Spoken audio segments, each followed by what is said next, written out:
O rețea puternică înseamnă, în primul rând, legături puternice. Împreună găsim mereu soluții pentru că avem o putere secretă, echipa unită, motivația noastră din fiecare zi. Vino alături de noi. Distribuție Oltenia, parte din grupul Evrio.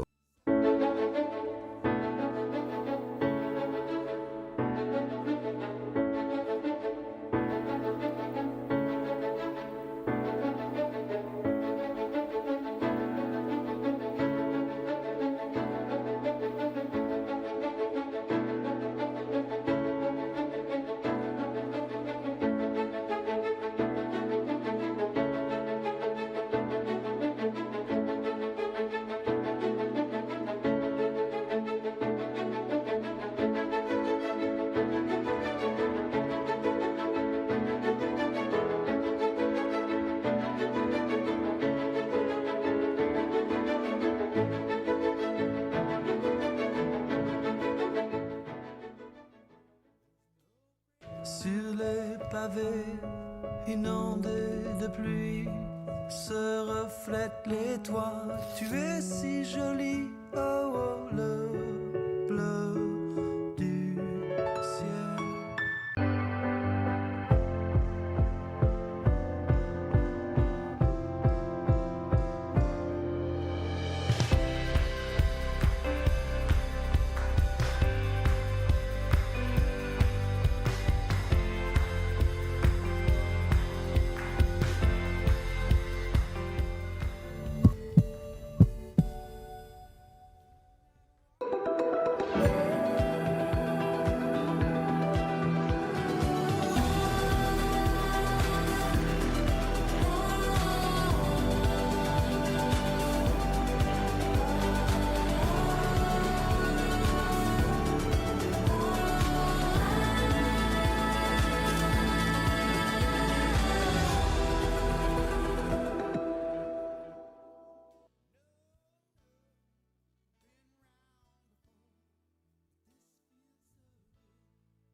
Hard work and industry-leading expertise of Hill International employees is the reason for our success and the reason our clients trust us to deliver their most challenging and complex programs and projects.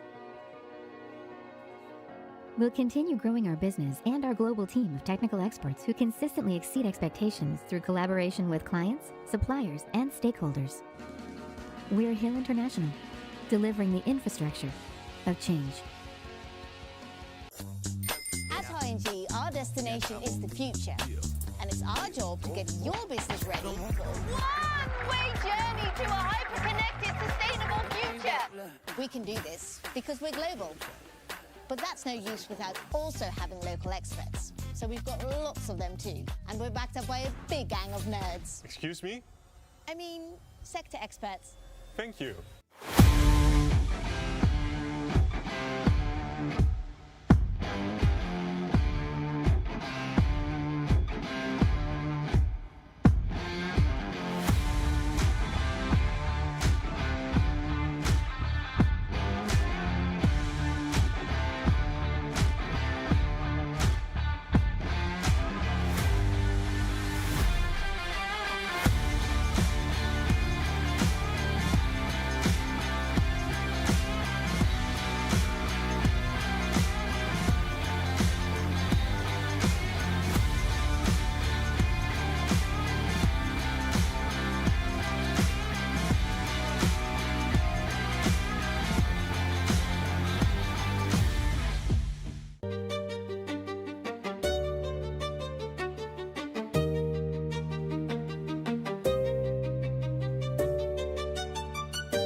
Technology grows exponentially, improving and adapting to new applications.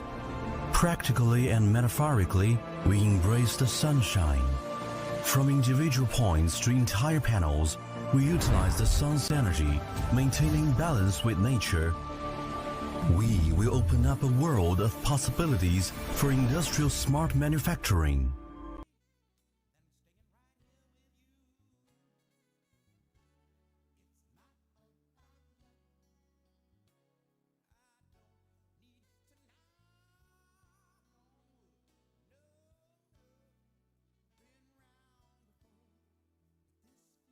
At Pyreos, every award marks meaningful progress, bringing us closer to your trust. In 2025, we were honored with 6 prestigious international awards, from the Euromoney Awards for Excellence and the Banker Awards. And this is how we move forward, knowing that the real value of every award is the value we will always give back. Pyreos, embracing tomorrow.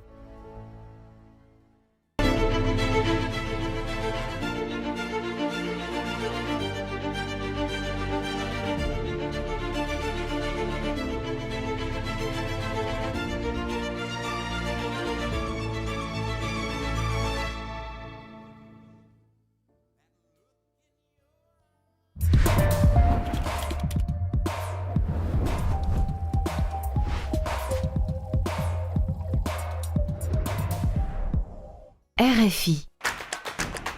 9 și 22 de minute. Ascultați RFI, a fost ora 10. Știri curate, informație de încredere. Ascultă RFI România. Pentru cei care vor mai mult decât zgomot. Check this out. It hasn't been such a long time since people first started shopping online, and it was easy to keep up with the clicks. Little by little by little by more, the clicks added up to be more than the stores, and e-tailers worked harder than ever before because they had to keep up with the clicks.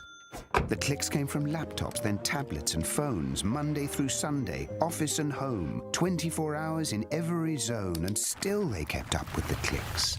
Now shoppers ask more from the websites they're on, their language, their currency, their way, or they're gone, so you'd better keep up with the clicks. All of a sudden, there are so many must-dos if you want to keep selling, like delivery there, no there, or there. And make it tomorrow. First thing. No time for borders. Gotta stay in control to stay in the flow and continue to grow. But we'll help you. Keep up with the clicks.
You may be wondering what a company with energy for everything looks like. We are PPC, and clean energy is our driving force. Our mission is a sustainable future for everyone.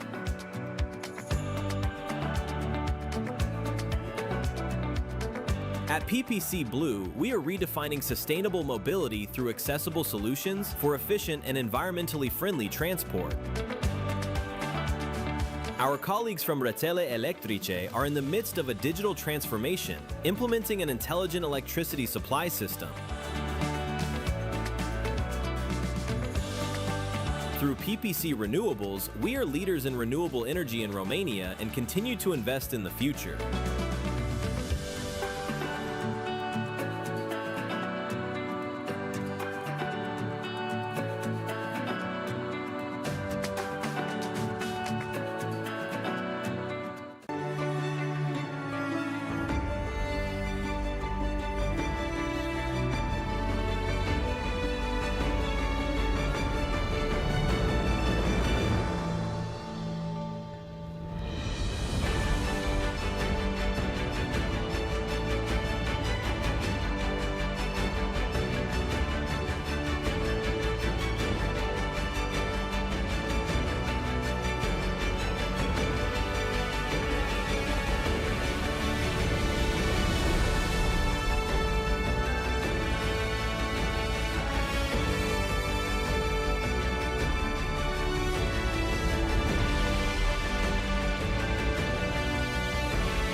Pentru unii e imposibil.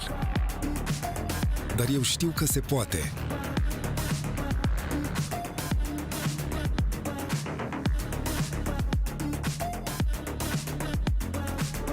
Alături de echipa potrivită. Pregătit pentru orice. George Business, platformă de banking inteligent pentru companii.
O rețea puternică înseamnă, în primul rând, legături puternice. Împreună găsim mereu soluții pentru că avem o putere secretă. Echipa unită, motivația noastră din fiecare zi. Vino alături de noi. Distribuție Oltenia, parte din grupul Evrio.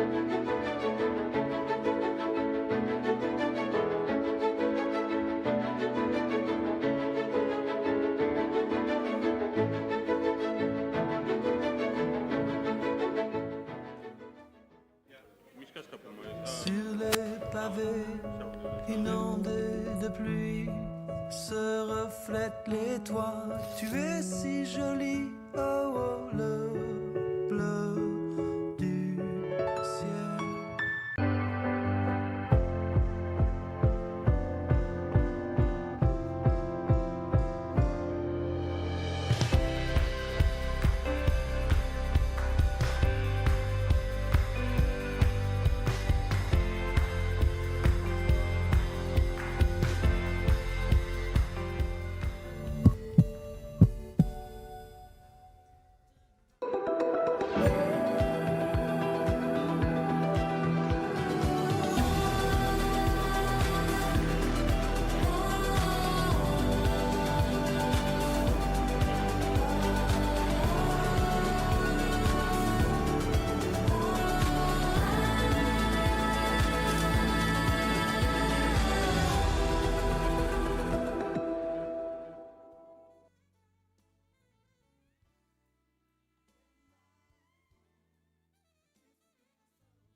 Hard work and industry-leading expertise of Hill International employees is the reason for our success, and the reason our clients trust us to deliver their most challenging and complex programs and projects.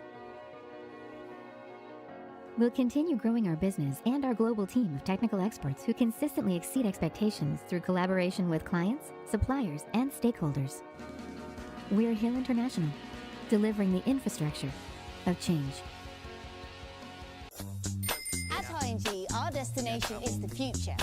And it's our job to get your business ready for a one-way journey to a hyper-connected, sustainable future. We can do this because we're global.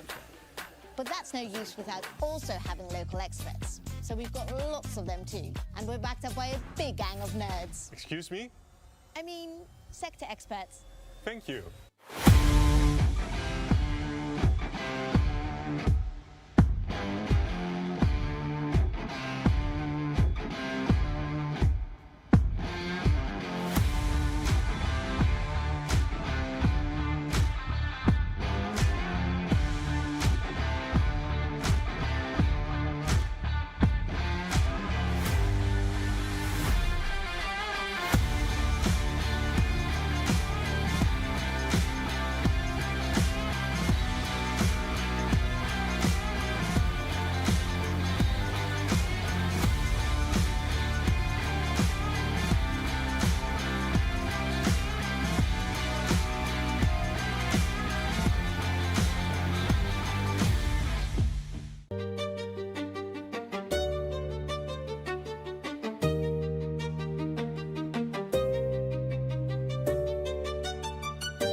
Technology grows exponentially, improving and adapting to new applications.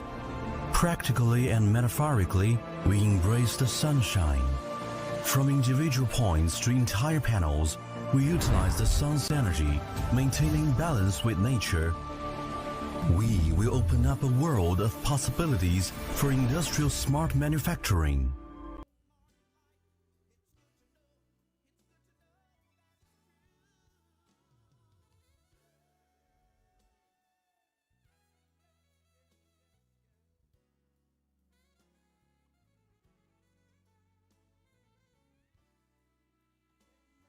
At Pyreos, every award marks meaningful progress, bringing us closer to your trust.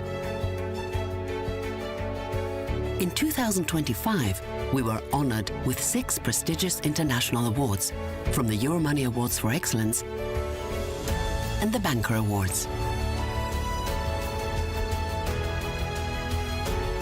And this is how we move forward, knowing that the real value of every award is the value we will always give back.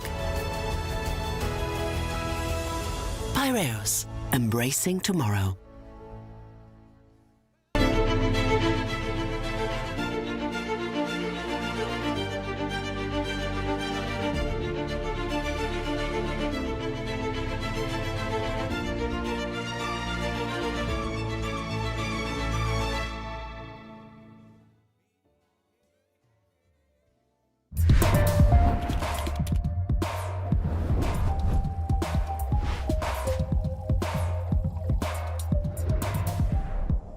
RFI 9 și 22 de minute. Ascultați RFI, a fost ora 10. Știri curate, informație de încredere. Ascultă RFI România. Pentru cei care vor mai mult decât zgomot. Check this out. It hasn't been such a long time since people first started shopping online, and it was easy to keep up with the clicks.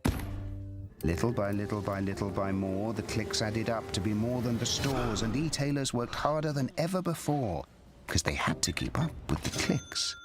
The clicks came from laptops, then tablets and phones, Monday through Sunday, office and home, 24 hours in every zone, and still they kept up with the clicks. Now shoppers ask more from the websites they're on, their language, their currency, their way, or they're gone, so you'd better keep up with the clicks. All of a sudden, there are so many must-dos if you want to keep selling, like delivery there, no there, or there. And make it tomorrow, first thing.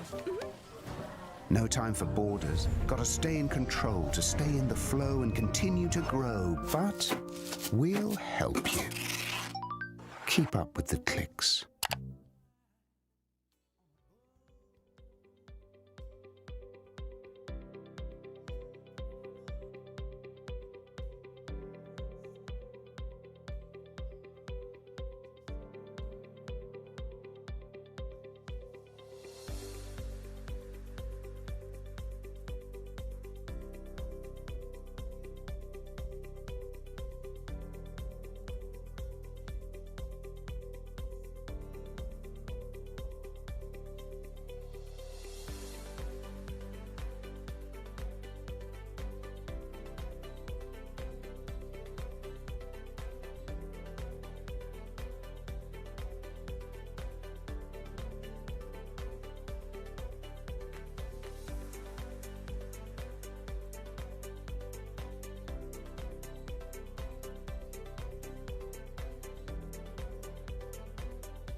You may be wondering what a company with energy for everything looks like. We are PPC, and clean energy is our driving force. Our mission is a sustainable future for everyone.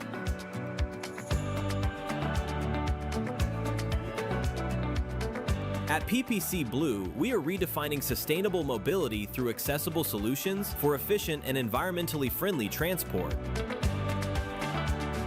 Our colleagues from Rețele Electrice are in the midst of a digital transformation, implementing an intelligent electricity supply system. Through PPC Renewables, we are leaders in renewable energy in Romania and continue to invest in the future.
Pentru unii e imposibil.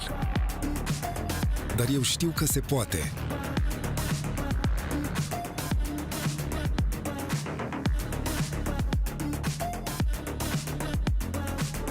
Alături de echipa potrivită.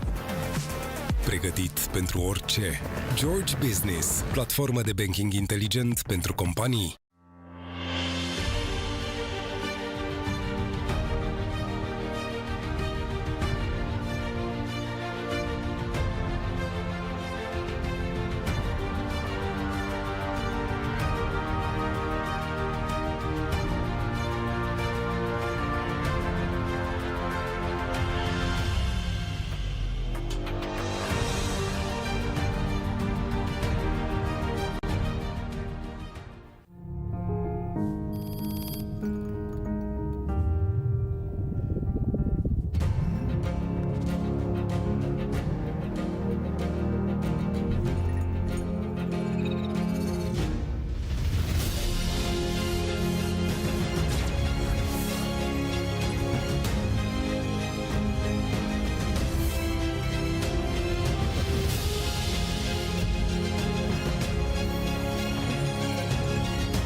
Ladies and gentlemen, excellencies, please may I ask you to take your seats now because we're going to start the third day of our Economist Romania Government Roundtable. So welcome back, those of you who've been with us over the 3 days and now into our third day, and welcome to those of you who are joining us for the first time this morning. We've got a splendid agenda today, some very distinguished speakers, who you will hear from now. And we're really happy to have with us for our opening keynote address, our guest of honor and keynote speaker, someone actually who in Romania needs no introduction because her accomplishments precede her, and her name is Oana Gheorghiu, Deputy Prime Minister, Government of Romania, but a lady who in her private life already accomplished an astounding thing. Those of you who don't know, she decided with her friend and colleague that she was going to build a hospital with no backing, no funding, no nothing to start with, and then proceeded to do it. So now she's in government and hoping that she's going to bring that same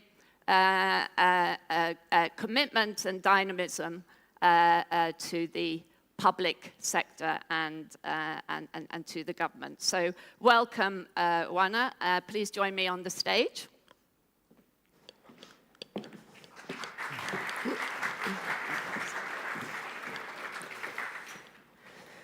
So we're going to have a conversation about some of the challenges and some of the things that you aspire to do in government, but maybe just to say a few words of introduction yourself. Bună dimineața și mulțumesc de invitație. Good morning. Thank you for inviting me here. It's a privilege for me to attend this event with such distinguished speakers. It's also rather intimidating to have this quick transfer from the private to the public investor and get personally involved in the public reforms in the government of Romania. It's a privilege to do it as well as a huge responsibility, and I'm happy to speak about what we do in the government today. Thank you. Well, thanks so much for being with us and taking time out of your day and your busy agenda. So one of the things that we have been talking about here is competitiveness.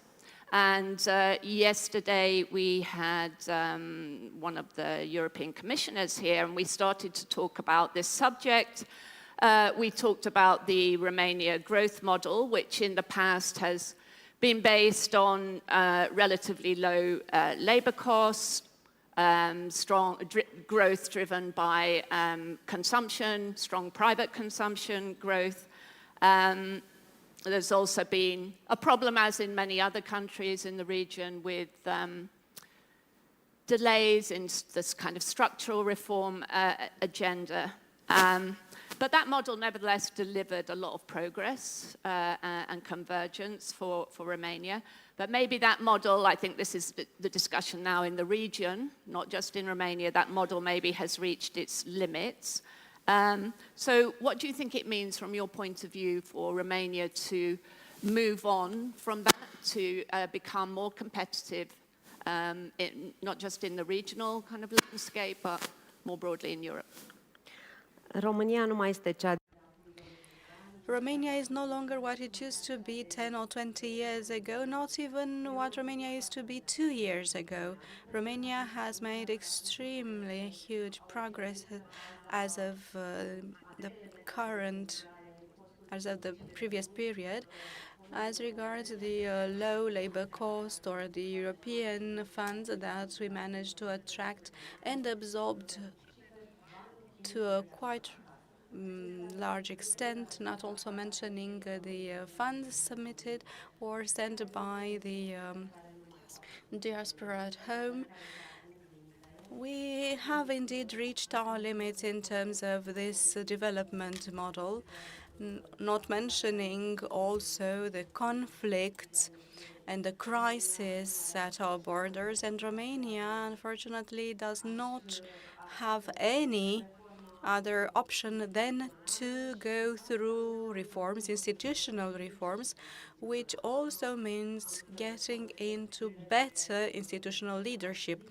Since I also had the privilege to meet Professor Asemoglu to also speak about what I've learned from him, since the quality and the wealth of a country does not depend on geography or on resources, but it rather depends on the quality of the public institutions.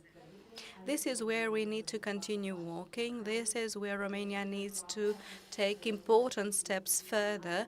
And in order to have the high level and high quality institutional quality we need, we do need to have these reforms implemented, and through the changes that we also try to have in our governments, hopefully Romania will grow once we become a part of the OECD, and we also have the NRRP that supports us in implementing these reforms. However, beyond that, we need to set sound basis for these reforms that will also implement everything we've learned from this OECD journey, from strategy to projects and to real results and outcomes in the everyday job. For that, well, let's talk about that maybe a little bit more. So you, I understand, are coordinating the implementation of the reform of state-owned enterprises, which are still kind of significant here in Romania, and you proposed a strategy to address that at the beginning of your term. And we're talking about companies here that are at the heart of the Romanian economy, energy and transport and infrastructure and so on. So what needs to happen here and what needs to change in terms of how those companies are governed, organized? The reform of the state-owned companies represents one of the biggest challenges in Romania. We have over 1,500 such companies, so quite a lot for a country such as Romania. These companies have gathered debts and losses of over 14 billion lei along the years. Romania can no longer afford that. And I believe that this is the moment when the reform must take place within the system. What does this reform of these state-owned companies entail? Well, first of all, a paradigm change, a change in the way we look at cooperative governance. We started talking about it for the very first time after many years, and it is now part of our public agenda. It is for the very first time when at the governmental level we have this pilot project where we have taken 22 companies selected by the ministries, and these companies are currently being assessed, and we will have to make a decision to restructure them or to shut them down or to list them. So we've divided these companies in different risk categories, and with regards also to the decisions we're going to make with respect to these companies. We started to consolidate the monitoring agency for the state-owned companies. It is now operational. It was also a milestone within the National Resilience Plan. This institution is currently working. Currently, we are going to finalize the report regarding these 22 companies, and now we are reaching the moment when the political class and the Romanian government will have to pass this maturity economic test, because otherwise things cannot go on. It is for the very first time when we have on the governmental table a real reform that consists in the restructuring of these 22 companies. Thanks. Maybe let's talk a little bit about the foreign investors and foreign investment. Again, an area in which Romania has been pretty successful over the years, attracted a lot of foreign direct investment into manufacturing, important sectors, not just into services or into finance or real estate, but it's had quite a good track record. But we're now in international environment where there's a lot of risk aversion, where there's a lot more competition in the region and more broadly in Europe. So the competition for foreign investment is quite intense. So what does Romania need to do now and in the future to, become a place where investors see that, the economy is doing well, the institutions are performing well, there's an environment, a good operating environment of trust and so on. What needs to change there? Romania does require investments and foreign capital. In order to achieve that, I think three essential issues have to be completed. The reform of the state-owned companies, which I was talking about earlier, the accession into the OECD, and not only, but also to be able to apply the lessons that we have learned from the OECD, and thirdly, stability and financial discipline and budgetary discipline. And I see here the Minister of Finance that will probably be able to convey more on the subject. Foreign capital does not look only at opportunities, but also stability and risks. Romania still has to take lots of steps into that direction. But I believe that the reform of the state-owned companies is an extremely important signal for foreign investors. Any disturbance of the market as a consequence of the state's action does represent a risk for investors, and not only for foreign ones, but also for domestic investors. We do hope that the decision-making factors will be able to see this reform of the state companies not only as a challenge, but also as an opportunity of growth, and that they will support this reform to the very end. Thanks. Just to move on, we've got enough time for a couple more questions. Wanted to talk a bit about digitalization and bureaucracy. You've started to work on this topic. Obviously, things were happening before you came into office. There were some initiatives in this regard. But what do you think are the main priorities Romania needs to focus on in terms of digitalization of the public administration and other government services? What are the main challenges? And where are the areas that companies, businesses, citizens should expect progress, the fastest progress? So we have this joke in Romania. The digital statement is to be submitted physically on the second floor. This was the joke that we used to have, and this expressed the relation of the companies with the state financial institutions. But we have to admit that much progress has been made. In this sense, we have progress when it comes to the digitization of the financial administration. I think companies also see that. We managed to digitize the many areas, however, in a fragmented manner. Each institution worked on its own without having interoperability of the data centers, of the databases, and this is something that we need to carry out in order for citizens and business to really feel, sense the benefits of this digitization process. We need it, and on the other hand, we also need to simplify the processes. If we digitize some very complicated processes, we will only have digitized chaos and more difficult processes. We need to work on that, and in order to have a better understanding of the people's need, we've launched the platform Paperless. This was made last month. It is for the first time when we have an open dialogue carried out between citizens and the business environment and the state institutions. 24 hours after having launched the platform, we've had more than 1,000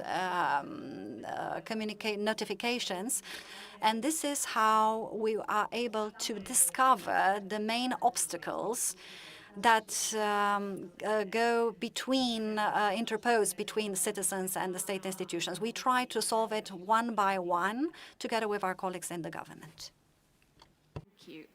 Final question, if I may, just quick to wrap up.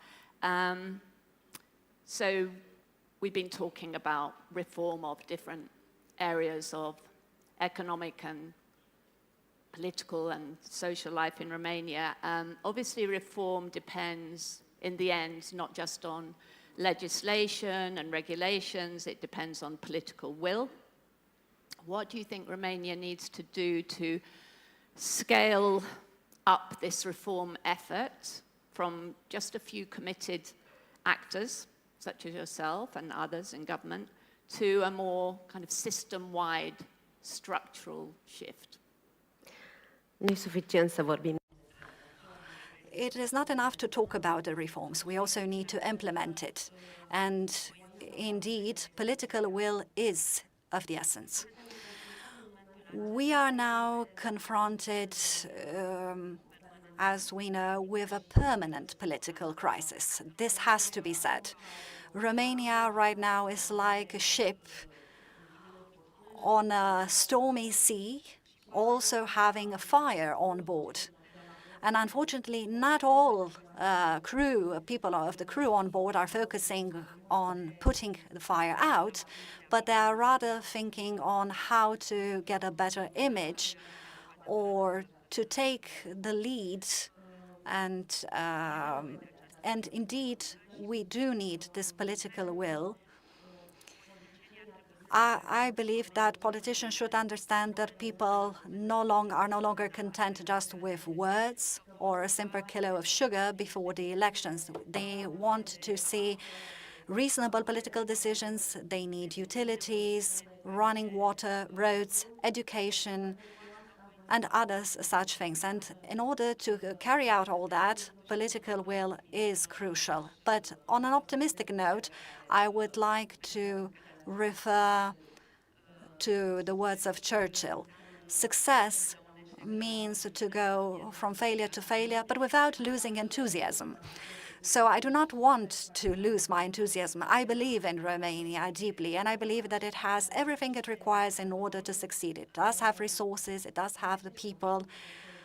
We lack a little bit of political cohesion, but here citizens can put a pressure on institutions. Coming from civil society, I shall not stop. I shall always continue to put this pressure, because this is what we need for the future of Romania. Thank you.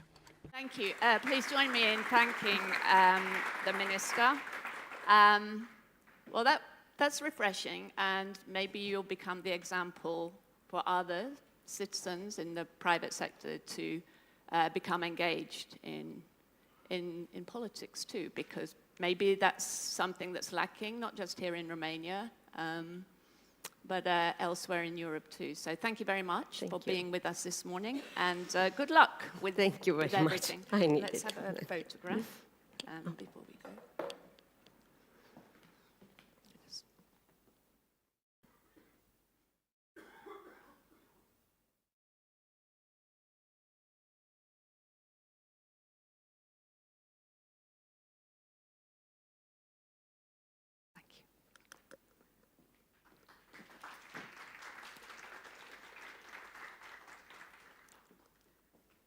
Okay, let's move on to our next session, Europe's financial landscape. We're going to today focus on more on the macro side, on finance, on government finance. We've got a great panel now. We're delighted to have with us the Minister of Finance of the Government of Romania, Alexandru Nazare. Welcome, Minister. Thanks for joining us this morning. And the Minister, come and join me on the stage. Welcome, sir. The Minister will be in dialogue with some of our representatives from the banking and financial sector. So second, Alexandru Petrescu, President of the Romanian Financial Supervisory Authority. Please join us on the stage. Welcome. Omer Tetik, Chief Executive of Banca Transilvania. Welcome. And Theodore Cominos Jr., Partner in Evershed Sutherland. Welcome. Now, I'm going to be joined on this occasion by the Editor-in-Chief of Profit.ro, Oana Osman. Welcome, Oana, and maybe you can sit at the other end of the stage. Thank you.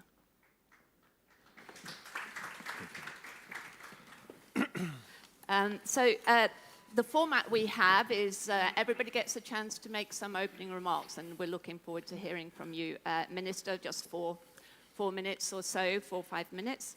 And then we'll have a conversation. Hopefully we're going to have time for that, but over to you. Thank you very much.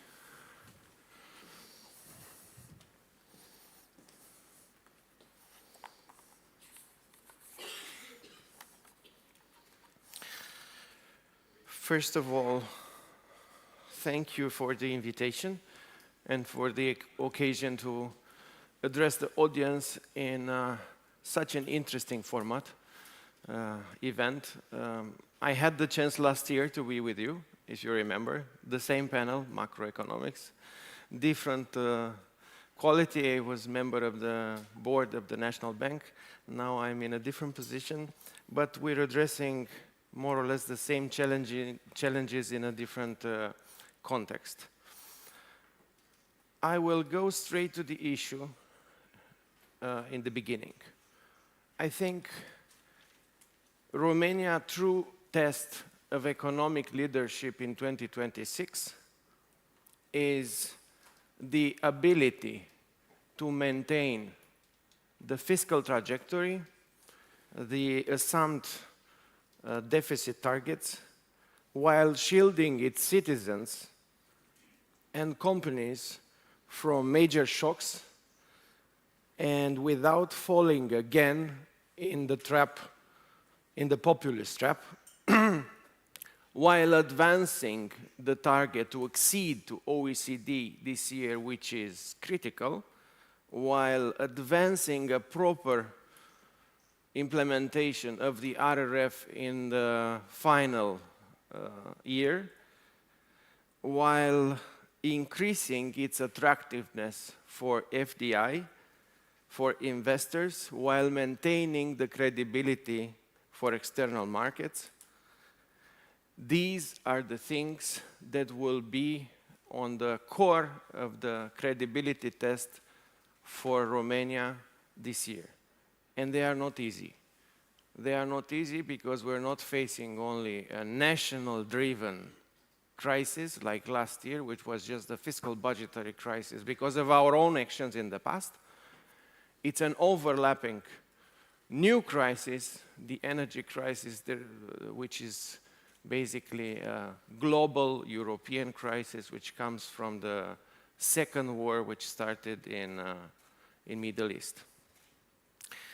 I'll now go back to sum up a little bit what we've done in this last 9 months. So when this government took office, Romania had the largest budget deficit in the European Union. It was 9.3. The recovery and resilience plan was stalled with the European Commission confidence in our capacity to deliver. This was seriously eroded. Billions in EU grants were at risk, and the country was facing the prospect of a sovereign credit downgrade to below investment grade. This was the starting point. What followed was a sequence of concrete decisions. We brought the cash deficit from 8.7 to 7.6 in 2025 in less than 1 year. With the primary adjustment, net of interest payments amounting to 1.6%, our 2026 target is 6.2, and undercuts the European Commission ceiling. And in January, we posted the first budget surplus in the last 7 years. And in February, the budgetary execution shows we are on track. In November last year, in the ECOFIN Council, we secured the approval of the revised Recovery and Resilience Plan. We saved the entire grant component, 13.7 billion euros. We simplified the plan by reducing the number of milestones from 518 to 390. And we moved key projects, including the Moldova motorway, which is a key project, from the loan component to grant component, reducing the burden of the national budget while protecting the infrastructure delivery. All the three major rating agencies, S&P, Moody's, and Fitch, maintained Romania investment grade last year. Each one cited the consolidation effort explicitly as the reason the rating was preserved. What I want to stress is that fiscal discipline did not come at the expense of investment. It was quite the opposite. In 2025, investment expenditure reached 138 billion, up 16% from 2024. And in 2026 budget, we raised the fiscal space for investment to 164 billion. So over 32 billion euros in a single year fiscal space for investment, which amounts to 8% of GDP. The EU-funded investment alone grows from 78 billion to more than 100 billion lei, and the operating cost of the state goes down in the budget, which was approved. Its investment capacity goes up, and this is basically the equation that we had to solve when approving the budget. Investment requires more than budget allocation. It requires a framework. That is why we adopted the economic relaunch package, a 5 billion euro program running till 2032. Let me highlight what contains very fast. For the first time, Romania has an instrument to compete for large strategic investments, projects over 200 million euros. Until now, we simply did not have the tools, and we lost important opportunities to regional competitors. That was changed. We introduced tax credits for research and development. For the first time, we introduced the super accelerated depreciation to 65% for productive assets, and we relaxed the foreign investment screening threshold from 5 to 2 million, from 2 to 5 million, and we halved the processing time and fees. These are operational instruments already in force. In parallel, the Development and Investment Bank received new ways of developing through this economic and recovery plan. It may start investment vehicles, it may participate in new investment vehicles, so it gives to the investment bank of the state a lot of room to participate in the actual recovery of Romania in a much better way than this bank had in the past. Of course, now looking ahead, we're talking a lot about the question of the euro, which is very important, and I think we need to maintain the target to join the euro, but we have to be very much aware of the fact that without going out of the excessive deficit procedure, we cannot think of joining the euro. So we have to maintain the fiscal discipline, maintain the fiscal trajectory, get out of the excessive deficit procedure, and then prepare the country to enter the euro. And this requires a lot of commitment from the entire political class, not for 1 year, not for 2 years, but for the next 4 to 5 years. It's a huge task for Romania, but it's critically important, and we need this kind of tasks because we need to set a long-range, good project in which we need to anchor the country and then talk about it and then align the political class around it. Going back to the moment we are in, we already passed legislation to declare the crisis regarding the fuel crisis we have, with a series of measures which are already in place. We have prepared measures and we advanced measures in the task force that the Prime Minister created, and the discussions continue today, and we hope to have the legislation approved by end of this week in order to have measures in place to contain the crisis that we have. Let me close by saying that in these past 10 months, Romania has reduced its deficit, increased its investment, renegotiated the economic and recovery plan, preserved its credit rating, adopted a structural relaunch program, advanced and recovered a lot in order to advance in the final stage for OECD accession.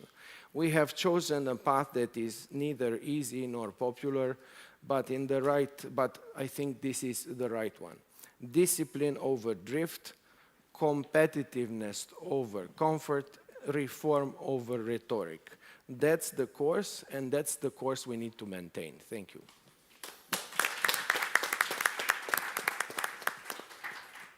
Thank you very much, Minister. And yeah, thanks for getting straight to the point, the important points. We appreciate that. So now we're going to turn to our panel. If you can keep your remarks short, we'll make sure we've got time for the Q&A afterwards. So Mr. Petrescu, please, the floor is yours. Good morning. Thank you very much, John. I'll be as brief as possible. We're having a discussion this morning, and apparently on the 3 days of the event, we had representatives of around 3/4 of the Romanian GDP. And just shows how successful this event is. So let me congratulate you for this initiative. As a president of the Financial Supervisory Authority, I'm delighted to come up with some good news. So in a world of uncertainty, we basically supervise 3 markets, and I'm talking about the insurance sector, I'm talking about capital markets, and private pension, which they've all been thriving. So I basically take this opportunity to again make a plea for the government and for the investor to have a close look to our markets, because they've been delivering great growth results in a time when the discussion has been very much centered about the geopolitical threats and the economic shortcomings. So on one hand, we have the private pension sector, where we have an increase of net assets of 33% year on year. We have up pushing nearly 19% return on investment, and with a 41 billion euros net assets accumulation, we are closing to 11% of the GDP. We have a capital market where the local capital market index bet has been generously offering a 46% increase. It's been reaching nearly 600 billion capitalization, nearly 300,000 investors, and it's been one of the most performing capital markets in the European Union, among with some others, marginal capital markets, as they are called for conceptual business capitalization terms. We have the insurance market, where for those in Romania, the turmoil and the uncertainty of the insurance market, it's been left behind. So we managed to step out of the breaking news lights, which of course Nobody appreciates the silence, but that's what we aim to deliver at the supervisory authority. But it's a steady market, it's been growing. New players either enter the market or are looking to make a move and make a presence into the market, which is always a good sign. Well, why this happened, basically, it's because of the improvement of the regulatory framework. So we managed to show strong signs of maturity because we had a very healthy disconnect between the geopolitical threats, sometimes the political turmoil, and the evolution and the patch upwards of the three sectors.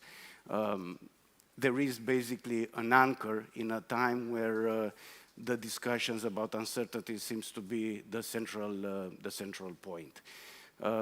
We have the ECB. I was reading a report the other day where they've been considering taking time in reducing interest rates. They've been forecasting slightly higher inflation rates and lower growth rates. And as I gave you the numbers at the beginning of the introductory speech, we managed to surpass most of the inflation rates, including Romania, which unfortunately was, quote, enjoying, unquote, high inflation. So from my point of view, the capital markets and, of course, the other two markets are strong anchors for growth. And to maybe conclude, I would say be fearful when others are greedy and be greedy when others are fearful. And I'm quoting here Buffett, which I would translate for the Romanian government to take bold decisions personally, and don't quote me as a statesman or as a president of the authority, quote me just as a concerned individual, or probably choose to ease on taxes and have a serious push behind the private sector and the investors and the entrepreneurs, because at the end of the day, once we put this wheel in motion, they will eventually deliver growth. Saying that, again, thank you for having me here. I look forward to following all the discussions and contribute as much as possible. Thank you. Thank you so much for that really useful overview of the private pensions, capital markets, insurance markets. Really useful Indeed. To hear that. Thank you. And now over to Omer Tetik of Bank of Transylvania. You're welcome to stay in your seat if you want to. Thank you, John. First of all, congratulations, Ektarina, done for your teams, for such an organization. Indeed, I mean, I don't know if it was third or 80% of the Romanian GDP, but it was like a Romanian who's who catalog yesterday and today. And actually, most of the discussions are in the spirit of what Mr. Minister Nazare and Mr. Petrescu already mentioned. I mean, in the coffee breaks, we were discussing new loans, new investments, new projects. So despite all the, let's say, challenges around us, it seems that there is still mood to invest. And although my name doesn't suggest so, I'm Romanian. And lately I had been repeating relentlessly that I'm really tired of complaining about what didn't go well and what we didn't manage to do in the last, I don't know, 30, 35 years. And I would like everyone, as the speeches and the mood of the interventions had been, to focus on what can go right, what can we do. Because at the end, I'll say, with all the challenges that Romania has faced, we see that, I'll say, Romania is about to become energy independent. Romania is, I'll say, leader of production of grains and corn, with an increase of almost 30% this year in Europe. Romania has access to water resources. It has a very strategic geopolitical, but also strategic in terms of logistics and transportation position.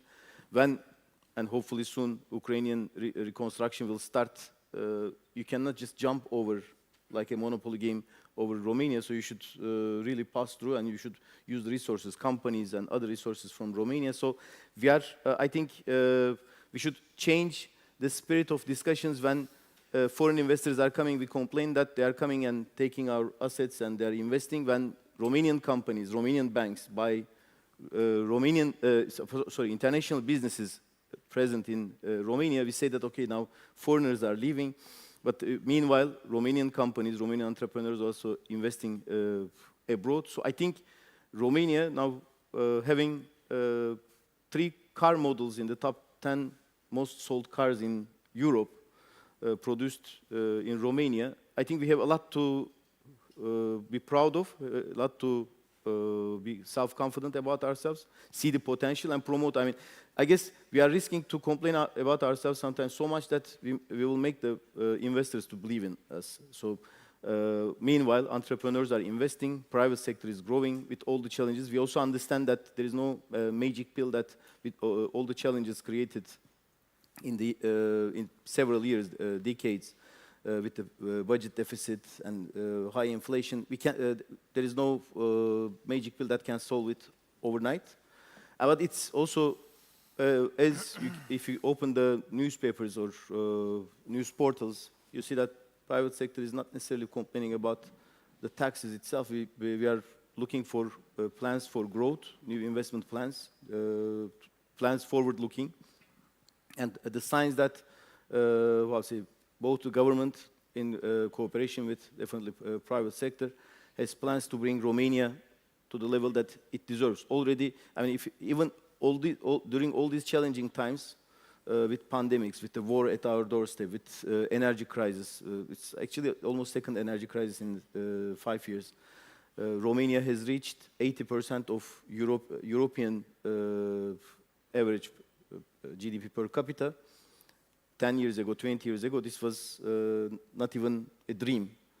And Romania already is past many other competitors, if you speak about competitiveness in the region, member or non-member of European Union. As Ms. Vice Premier already mentioned, we are about to become member of OECD.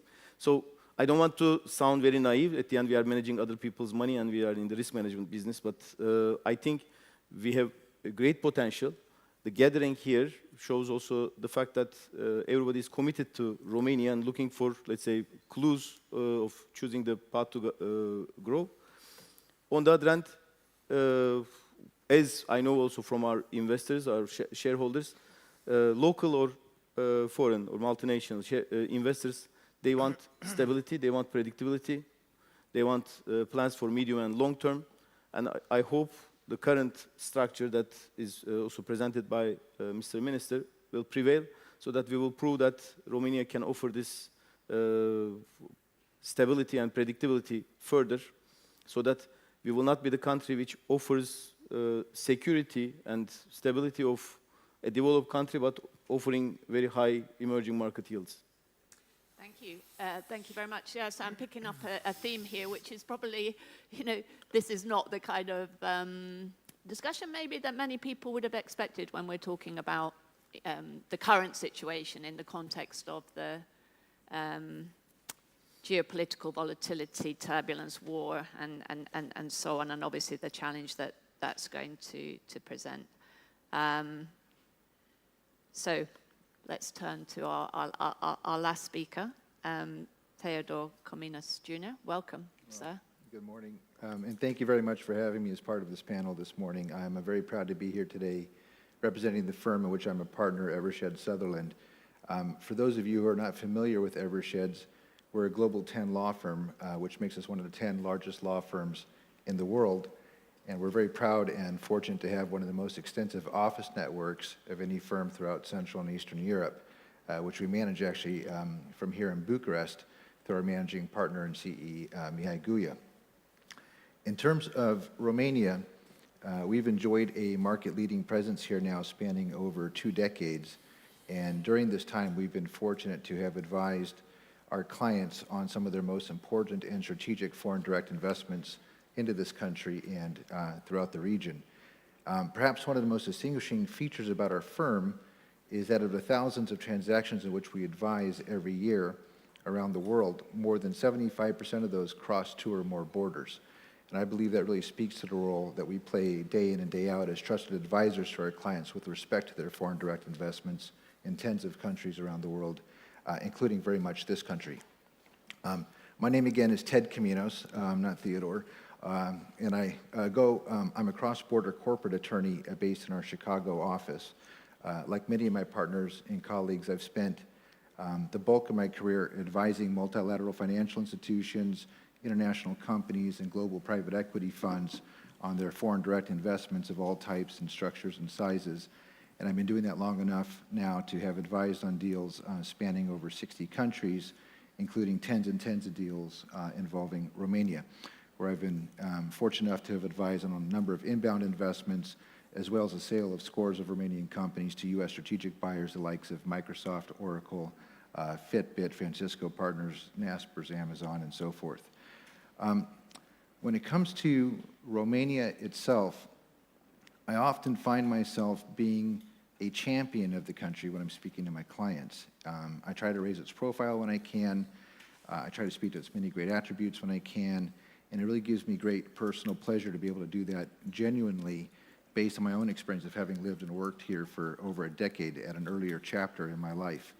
From a FDI perspective, Romania is really not that difficult to champion. A few of the attributes I like to speak about when I have the opportunity with my clients is its population. Obviously, it's a very sizable country, the largest amongst its neighbors in the immediate area. It boasts a wide array of natural resources, from rare earth minerals to very significant oil and gas deposits. In terms of human capital, the country offers highly educated, skilled workers with very impressive language capabilities, and it boasts a great educational system that really does produce some of the world's best doctors, mathematicians, petrochemical engineers, software engineers, and more recently, global entrepreneurs. The country boasts a very historically strong industrial base and a very developed infrastructure system running through the entirety of the country, and it benefits from great geographic proximity to key markets through its position here in continental Europe and obviously being a member of the EU. Lastly, I've worked alongside Romanians here for a decade, shoulder to shoulder in an office, and I really came to appreciate that Romanians are very hardworking. They have a very strong work ethic, and on top of that, they're very warm, generous, and amiable people, which really makes the integration for foreign investors that much easier. So it's really with this background, being a partner in a Global 10 law firm, someone who's lived and worked here in the country, a foreigner who genuinely believes in the attractiveness of Romania as a top FDI destination, that I hope I can contribute to our panel today. So again, thank you very much for having me.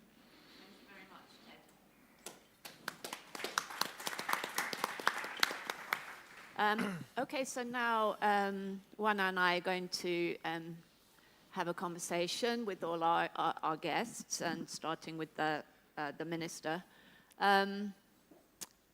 I actually, most of the time over the years, because I've been covering Romania now for 36 years, I often found myself making the case for Romania as well. You know, that in a way, despite everything, despite all the challenges, the geopolitical challenges, the political challenges, sometimes, you know, bad policy making, that Romania was succeeding and doing well, and I think that's self-evident. But obviously, every so often, government is confronted with, you know, very difficult situation, ministers. So not just for Romania, but every country in Europe now, this war is calling into question underlying assumptions about inflation, economic growth, playing havoc with government planning, budget assumptions. So you've stressed in your introduction that you're committed, the government is committed to this fiscal consolidation path. You have your targets. But can you just tell us a bit more about your assumptions now? I mean, everybody's doing scenario planning, you know, in relation to the war and what it means for prices and supply and so on. But can you just tell us a bit more about your assumptions and your priorities in light of the fallout? I know this legislation is going through this week, but maybe you can put a bit more flesh on the bones for us about that. Thank you. First of all, talking about the crisis, it's all the member states are going through more or less through the same thing. Some of them are more affected than others, but the entire European Union is affected. We had a Eurogroup meeting last week, and I think this was a very good occasion for the president of the Eurogroup, for Kyriakos Pyrakakis, to put this issue on the agenda. And I think we need to continue that.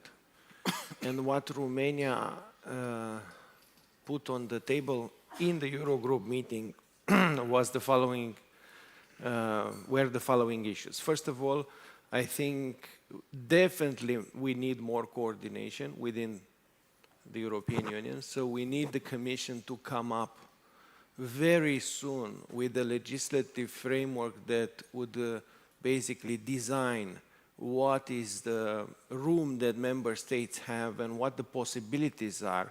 And this is something that needs to reflect what happened in 2022 during the other crisis, taking into account that this one is much bigger.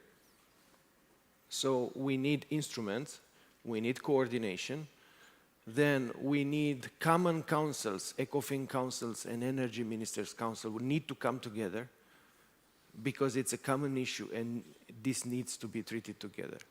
This is something that I also emphasized in my statement of the Eurogroup. The next ECOFIN is only in May. We need to act till May. Of course, if the conflict persists and if this takes much longer, of course, the assumptions are affected. We're talking about higher inflation than projected. We're talking about less growth than projected. We had the assumptions we had when calibrating the budget were done before the conflict. Our target was pessimistic before the conflict, was criticized because it was too low. After the beginning of the conflict, it began to be optimistic. Of course, there will be a calibration, and we will have the figures. The National Bank will show some figures next week. And we were also adjust, because I think the most important thing now is to adjust, keeping the fundamentals. For Romania, the targets are extremely important, more important like than the other member states, because we're not in the same position. We spent 5 years in excessive deficit procedure. The markets look at us different. The Commission looks at us different. The investors look at us different. So we need to behave extremely prudent. Of course, we have a lot of options at our disposal to act. Some member states decided to decrease VAT and have been already notified by the Commission with the procedures before infringement. It's a question of commitment. Do we want to take the risk of being in the same position because countries are in a different place? And do we have a certain revenue source to, let's say, give to these new expenses we want to have? Because every new expense has to have a certain credible new revenue source. So that's actually the key question, and this is something that we discussed in the coalition and in the task force that we created, and we put forward several options which already matured. And I hope today we'll have a decision and we'll have it adopted by the end of the week. But what I'm very happy about is that the first legislation, which we already passed last week, has results. So it's seen in the price today. And I think this is something that is the most important for Romanians, to see the actual results in the price. Minister Nazare, we're trying to figure out how serious are the short and medium-term fiscal and debt sustainability challenges in Romania, and they are obviously very serious. You have to adjust targets. So in this respect, can you please tell us your concrete perspective on first, the need for new fiscal measures that you have in mind in order to stay in the deficit target, a target that is, again, put under new pressure with the war impact on global economy, and companies and investors, of course, they want to know if tax changes are being prepared for them in this new complicated context. And second, the burden on, of interest on public debt. Well, the yields are well above 7% right now. You started the year better with 6 and something. What happened with the strategy to reduce this cost, and what will you do to reduce it in this new context? Let me start with the end. Fiscal measures. Let me start with the end. You probably saw the announcement of Japan Credit Rating Agency moving our perspective from negative to stable. It was not a very big announcement in the press, but for us was very important because it's the first agency which changes our perspective, and it's a very good sign. This sign shows that if we keep this path, we may hope that in the course of the year, maybe in the fall, we can have a similar move from the other agencies, which will definitely help our, let's say, interest costs for 2026. We've made the decision in the beginning of the year, in the first days of the year, to issue on the international markets before approving the budget. This decision was taken at least 1.5 months before we did it. And we succeeded, and we secured almost 5 billion euros. And this is, let's say, half of the need for 2026. And this allowed us a very strong position now.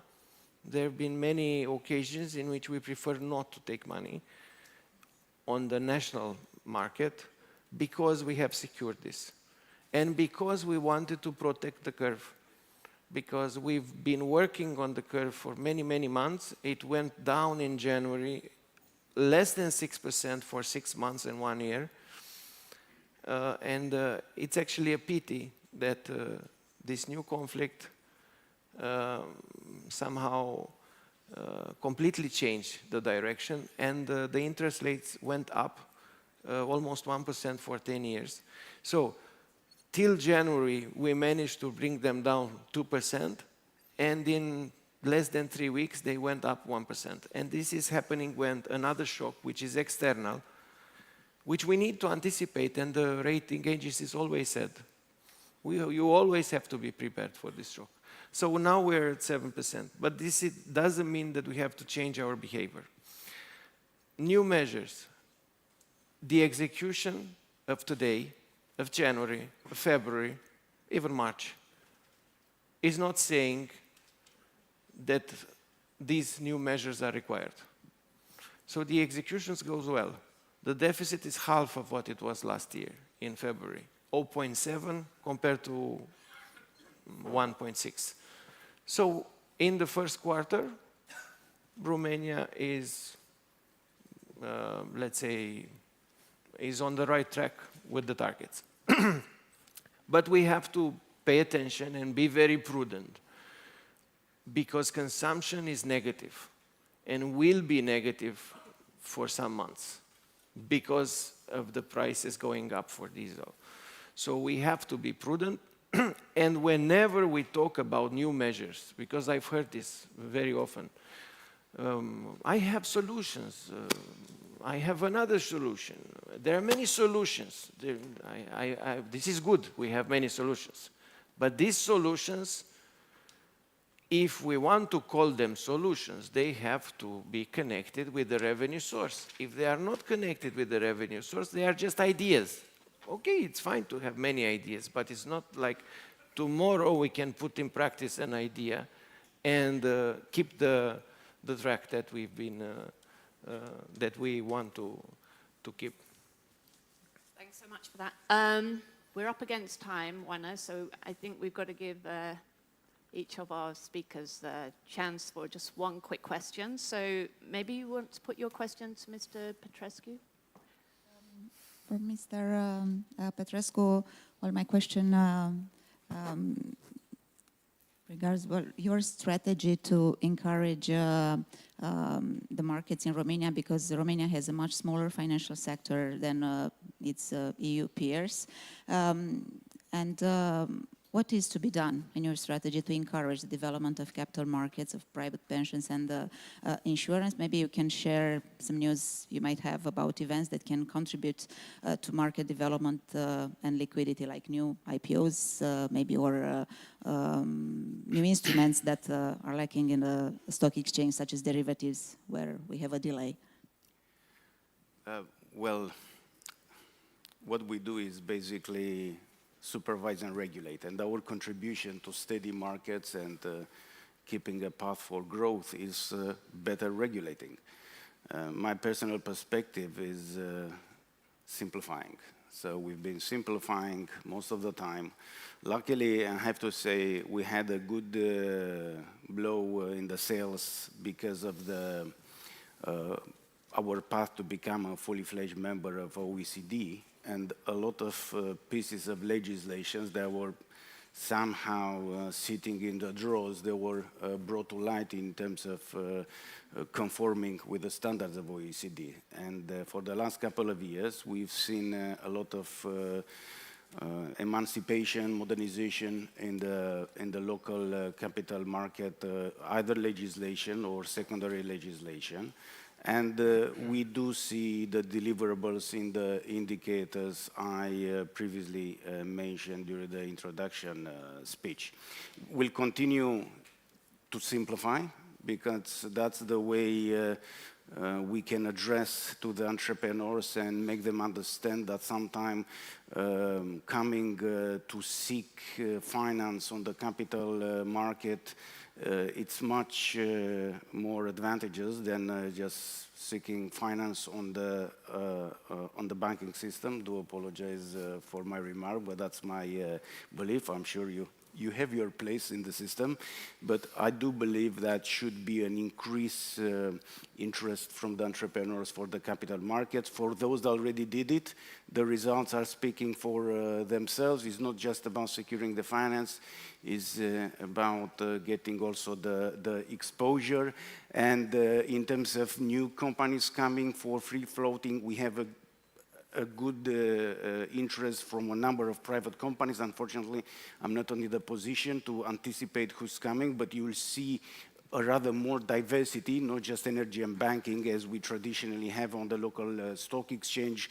We'll see from the tourism, we'll see from other types of activities in Romania which are up and coming.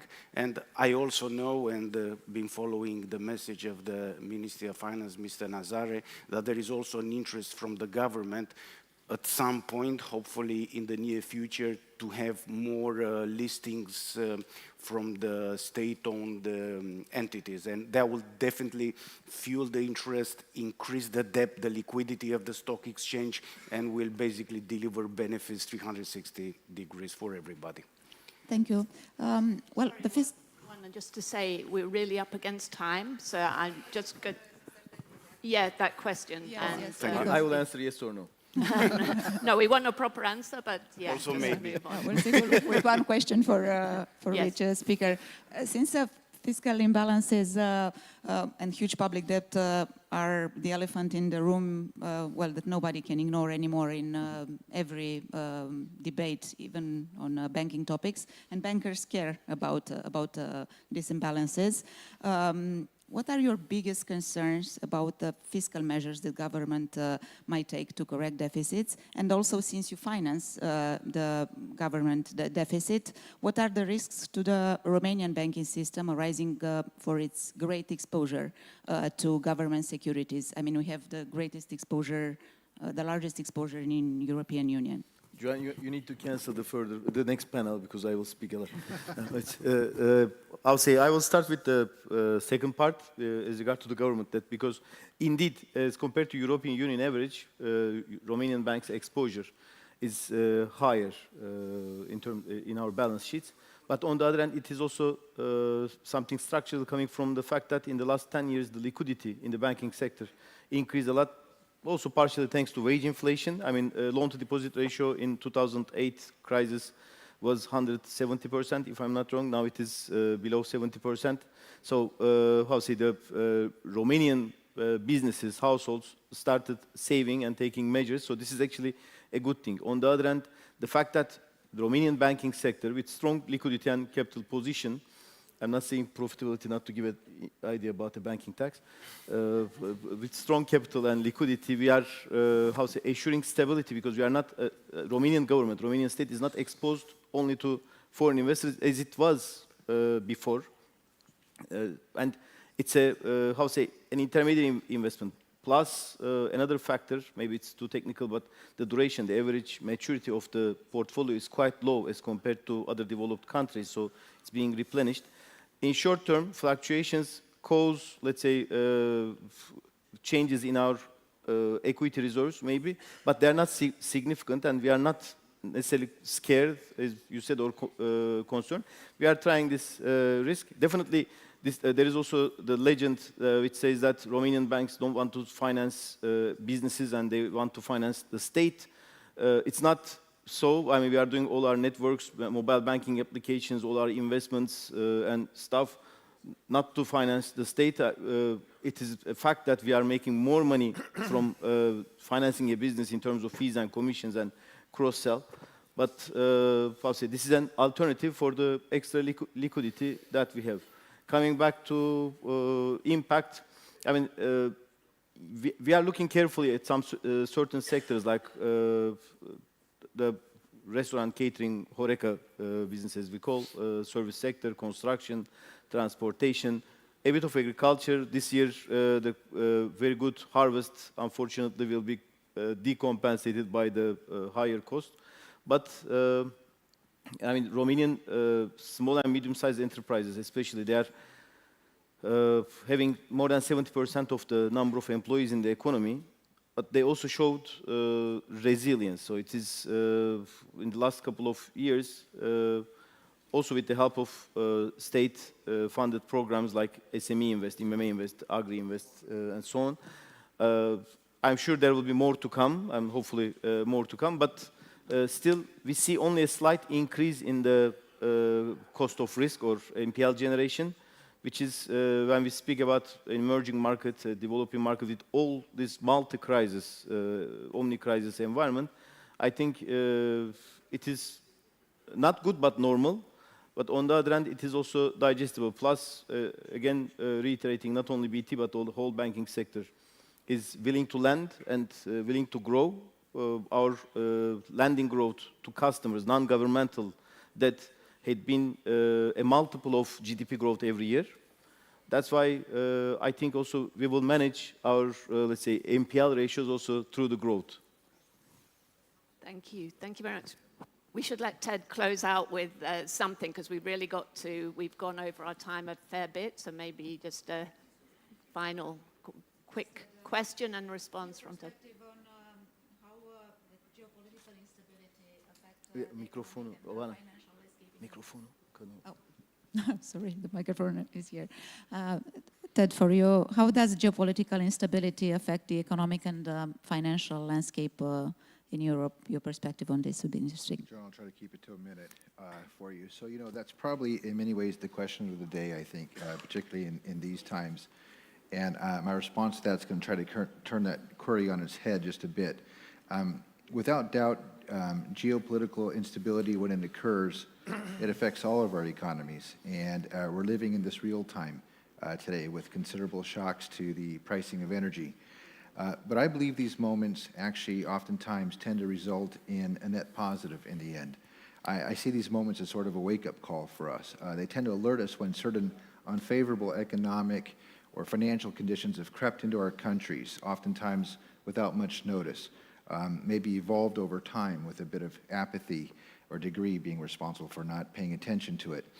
At least until a moment of shock kind of arises and alerts us to the need to make some very important changes within our countries. I'll take, for example, the Russian invasion of Ukraine. Most definitely a very unfortunate period of untold human suffering and very considerable economic loss. But it was also a wake-up call to many of us of our overdependence on Russian oil supplies, as well as a need for heightened awareness for us for the need to bolster our defense spending and our overall military preparedness. I'll just consider one other action. Let's take the U.S. administration's stance on tariffs. I know there's a lot of tough talks about that, no doubt, but it was really also a wake-up call to many of us that a number of historic and legacy trade deals were actually imbalanced. They weren't reciprocal. They weren't delivering as they had been promised, and so they really did need some re-examination. In the U.S., for example, we had NAFTA, and that was really touted as a great free trade agreement that bring a lot to the country, but in fact it backfired in many ways, and it led to the decimation of our industrial base in the Midwest. So just cutting to the conclusion here, geopolitical instability, it often temporarily adversely affects all of our economies, but I also believe that ultimately these can be important times for us to create awareness of certain of our shortcomings and become opportunities for us to address those and take the action needed to get to a better place. So. Well, thank you very much, Minister. Thank you, gentlemen. Thank you, Anna, as well, for your assistance on this panel. It's been, I think, an exceptionally important discussion, you know, in the global context in which we find ourselves now, and it's been your contributions have been really valuable, I think, for the audience. So thank you very much. We're moving on to our next session now. Please join me. Thank you very much. Have a quick photo. Juana, we're going to have a photograph quickly, just very quickly.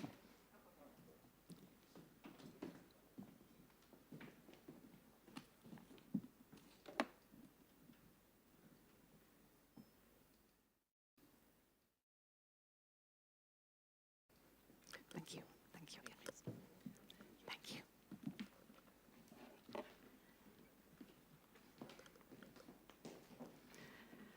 Okay, moving on to our next session, we're delighted to have with us Seth Bernstein, Chairman and Chief Executive of Bernstein Equity Partners, where we're going to talk about global capital flows, opportunities, and challenges. Welcome, sir. Great to have you with us. Please take a seat. And we're going to get straight into it. So we're shifting the focus, obviously, away from Romania. You know, we're going to be going global now. But, you know, your perspective from the US is extremely valuable to have with us today. So I think we're into, we've had 5 weeks already of losses for markets since the start of the Iran war on February the 28th. And that we've seen the most protracted fall in markets since the Russian invasion of Ukraine in 2022. The war, is it escalating? I'm not sure. It could. So should we expect things to get worse? No, absolutely not. So first of all, thank you everybody for having me. Like a typical American, I brought my own Coke Zero. I consider myself more of an international businessman. For most of you in the room, you know me from different countries. I probably spend 60% of my time outside of America. Nobody spent more time as an American than I in the Middle East. Mm-hmm. What our president's really doing is balancing the power across the world. Whether you like him or not, that's irrelevant, right? I mean, my wife doesn't like me very much sometimes, okay? But the guy is taking on things that nobody else wanted to. When you look at the world today, it's a chess match. It's not checkers.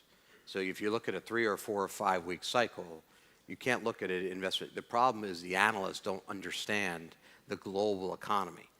20 years ago, you had brilliant analysts that really understood how to underwrite stocks. You didn't have quant funds that are getting in and out of markets. So this is a great opportunity for hedge funds to make money.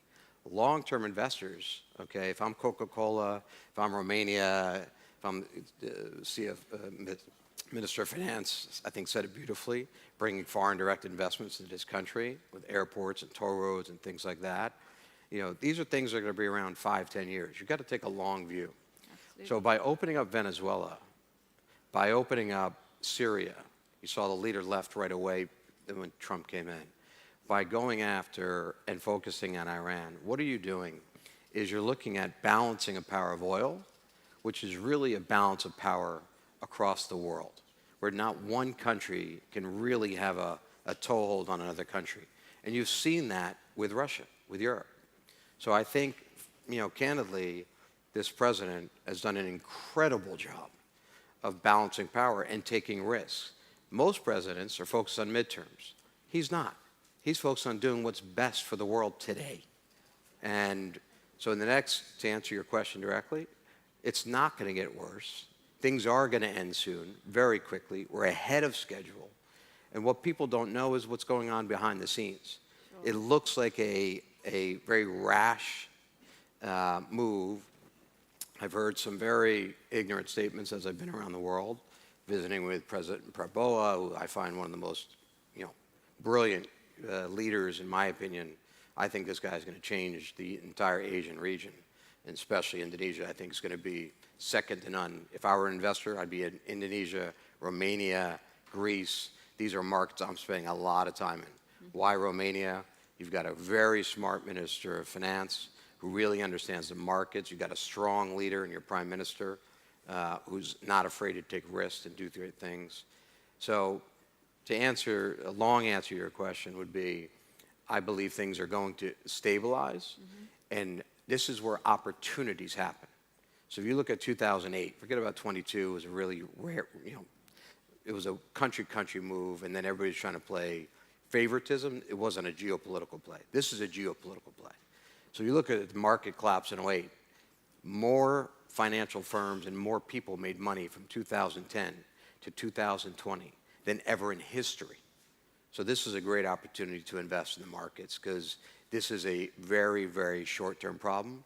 And the end of the problem, thanks to our president, the end of our problem and our partners and our allies, the end of our problem is going to be second to none.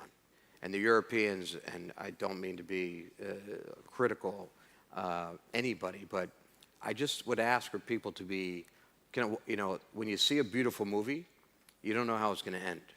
I would ask for the end of the movie and then write the critic, right? I would tell you that the critique, I would tell you that at the end of the movie, I know how it's going to end. I'm talking to people like the future Prime Minister of Iraq, and I could tell you everybody's very excited for the nonsense to stop. Okay, there's been drug trafficking all through this region, very seriously. There's been illegal oil trading. There's been terrorism money used through that. I don't know any country in the world that wants to see any of those three things in this country. In Sweden, you saw I mean, not to pick on Sweden, my wife's from there, but that should be a great example of what you don't do to a country. Sweden was one of the greatest economies in the world in 2000. Look at it today. So.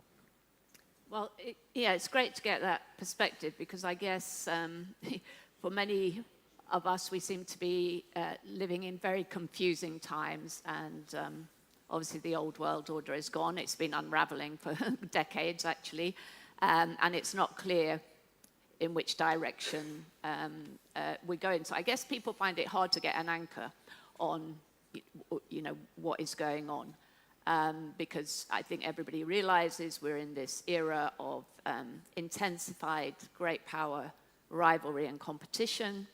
And the old order is not coming back.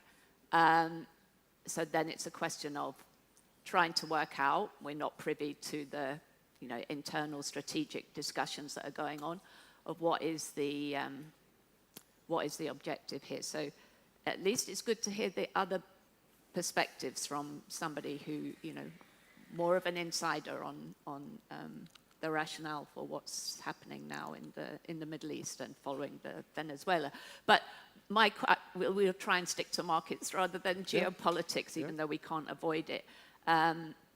but I guess, the question is, I think you've already said some of them, what are the lessons that you've learned over the past 5 years or so in this kind of new era of geopolitical, volatility, uncertainty to help you navigate shocks, turbulence? You say take the long view, which is obviously good advice.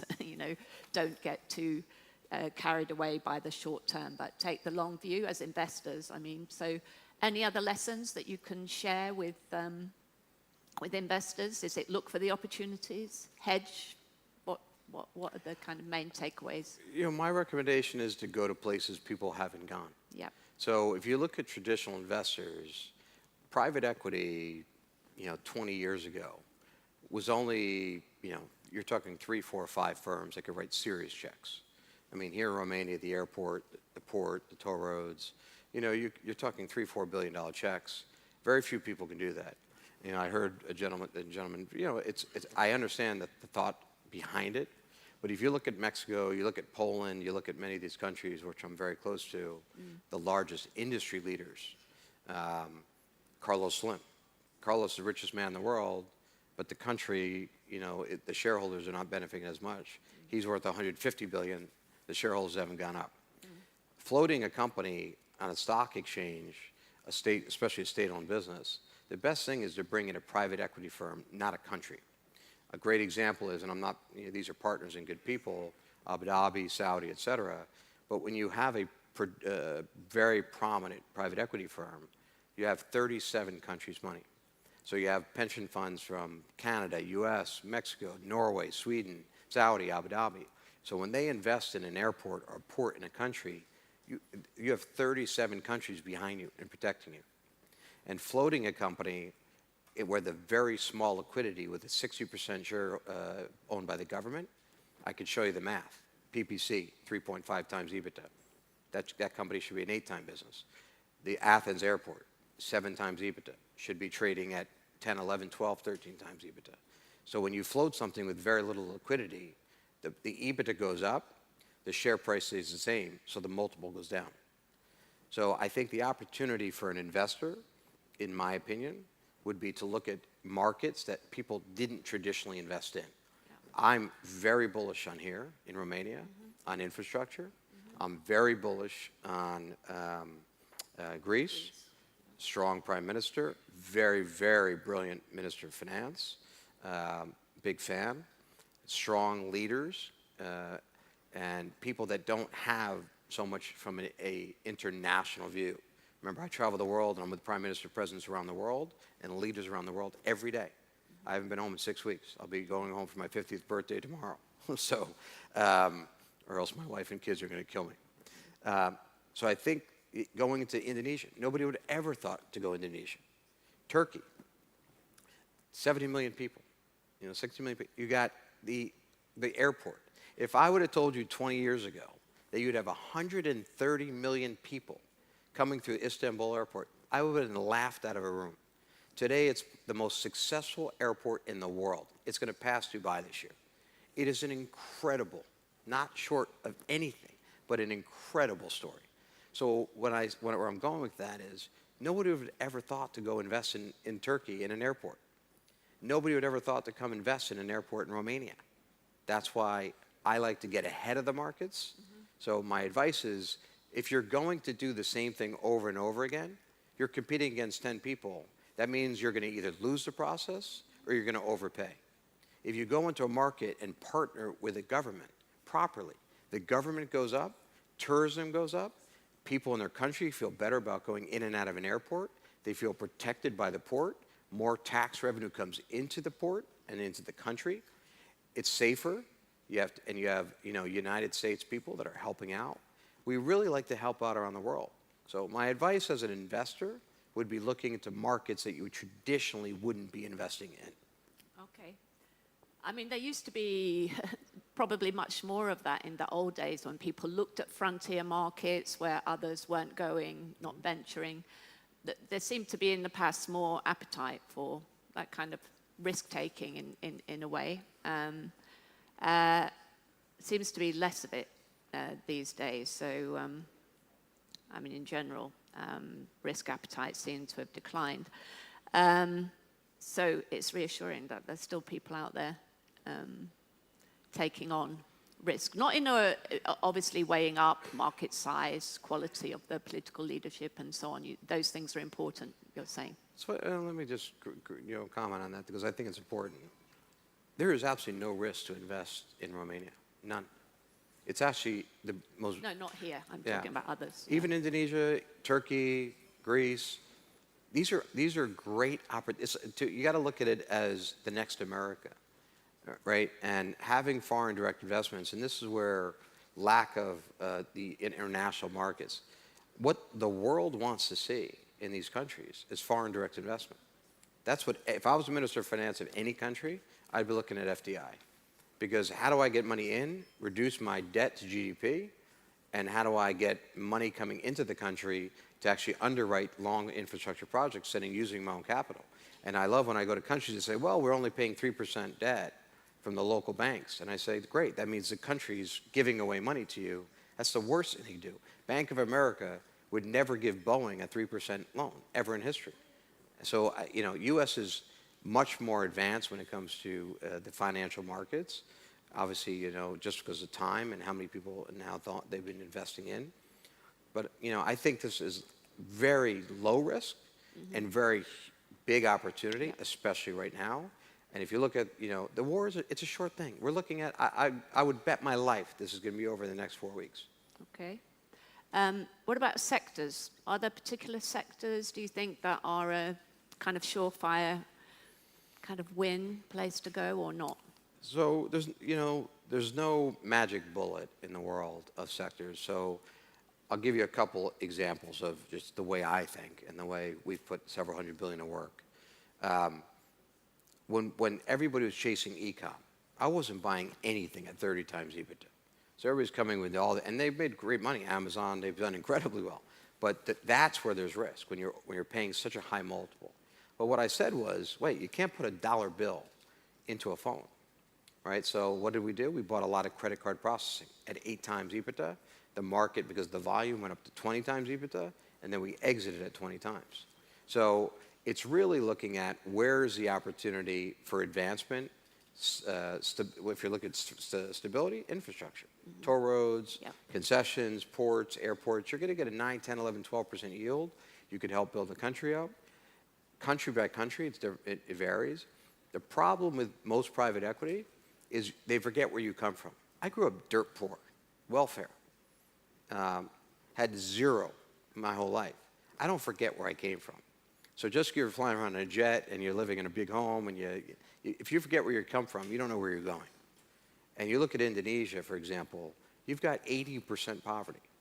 How do I help those people go up?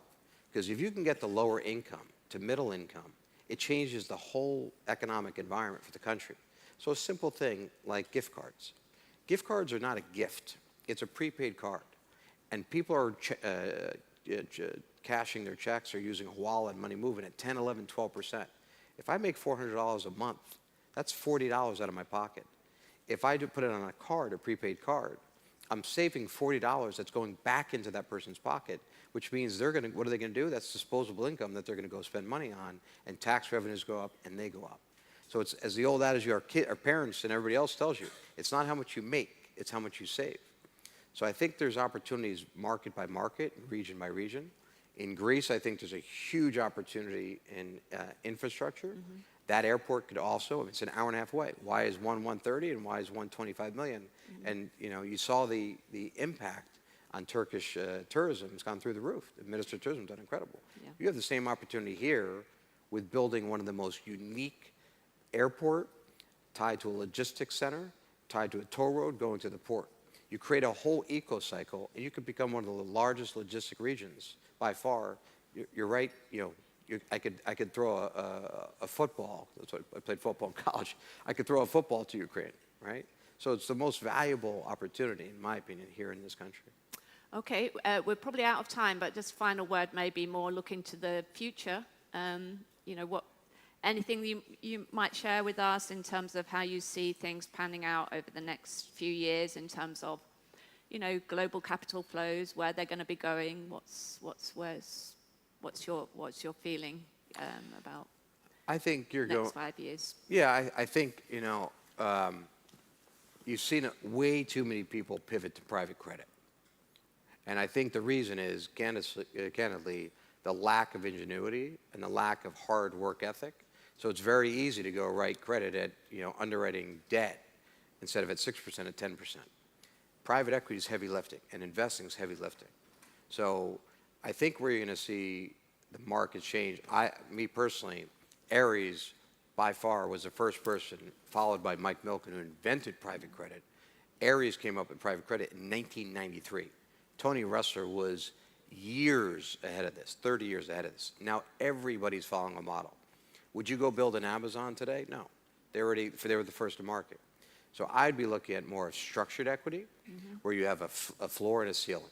So if I come to any country, where I think you're going to see a huge opportunity, and where you're going to see a lot of countries and businesses take money, is pref equity. So if I come in with a floor of 6%, they say, I just want a 6% equity return. But after 15% returns, it waterfalls back to the company, or it waterfalls back to the country. So that the country gets the benefit the more they grow, and there's a very safe return, but it's not debt that I owe somebody anything, and I could take the debt off the current country's balance sheet. That's where I think the future of the markets will be over the next 4, 5, 6 years. Pref equity, I think you're going to see 60 to 70% of the market go to that. I think the next 5 years is really going to depend on the next leaders that we have in place also, of which region you invest in. So for example, in America today, I think we have a huge opportunity. I think we've got some work to do on nobody's perfect. He's gotten off to an incredible start. I think you'll see him make some very big changes in the next 3 months that you'll be very pleased with. And I think with those things, you'll actually see a huge success. Somebody brought up tariffs and VAT. It's really a thoughtful mindset. The world's been charging tariffs. We're the only ones who didn't charge. So we didn't do anything. It's just reciprocal. All we're doing is doing the same thing countries have done for us. I think we could have been more thoughtful on the negotiation. Our Commerce Secretary, I think, could have really laid out a better model that was better for the world, and how that person, how we could have looked at how we can actually impact those countries. I keep using Indonesia as an example. We charge 0 tariffs on their shoes and their garments. Well, what does that do? That gives that country an opportunity to grow and gives us a big ally in that region. So I'll end on this note. I think that if I was an investor, I'd be spending a lot of money right now, putting capital to work, not holding on. Because you're going to look back, 2008, 2020, okay? People look back today and say, I missed out on the chance of a lifetime. John Paulson made a fortune. Mnuchin made a fortune on Fannie Mae, right? The opportunity is when times are like, people make money in a big way in this time where people are uneasy and really uneducated on the market on a short-term problem. This war will be over in 4 weeks. Iran wants it ended. Iraq wants it ended. There's a couple countries that are benefiting drastically by a war happening. It's not America. Let me make that clear. We're spending money. Well, Seth Bernstein, it's been great having you with us. Really a pleasure. And thank you very much. Please join me in thanking. I guess let's have a photograph.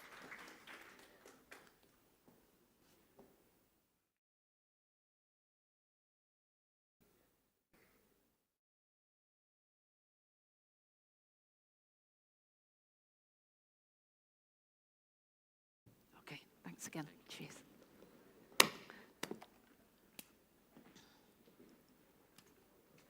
Okay, ladies and gentlemen, we're going to move on now to our next session, our next conversation, where we're going to return and look in a bit more detail at human capital and the labor market, empowering competitiveness and growth in Romania. And I'm delighted to welcome the Minister of Labour of the Government of Romania, Florin Manole. Please welcome, sir, and join me on the stage. I hope we didn't keep you waiting too long. Please have a seat.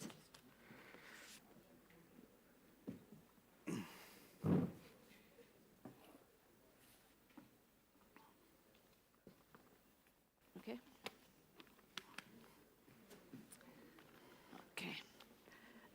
Well, thanks very much for joining us this morning. And we did start some conversation yesterday when we had the European Commissioner here about some of the topics that we want to talk to you about as well. And I guess we can just dive straight in and talk about one of them, which came up, which is problem of labor supply, labor shortages.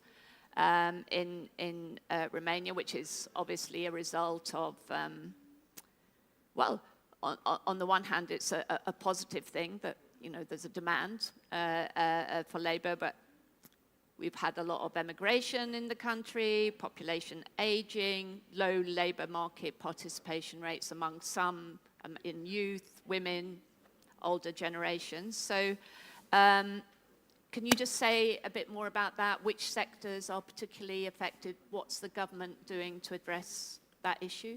Yeah, I will speak in Romanian. Yes. Yes, I will.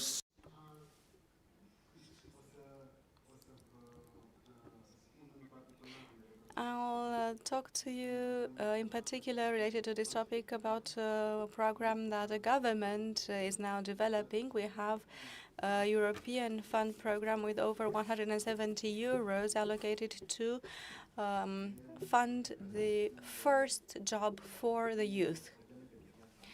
That comes to answer several issues on the labor market with the strategic importance for Romania, specifically speaking about bringing on the labor market some people that will still be here for a long time.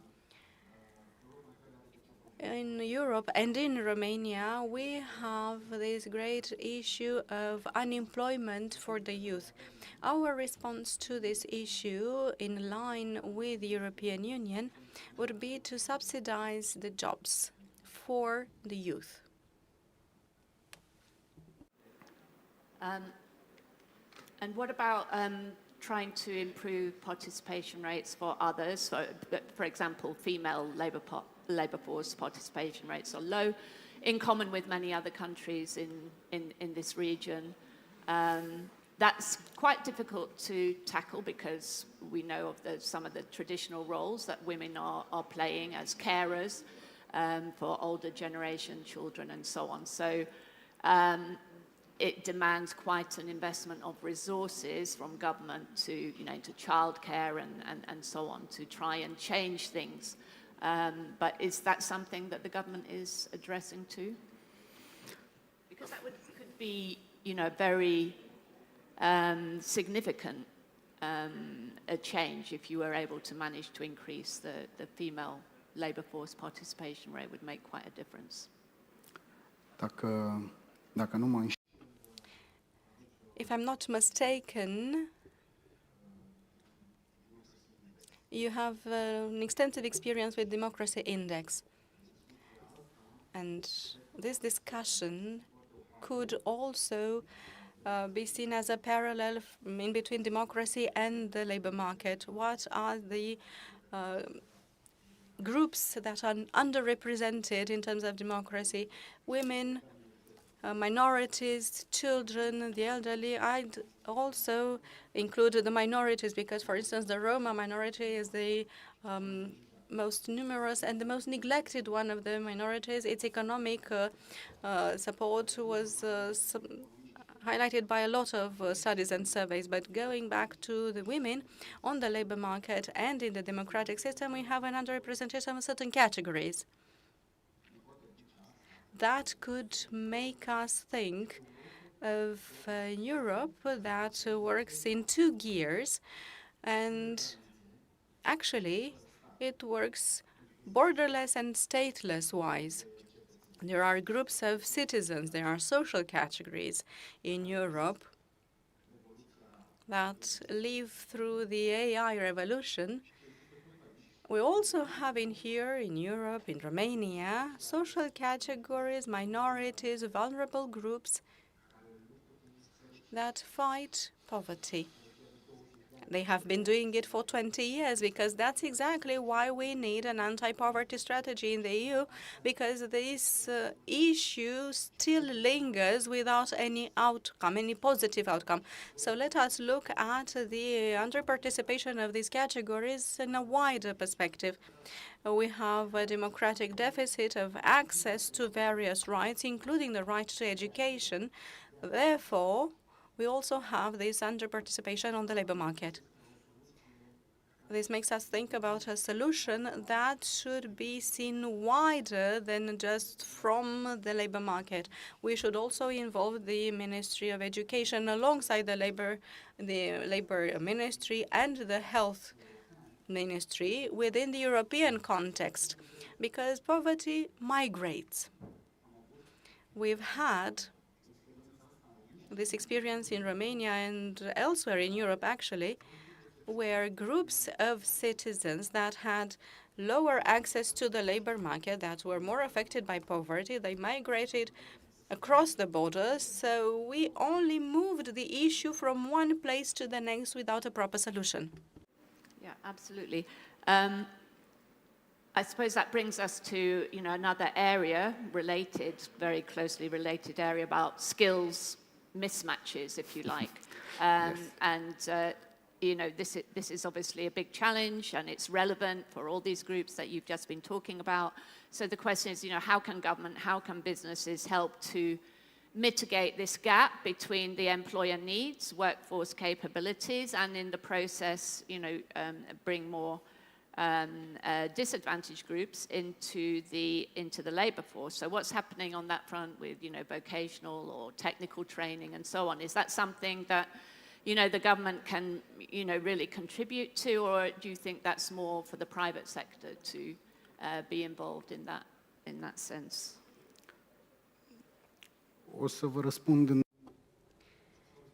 Allow me to answer that in two phases. I'm going to give, first of all, the classical boring answer. For this kind of issues, there's a recipe. Education, skilling, upskilling, partnerships with the private sector for dual education, all of that is already well known. Romania already has investments in place, best practice models in place, but let's go over this boring part of my answer and allow me to give you a more personal perspective, social democratic perspective of a person that comes from the disadvantaged categories in the society. I'm asked to provide training programs, and I have these requests from company CEOs, from owners, associations for various jobs and professions such as car mechanics, welders. These jobs and skills are very important for the industries. These programs are a solution. Pragmatically speaking, they are very okay, but allow me to ask you a rhetorical question. How many of the people asking for such legitimate things imagine their own children becoming welders or hairstylists or truck drivers? How many of these people who want, just like myself, like many other people, those people want their children to go to top-class universities, to spend as long as possible in the educational system, to be stronger in the global competition market. At the same time, they propose for other people, other children in other families from less important social groups to have lower waged jobs and leaving the pragmatic perspective aside. This is a good solution on the short run, but that stops people from dreaming, from having any perspectives on the long run when it comes to other families' children. That might sound cruel on my behalf. However, this is very well anchored in the realities we're living. That might also be an issue of funding. Unfortunately, not all the children on this planet, on this continent, will have money to go to an Ivy League university. However, apparently not all of us want that either. It sounds like Aldous Huxley. We have Alpha and the Omega. I understand that we need to manage the concrete current situation. However, I refuse to have an idealist perspective, and we also need to see what's happening in the real world. Okay, thank you for that. Just because we're up against the time, just to ask you about progress in tackling the informal economy. Again, an issue not only in Romania, but in many countries in this region. The informal economy is still, quite significant, particularly in certain sectors such as agriculture. So what are the plans for reducing that? Is that more to do with the government's digitalization plans, or and obviously it comes at a cost to the state and to the budget and so on.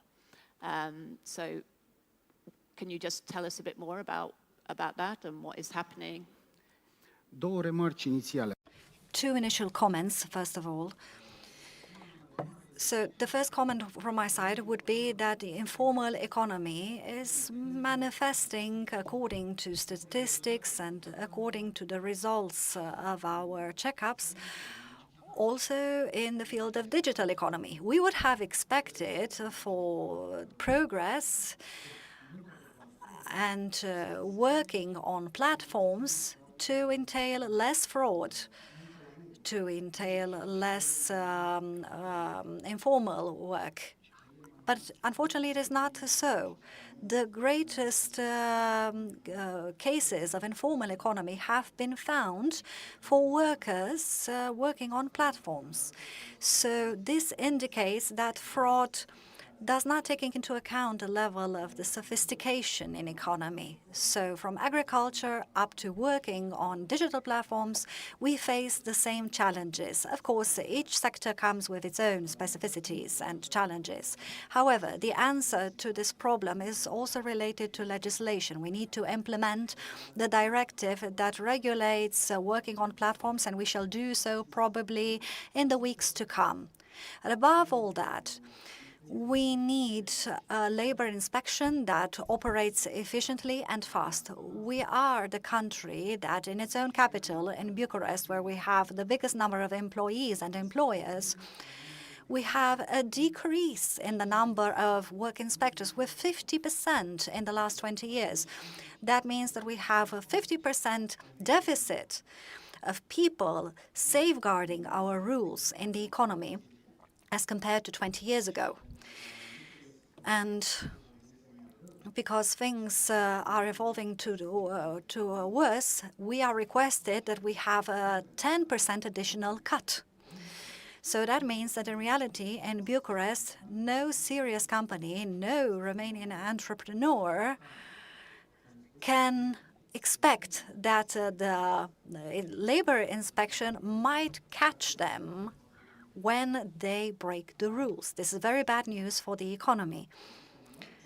But of course, there is a large consensus in Romania that we need to have cuts, 10% cuts everywhere, across the board. And I think it's a stupid thing to say. I've presented you some facts and figures. The fact that we are losing over 50% of our inspectors is a fact. If we cut an additional 10%, we have 10% less chances to enforce the law. Thank you so much, Minister. Thank you for this free and frank conversation. And unfortunately, we have to move on. And we're going to, I guess, be addressing another issue in the next session, which is also relevant for the labour market, but and maybe you can stay to listen to that about the impact, what will be the impact of tech and AI on the labour market and on the economy in general. But thank you so much for being with us this morning. We'll have a photograph. Okay. Thank you.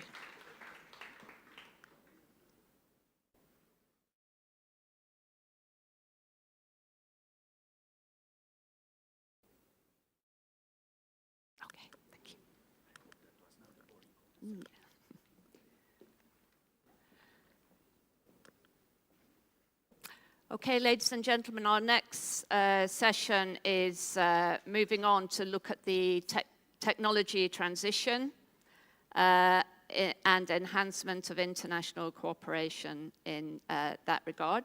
Delighted to welcome the Minister of Economy, Digitalization, Entrepreneurship and Tourism of the Government of Romania, Ireniu Darau. In dialogue with business, welcome Ivona Sicura, Senior Vice President and General Manager, EMEA, Iron Mountain. Welcome, please join me on the stage.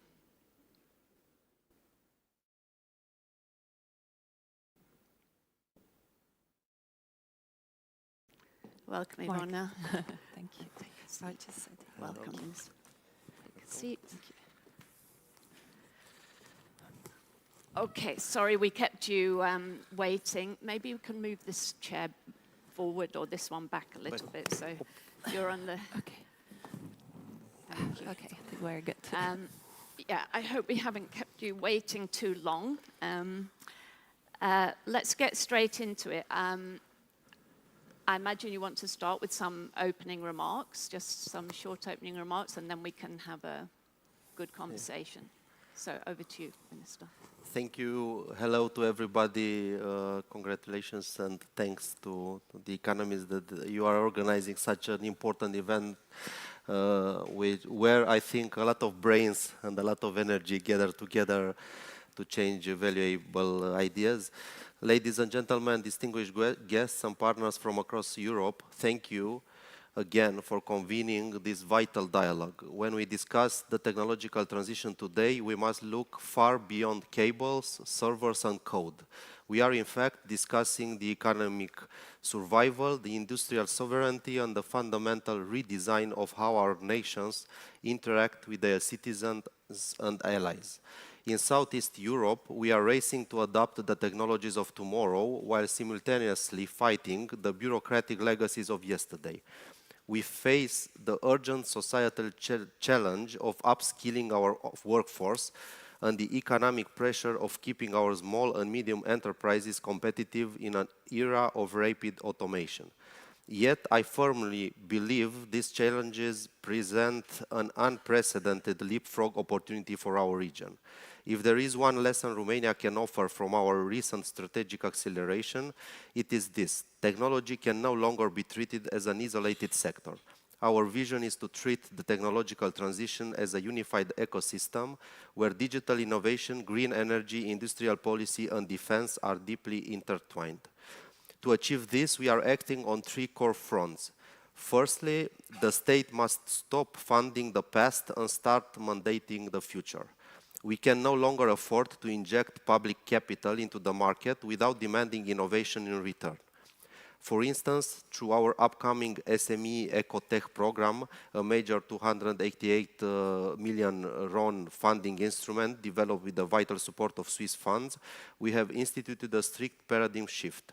At least 40% of every funded project must be directly invested in green or digital technologies. We are making state support conditional on the future readiness of our economy.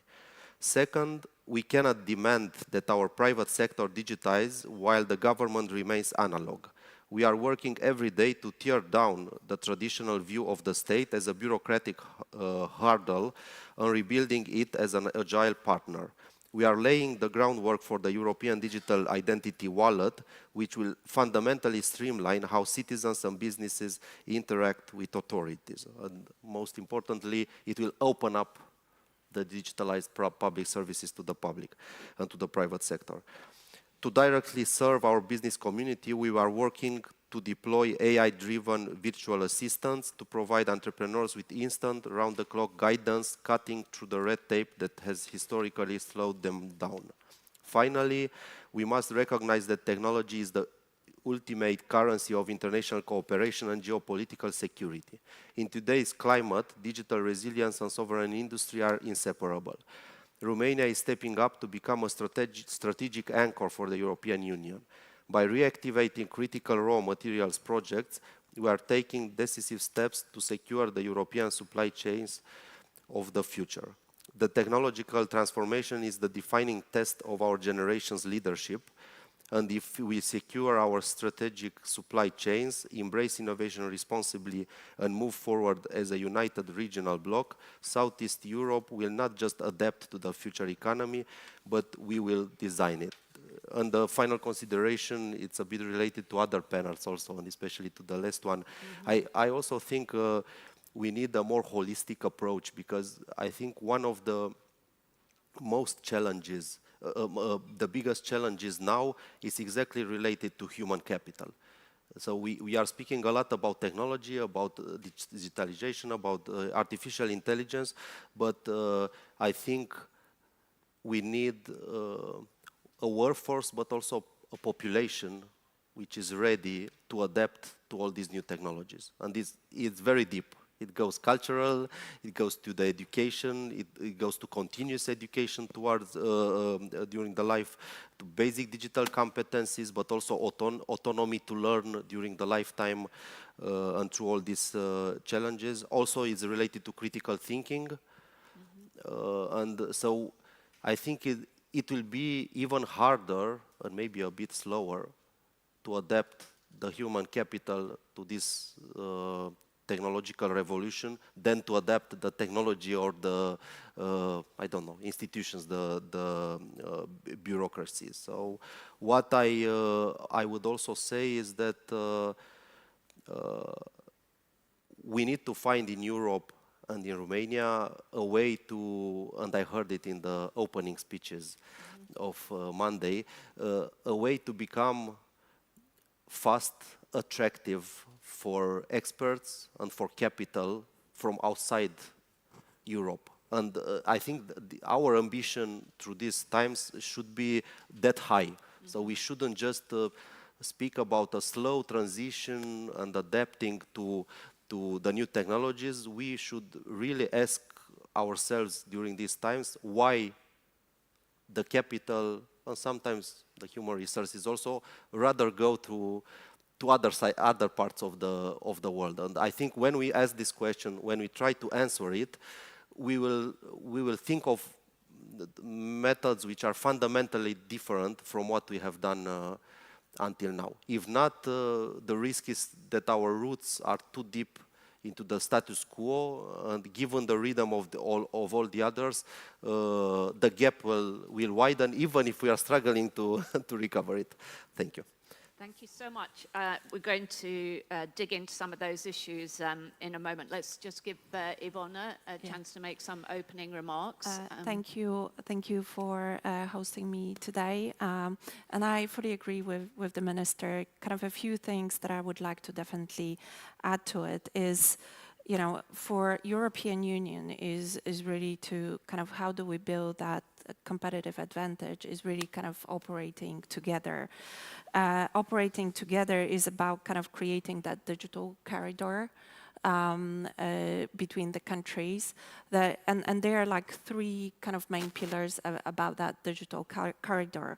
One of them is harmonizing data sovereignty, which means that you actually have the structure of the data and the security of the data, you know, following the same protocols in the different countries. So when companies, when the governments, when the data moves between the countries and you want to get a benefit out of it, you don't have to, you know, we call it like a liability tax, because you have to change it, you have to kind of adjust it. So that's kind of one of the things. The other one is asset activation. Is like we still have 80% of the data are unstructured. So how do we move to structuring the data so we can actually start using it? We still have a lot of legacy data that are so important for the future. So activation of that data is kind of an important piece, and the resilience and competitive edge by creating sovereign cloud, you know, kind of that we control application data, so you know we can use for the benefits for European Union. Okay, great. So let's for the Minister first of all, just to follow up on some of the things that you were emphasising. So just on the digitalization and the, the plans, what's happening there, we talked about it a little bit this morning in our opening session. I just wanted to ask, first of all, have you taken any kind of model here? I mean, obviously, Greece in recent years, back in 2019, 2020, implemented one of the most successful, digitalization of government services. I mean, quite incredible, actually, what they achieved. I mean, UK did it, in a long time ago. I mean, the Greece example is good. That was something that was implemented by the current finance minister of Greece at that time when the Mitsotakis government came in 2019. And what they managed to do in, very rapidly was digitize, thousands and thousands of government services. And it was, from the public's point of view, the most successful reform implemented ever in Greece, or the most popular reform actually implemented apart from the foundation of the National Health Service in Greece. So, and that's how it's been. That's the impact, with the government delivering a reform like that has just been, hugely popular in terms of the citizens of Greece. So could you tell us a bit more about, was there a model? Are you doing your own thing? What's happened so far? Any good examples of, where it's paid off? Quickly wrap up. Of course, Greece is an example. There are some recent examples in Portugal. There is the classical example and a bit idealistic of Estonia. So we can speak about this. What I think it's a bit closer to our world and our situation, I think Republic of Moldova, maybe even Ukraine, because there are situations where they moved very fast, sometimes in an unplanned way, and succeeded to accelerate some digitalization of some major part of public services. Then I think with AI, and you spoke about unstructured data, New Horizon shows. You saw 2 days ago in Romania, one programmer with AI did like a better clone, let's say, of a fiscal website. So these are the new horizons. What I fear, and I come from the software industry, so what I fear is exactly the status quo. If you try, in Romania, I like to say, for 20 years, everybody promised a digital transformation. And we are almost in the same place. So first of all, we should be a bit humble and say, okay, we should do the transition towards digitalization. And then it's about priorities and identify the main public services which are pain points for citizens and digitalize fast those one. Also, we should look to governance. So what kind of institutions we need, what kind of institutions today are blockers towards digitalization, and then we should look to preconditions. And I really think digital identity, digital wallet, democratized digital signature, with these three, in fact, and our goal, I hope not too idealistic, is to have all three in the end, by the end of the year. It's a precondition for the openness towards public sector and generally innovation. If one ministry wants to move faster than the others, if you have this, you have the connection with the citizens, you have AI for the data, you have anything you need. And then we will, in a very short term, we want to deepen our cooperation with Republic of Moldova because they have a very agile institution for electronic governance. We have a team which is going there to learn fast some stuff, and then hopefully we will move fast to copy some others that are functioning in the same language and a bit with the same culture.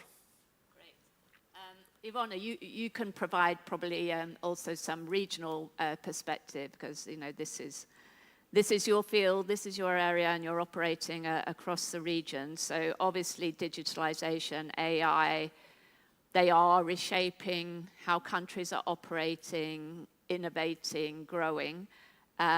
So, I guess you can help us here and tell us how Central and Eastern Europe, and Romania in particular, can position themselves as actually leaders. I mean, can they leapfrog actually, and, can they be leaders in this transformation? And just if you could say a bit about how you see Romania being positioned in terms of technology readiness, connectivity, 5G, AI adoption, and so on. Yeah, thank you, John. It's, I call that Romania has all of the main ingredients, because if you look at Romania, you have the right IT talent. It's like the STEM is really kind of key capabilities in this region.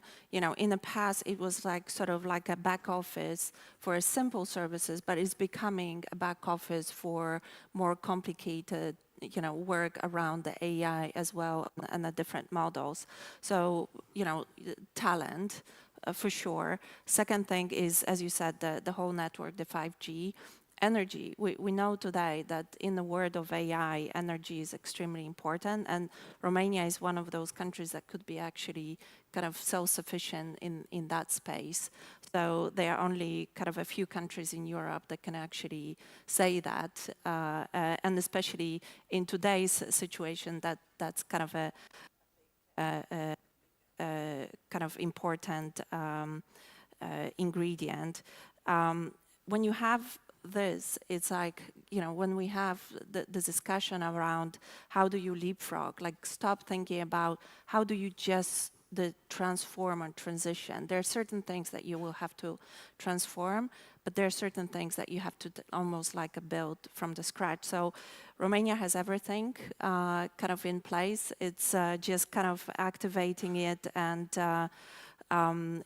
putting a plan together and execute is, you have everything there. Do you agree with that?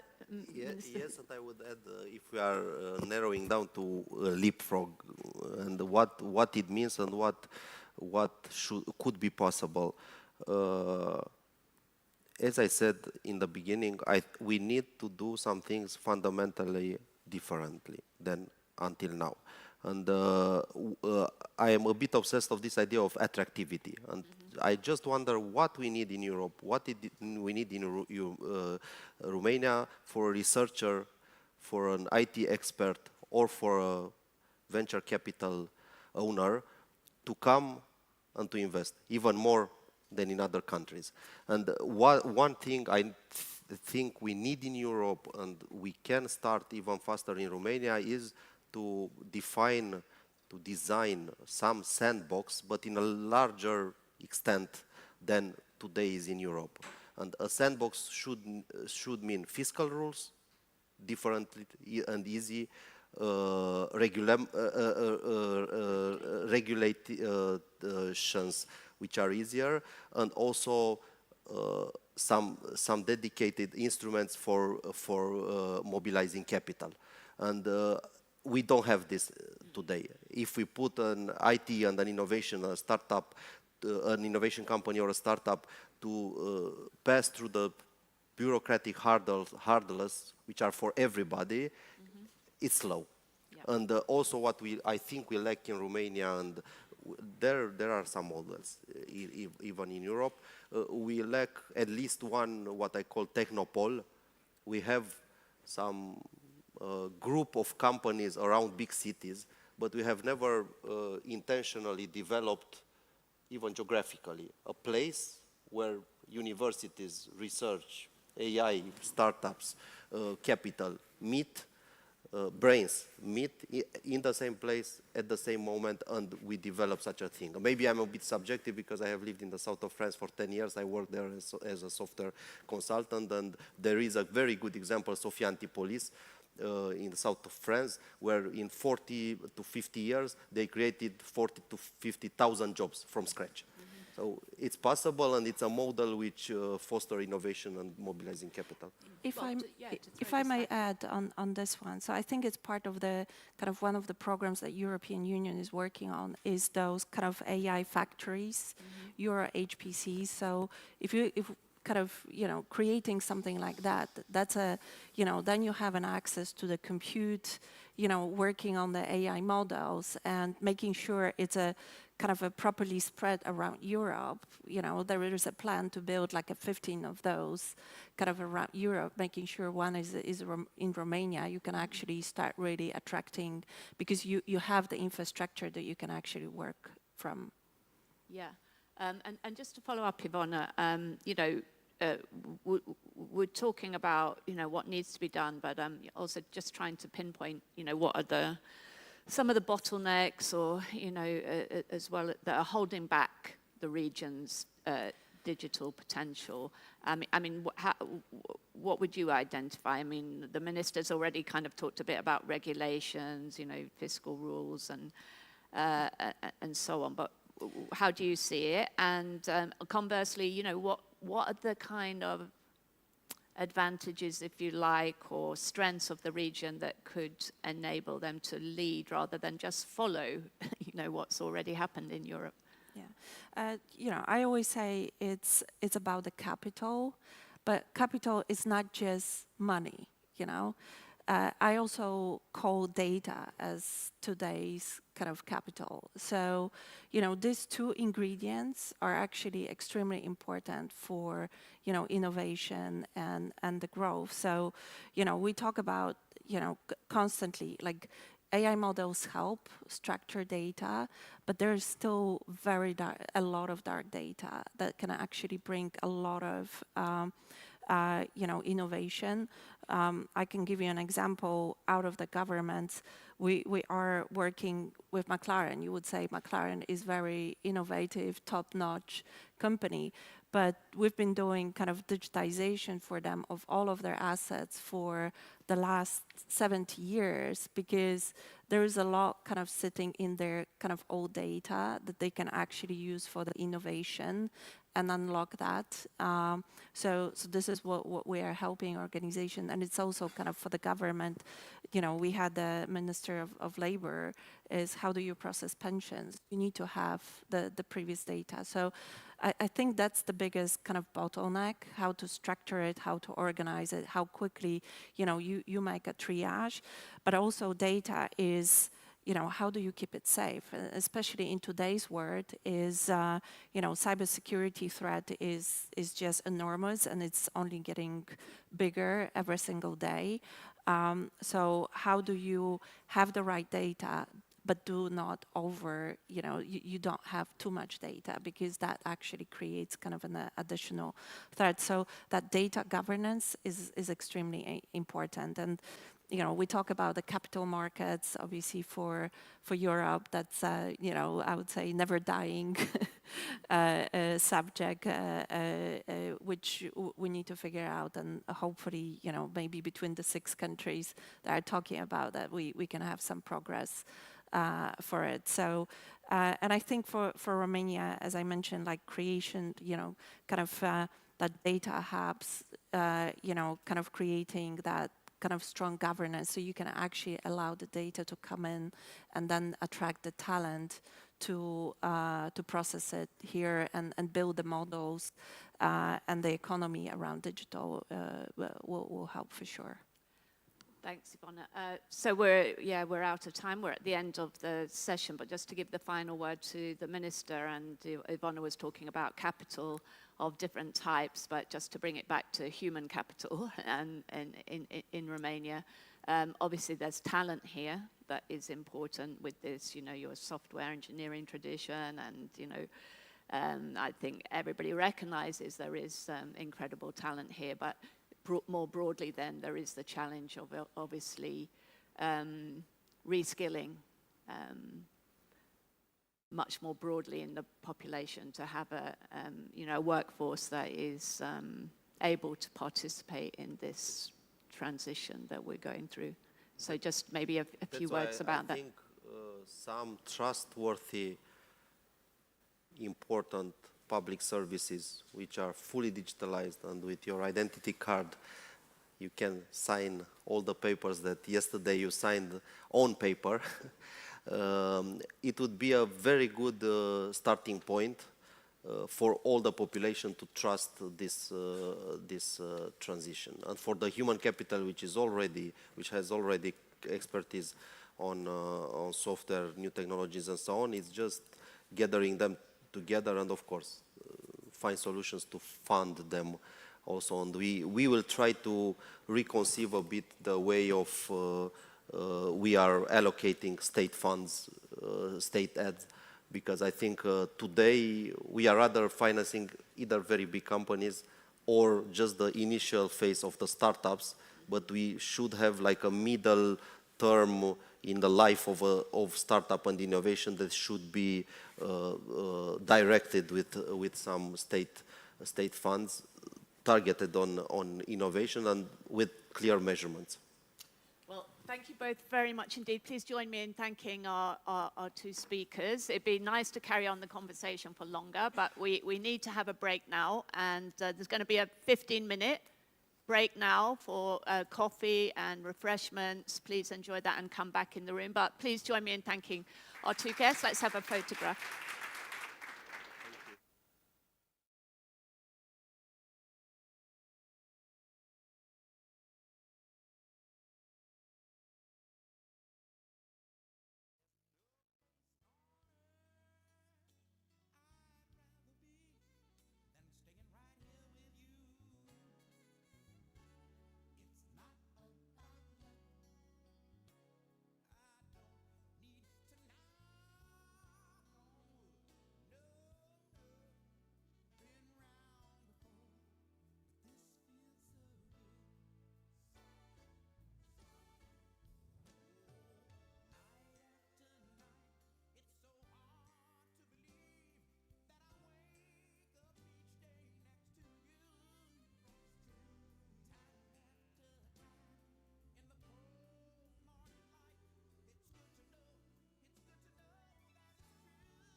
O rețea puternică înseamnă, în primul rând, legături puternice. Împreună găsim mereu soluții pentru că avem o putere secretă, echipa unită, motivația noastră din fiecare zi. Vino alături de noi. Distribuție Oltenia, parte din grupul Evrio.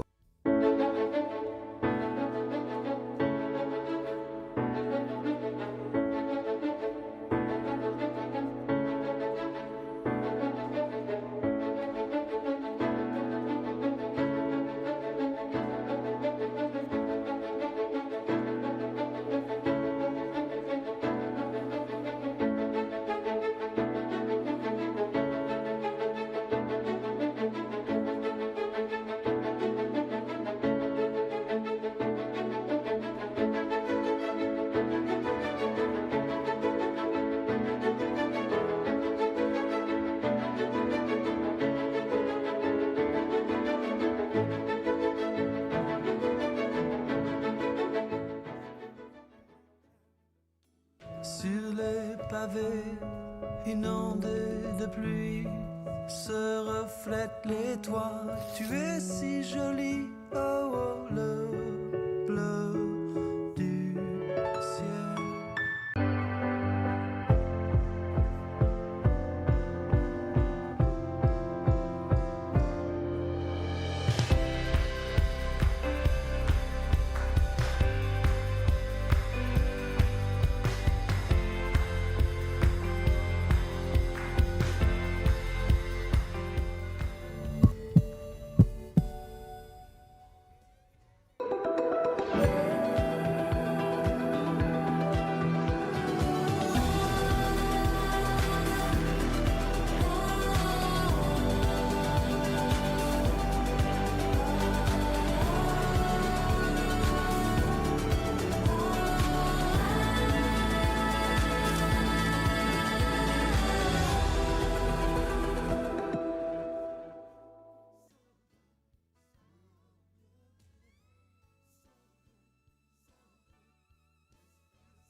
Hard work and industry-leading expertise of Hill International employees is the reason for our success and the reason our clients trust us to deliver their most challenging and complex programs and projects.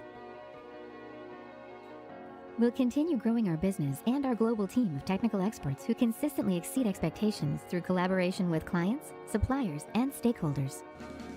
We're Hill International, delivering the infrastructure of change. At ING, our destination is the future. And it's our job to get your business ready for a one-way journey to a hyper-connected, sustainable future. We can do this because we're global. But that's no use without also having local experts. So we've got lots of them too. And we're backed up by a big gang of nerds. Excuse me? I mean, sector experts. Thank you.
technology grows exponentially, improving and adapting to new applications.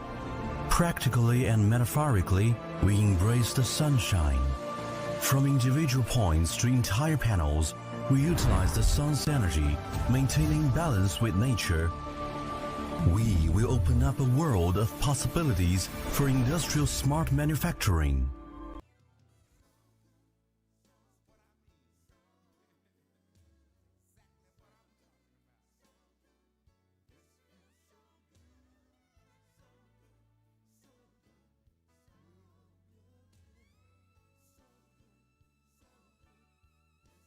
At Pyreos, every award marks meaningful progress, bringing us closer to your trust.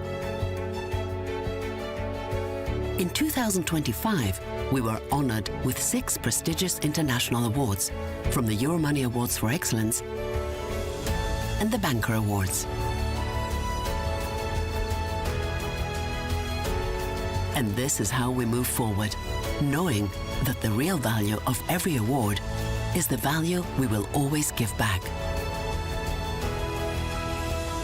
Pyreos, embracing tomorrow.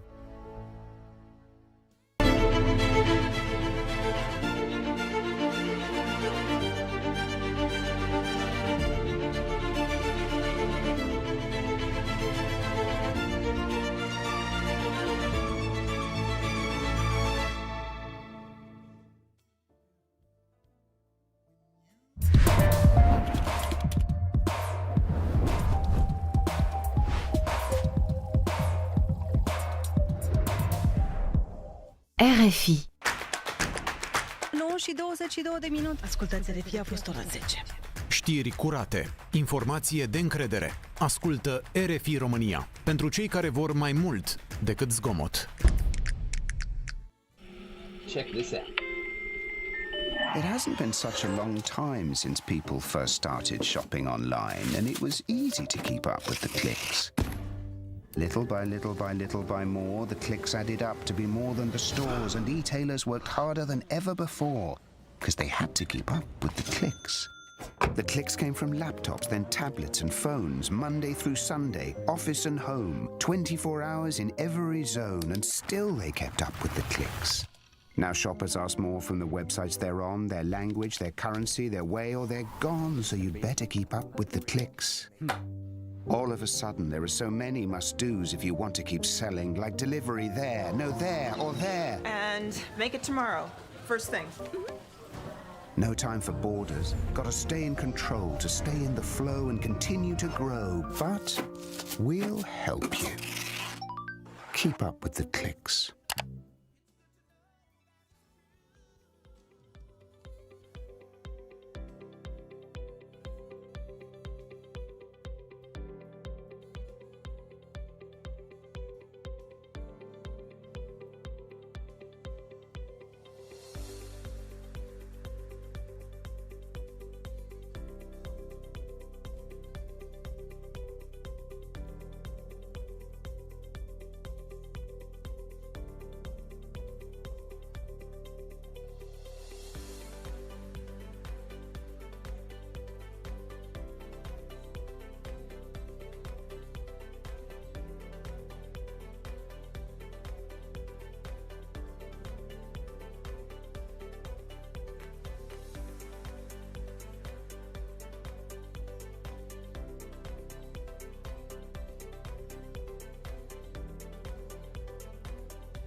You may be wondering what a company with energy for everything looks like. We are PPC, and clean energy is our driving force. Our mission is a sustainable future for everyone.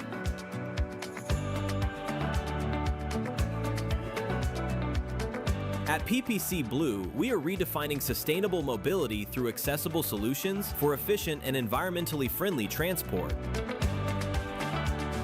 Our colleagues from Rețele Electrice are in the midst of a digital transformation, implementing an intelligent electricity supply system.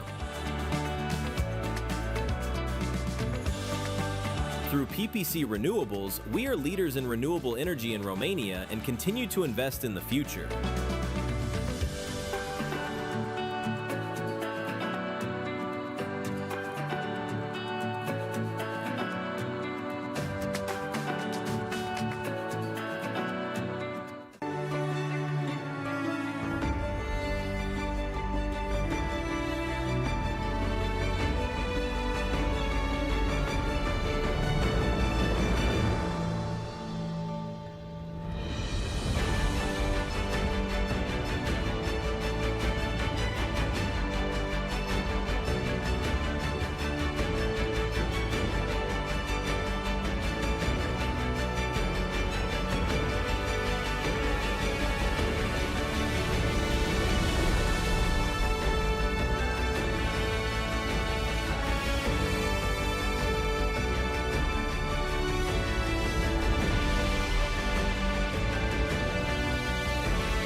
Pentru unii e imposibil.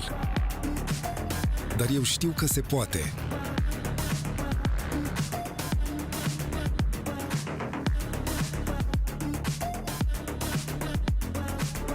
Alături de echipa potrivită. Pregătit pentru orice. George Business, platformă de banking inteligent pentru companii.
O rețea puternică înseamnă, în primul rând, legături puternice. Împreună găsim mereu soluții pentru că avem o putere secretă. Echipa unită, motivația noastră din fiecare zi. Vino alături de noi. Distribuție Oltenia, parte din grupul Evrio.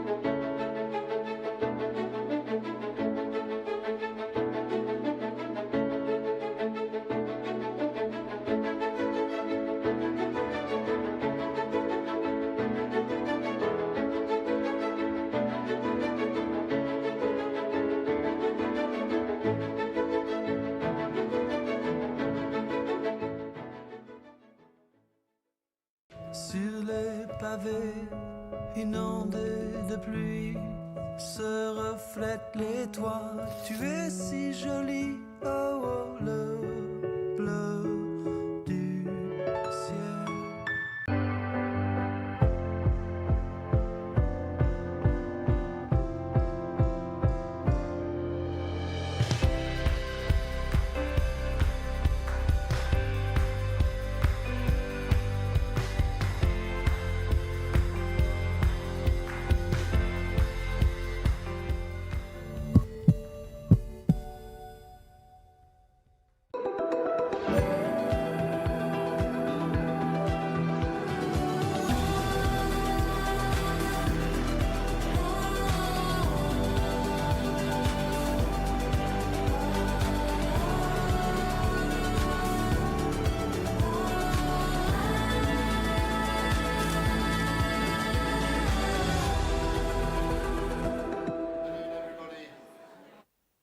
Once the sound people give me, there we go, there we go. Please take your seats, ladies and gentlemen. My panel are already taking their seats, so they're showing the way, setting a very fine example. I hope you're all rehydrated, redecaffeinated, caffeinated, and rested and refreshed, and ready to plunge back in. Crikey, my panelists are keen. Okay. Please take your seats, finish your conversations, focus on us. We're the important people just at the moment. Excellent, thank you very much indeed. Okay, well, let's get going. We're going to plunge back in into our program, and our next session is about the role financial institutions and finance play in creating a more competitive and cohesive Europe. We have an excellent panel who are obviously enthusiastic because they didn't wait for me to introduce them. They've just come straight up, which I love to see. Yeah, you're the minister. You can't just say you're following everybody else. That's not the way it works. Correct. So let me welcome them anyway by name. We have Minister of Investments and European Projects for the Government of Romania, Dragoș Pislaru. We have Bogdan Chirițeu, who is the President of the Romanian Competition Council. We have Anca Dragu, Governor of the National Bank of Moldova. And we have Andrei Bratu, Corporate Executive Vice President of UniCredit Bank, and Zia Aliev, who's the Vice President of Banking for the Black Sea Trade and Development Bank. So we have, as I'm sure you'll agree, a fantastic collection of speakers with us. Let's start off with the flow of funds from Europe to its member states and how they can work. I mean, I think it's extraordinary what Europe innovated with the RRF, so a few years ago. It's been transformative, I think, for many countries, new entrants and old in Europe. Romania not least among them. Minister, how do you ensure that those funds coming in from the EU are well used in the sense that they give the best payback possible in Romania, but also that they work for the EU? Mm-hmm. So first of all, thank you very much for having me, and I would like to greet this amazing colleagues, friends, and audience. I had some very interesting discussion even beforehand, and always the hallway discussions are even better than the panels. But I would like to highlight the fact that the best proof of the fact that the money, the European money, are really meaningful for Romania's development is to look at figures. 2007, Romania was 44% of the European EU average purchasing power standard, 44. Today, we are at 80. So if we leave Ireland aside, because there you have the US assets, and that's actually, skewed because of that, Romania is the most successful country that has actually, in terms of convergence, of course, GDP-wise, you may talk about polarization and so on, but we are a textbook manual of how, by using EU funds, more than 108 billion euro received, we've actually managed the impossible, 44 to 80. And it's very important to understand, in terms of speed and catching up, we are far beyond, Poland or the others in the area. And this is really relevant, to prove the fact that while you use EU funds, you can actually get this kind of results. Second, I believe that if we look at Romania's accession so far, we have, we are past maturity, 18 years old, we were in university last year, 19 this year. The point is that after we entered the Union, we were a little bit more relaxed, and we relied heavily on the consumption-led model where, consumption helped a lot of the growth that happened. And then, of course, this was not necessarily without imbalances, but the whole point is that right now we are in a very crucial moment of shifting the economic model. So we shift from consumption to investment. And where we are right now, we are on an investment that relies primarily on public investment.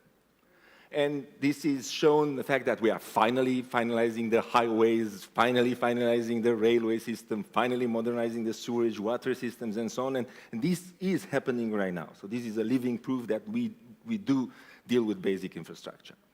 But just to connect a little bit with the future, because it's very important, our ambition, especially for the 2028-2034, and this is my main message to all the business partners here or from all the neighboring countries in the area, and it's so nice that the economist has brought them all here. Our message is that we will shift from focusing more on public investment to focusing on leveraging private investment. And how we'll do that, and that's the theme of the panel, and I'm really delighted to be here among really amazing finance professionals, is by using financial institutions, using financial instruments, and leveraging. And the whole point is how to shift from a reality where you get €1 and then you spend €1 and then 80% goes to the public sector and only 20% to the private sector, to a reality where at least 1/3, if not more, is actually done by the private sector, leverage on that. And I can give you another number that is really relevant. You mentioned the recovery and resilience.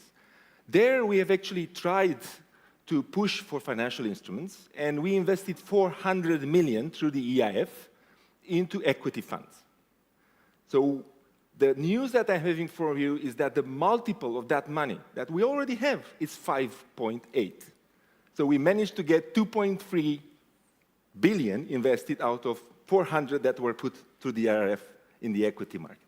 And this is the kind of leverage that we would like. That's why the new kid in town, the Bank of Investment and Development, is so crucial, and it is a creation of the RRP. So institutionally, right now, we are on the last stage of doing the pillar assessment, and we are waiting to have in May fully pillar assessed so that we can heavily rely in the present, because we are developing right now quite a few instruments, and in the future on that. My last remark for the intro perspective. Romania right now, it is indeed in a period, and you have heard the Minister of Finance, where we are actually doing at the same time, of course, the budgetary and fiscal adjustment, but then focusing on investment, as I mentioned. But it's so important that this year is the year of the RRP, of the Recovery and Resilience program, and then next year we have at least 7-8 billion that will be spent on cohesion. And by the way, again, figures, Romania is number 8 in terms of payments, so absorption, effective absorption, and number 2 in terms of the amounts. So we already spend 9 billion on cohesion, which is really amazing. So right now, cohesion is going well as well, and in 2027 will be the year of cohesion in Romania. And then 2028 kicks in, and we have this particular perspective that is so important for predictability and for the future. So the whole point is that the government, and especially my ministry, is becoming more and more a partner of the financial institution, of leveraging. We would like to have SMEs not going to the ministry anymore, but going to the financial intermediaries, to the banks, to the equity funds.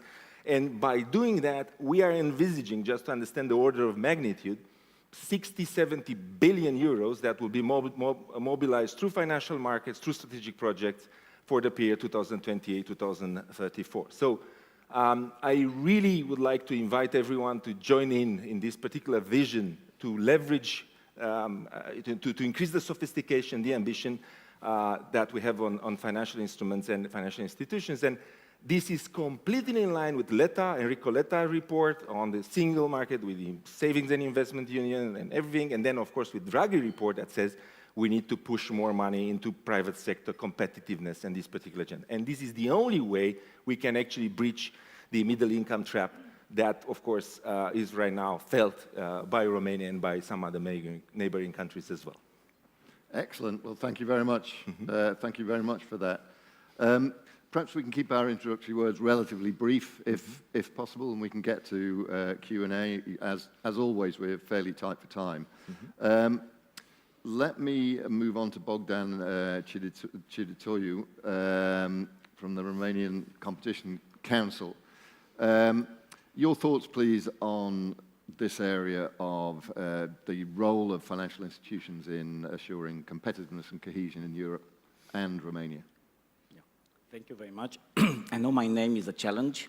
Oh, yes. So this could be a test for foreigners.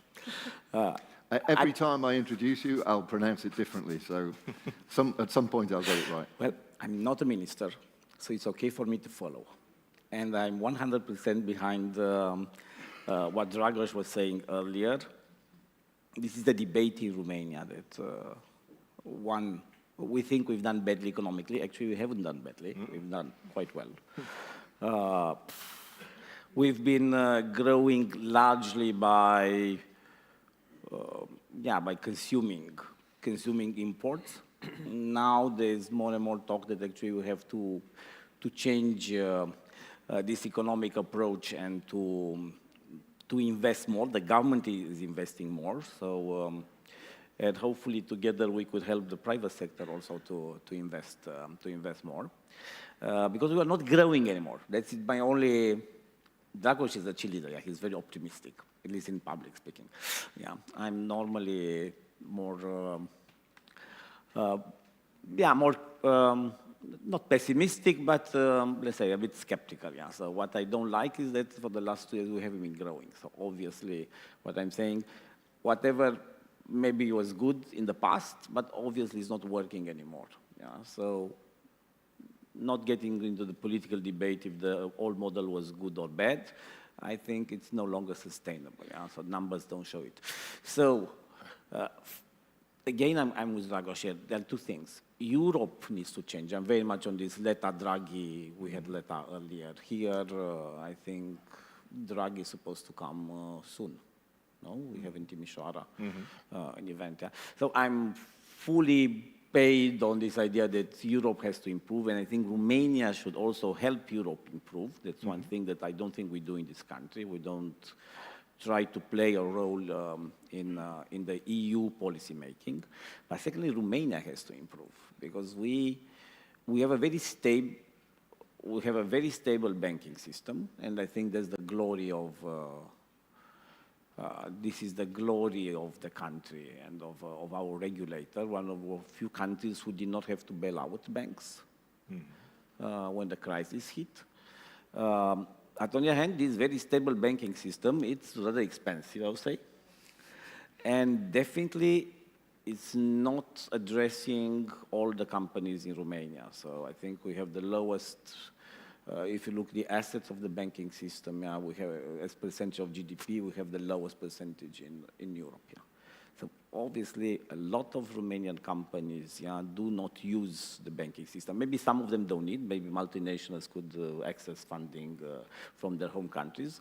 But local companies, which are a bit more than 50% of GDP, they don't seem to, they don't access the financial sector so much. And also what I'm telling my friends in the banking system is that I find it embarrassing that Bucharest, I think, is the second city of Revolut. And Romania might be the second market, I think, of Revolut. And why on earth, the fact that Revolut was so successful in this country shows there was a demand that our system was not able to fulfill. So, okay, it's easier to, when you're in government, you're a monopoly. It's, you have no competition. It's very easy to preach to everybody. But okay, that's my perspective. I would love our sector to be, our financial sector to be more dynamic and to address the needs of all Romanian companies. And then you have financial instruments we don't use in government. I think that's it's good that we finally have the investment bank. Took us a while to get there. And it's very good if we succeed to come with financial instruments, because we are still very much relying on grants from the government. So at least on my part, our institution is lobbying the government to use less grants and more financial instruments, like state guarantees, for example. Okay, thank you very much. Anka, this, see, if I stick to first names, generally it's a lot easier. There are fewer accents on the first names, I've noticed. What's the position here for Moldova? I mean, you're in a different situation. First of all, you're a central banker, but you're also in the route towards accession to the EU. So RRF is more of an aspiration than a concern for you at the moment. What's your observation on what you've heard, but also just give us the position from Moldova? Well, first of all, I fully agree with what my good friend and former colleague Dragoș said, and Romania had witnessed significant progress, and yet that's probably the most successful country among the new member states. But Moldova will be even more successful. And we don't have an RRF, but we have something similar. Accession countries have the growth plan.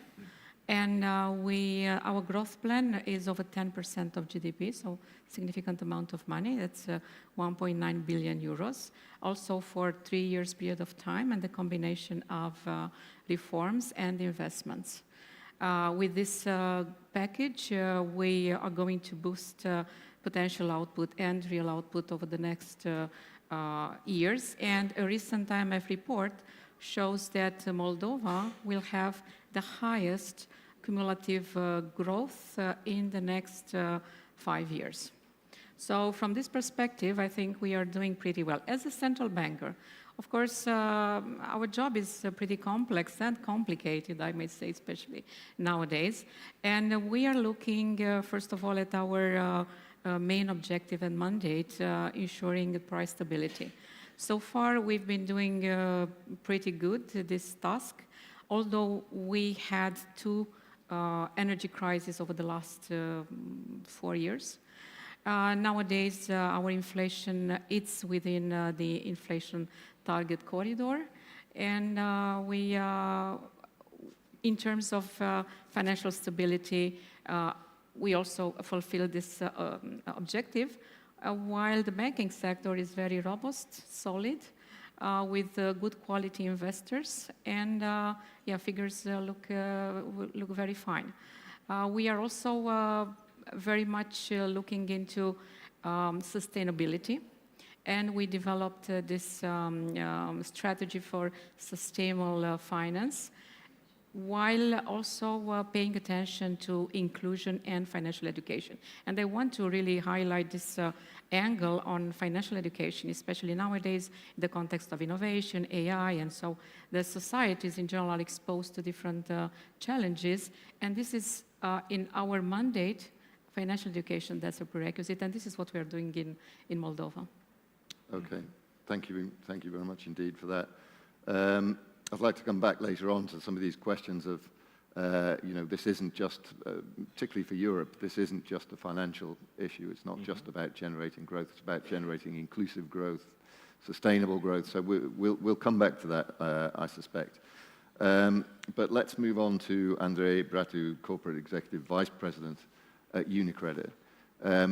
What's the perspective? I mean, I'm intrigued to hear your response, for both of you, your response to what you've heard from the Minister and the Governor. But your perspective on this whole area of deployment, efficient deployment of European funds. Well, I would first start with the point that neither in Europe nor in Romania there is not a savings problem. There is a lot of capital in Europe. We have talent in Europe, and we have ambition. What we are missing in Europe, and especially in Romania, is the speed of deploying things. I'm a banker in Romania, and I see every day where capital succeeds to flow. But on the other hand, I also see where capital, and we see where capital gets blocked, and usually by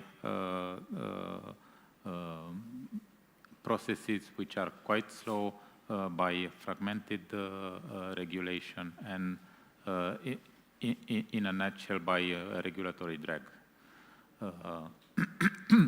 Now, for Romania, the question is not whether it needs investment, because that's clear, it does. For Romania, I would say that the main question is whether we can use the banking sector to turn the savings into productive investments faster and at a much greater scale than we exceeded so far. As Draghi mentioned, there is a need for a step change in competitiveness, as well as a step change in investment. But this shouldn't be made marginally, but at scale. As a banking sector, we can be part of these developments, mainly focusing our resources in identifying and financing good projects that can obtain rapid and timely authorizations, and the way that they could be put in place. Otherwise, we just are going to find ourselves in a worse position in competing with, as Europe, with the United States and China. It will increase our costs. It will slow down our development, and therefore we will affect the scale development that we're targeting. Now, in terms of competitiveness, I would say that simplicity is the main attribute. So simplification in general is competitiveness policy, and it is also economic policy. If we succeed to simplify the regulatory frameworks, the speed of reaction, if we succeed to digitize the processes, and in general to make the projects more bankable, then the growth will follow almost instantly. And we can see it other examples. So if we stay back and look at the United States and China, we see a clear difference. China has shown how execution at scale looks like, and especially in infrastructure and industrial mobilization. While US, on the other hand, they are quite competitive on commercialization, on venture capital, in innovation, and in their ability to turn innovation into business leadership. So therefore, I would say that Europe and Romania have a lot of attributes, positive ones, and I would here mention the robustness of the educational system, the social environment that should be preserved, industrial depth, and I would say in many regions of Europe, only we need to speed it up and to employ all these resources. And if we can get this on the right track, I would say that the banking sector would be one of the main contributors and will help Europe become more competitive and cohesive. Okay, thank you. I love that you're modeling yourself on China and the United States. I think that's a great way to go. Two very contrasting models, if I can put it that way. Let's move on then to Zia Aliyev from the Black Sea Trade and Development Bank. Your thoughts, please. Thank you very much for having me here. I would like to thank The Economist for organizing such a great event where we share our insights and our opinion about the very fundamental issues for the Europe. The topic that we are discussing now it's a fundamental question about the European economy. So how to mobilize investment that boosts competitiveness and cohesion, and what is the role of the financial markets here? So whether financial markets can deliver this mandate well or not. From the perspective of the Black Sea Trade and Development Bank, the answer is yes. But only if financial institutions act with clear purposes to be not just provider of capital, but drivers of transformation. Before I talk about the role of the Black Sea Trade and Development Bank in this area, let me say a few words about the Black Sea region. The Black Sea region is a European frontier as a bridge between the European Union, Southern Europe, Caucasus, and Central Asia. It's a region rich in human capital, natural resources, and entrepreneurial energy. Yet it's also a region where investment gaps, fragmentation, and uneven development persist. Despite ongoing geopolitical conflicts and uncertainties, the Black Sea region continues to demonstrate economic resilience. In 2025, the regional economic growth reached 3%, which is significantly above the Eurozone average. In the absence of external shocks, we expect GDP growth to continue around 2-3% on an annual basis over the medium term, if, of course, there is no any external shocks. This resilience is underpinned by strong domestic demand, well-anchored inflation, prudent fiscal and monetary policies, and improved external balances. The BSTDB's mandate is to promote regional cooperation among member economies and economic development in member countries, principally by financing projects in private sectors and public sectors. Now, how we contribute to the increase in competitiveness and strengthening of the cohesion in the Black Sea region. There are two main channels. Let me just explain one by one. The first channel is directly financing the competitiveness. So how we do that? Over the years, BSTDB has cumulatively disbursed more than 9 billion euro to support productive sectors across our member countries. These operations span a diverse range of sectors, including infrastructure, manufacturing, agriculture, tourism, transportation, real estate, energy, with particular focus on renewable energy and green finance, in line with the priorities of many of our peer institutions.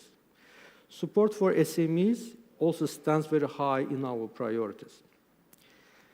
PSTDB's member countries are diverse in terms of the stage of development, economic resilience, and sustainable development challenges. Therefore, the bank addresses specific economic priorities while prioritizing the projects accordingly. In EU member countries such as Romania, Bulgaria, and Greece, the bank mainly finances green projects to support energy security, infrastructure development projects through the PPPs mainly to enhance transport and logistics, and real estate development projects to support tourism. As you know, most of the Black Sea countries are tourism countries, so the tourism plays a very important role in economy and economic growth and employment.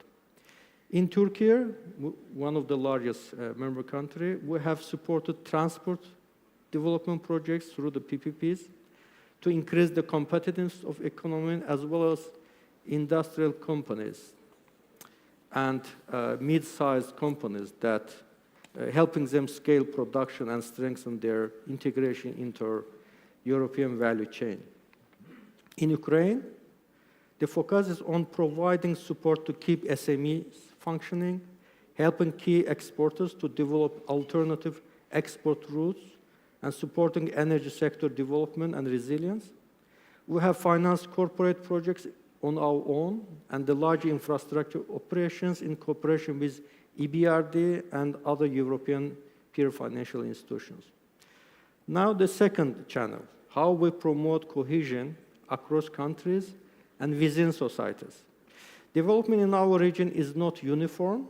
Some economies and some regions within the economies face greater structural constraints. This is why BSTDB deliberately direct resources to less developed markets and underserved sectors. Supporting economic growth and integration in small member countries such as Azerbaijan, Armenia, Albania, Georgia, and Moldova is a key strategic objective of the bank. Currently, 20% of our outstanding portfolio is allocated to small shareholder countries. We aim to increase this share to 25% at the end of this year. Alongside infrastructure development projects, we have supported local financial institutions in expanding lending to small businesses and rural enterprises. We also prioritize cross-border connectivity, investment in transports, energy, and trade, particularly across the Black Sea Basin, help reduce bottlenecks and create real economic linkages between countries. Talking about the connectivity, let me now turn to a topic of growing strategic importance, the Middle Corridor. A corridor which is very important for increasing cross-border connectivity. This corridor linking Europe to Asia via the Black Sea, the South Caucasus, and Central Asia has rapidly emerged as a critical road for trade, supply chain, and energy flows. Countries like Azerbaijan and Georgia are playing an increasingly important role in facilitating energy transit and transport connectivity, while Black Sea ports in Bulgaria and Romania are becoming key gateways to European markets. In a context of shifting geopolitical realities, including the impending peace treaty between Azerbaijan and Armenia, the Middle Corridors offers Europe a unique opportunity to diversify supply chains, enhance resilience, and strengthen energy security. However, realizing the potential requires coordinated, large-scale investment in infrastructure, logistics, and energy system.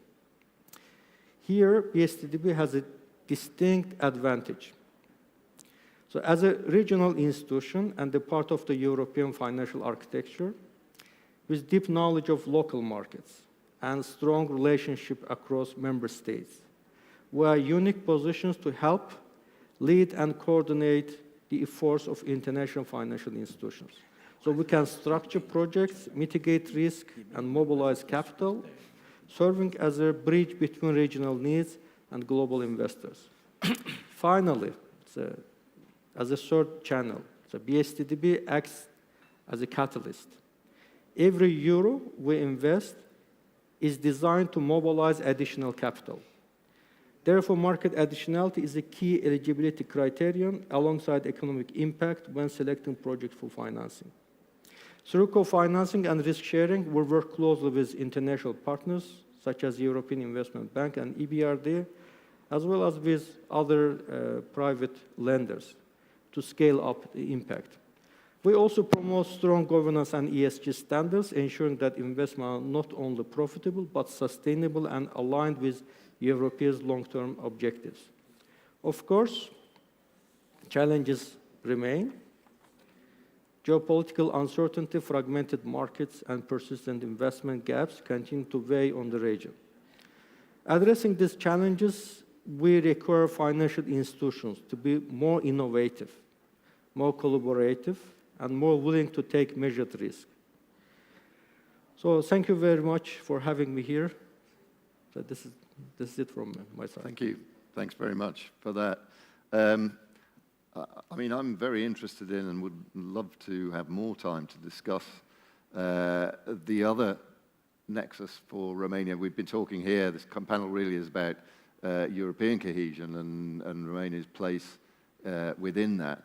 But of course, you have a Black Sea border, and increasingly, exactly as you've said, you know, this is an important nexus. It's an important trade route to Central Asia and beyond, and how that develops is going to be one of the interesting stories to watch, I think, in the context of the shifting world order, if I can put it in that way. But let me just get back for a second to the Romanian situation. I was intrigued, Bogdan, if I can call you that you said, you pointed out the stability of the Romanian banking system, but its relatively limited reach into the Romanian corporate sector. So I wanted to come back to you and ask you about that. What's your response? What role can the banks play in improving that? Is it a lack of investable projects? Is that the problem, or is there something else? Well, the banking sector usually reaches quite rapidly economic centers and large ones. When we look at secondary cities, as well as micro businesses and private individuals, especially without credit history, the things become more difficult for us as a banking system. On the other hand, in the last period, we succeeded to cooperate quite closely with the national authorities, and usually when we speak about guarantee schemes, that succeeds to lower down our risk, and we succeed to enter more deeply into the regions, and therefore we can offer longer tenors, lower interest rates, and bigger amounts for these businesses. So I would say that succeeding to cover the whole territory, it is something that the banking sector needs to cooperate with the public authorities, as well as through, I would say, even European programs such as IIF, which from our perspective was quite successful, and now we work together with the National Development Bank. Anka, on these two questions of stability on the one hand and penetration on the other, how does Moldova perform in your view?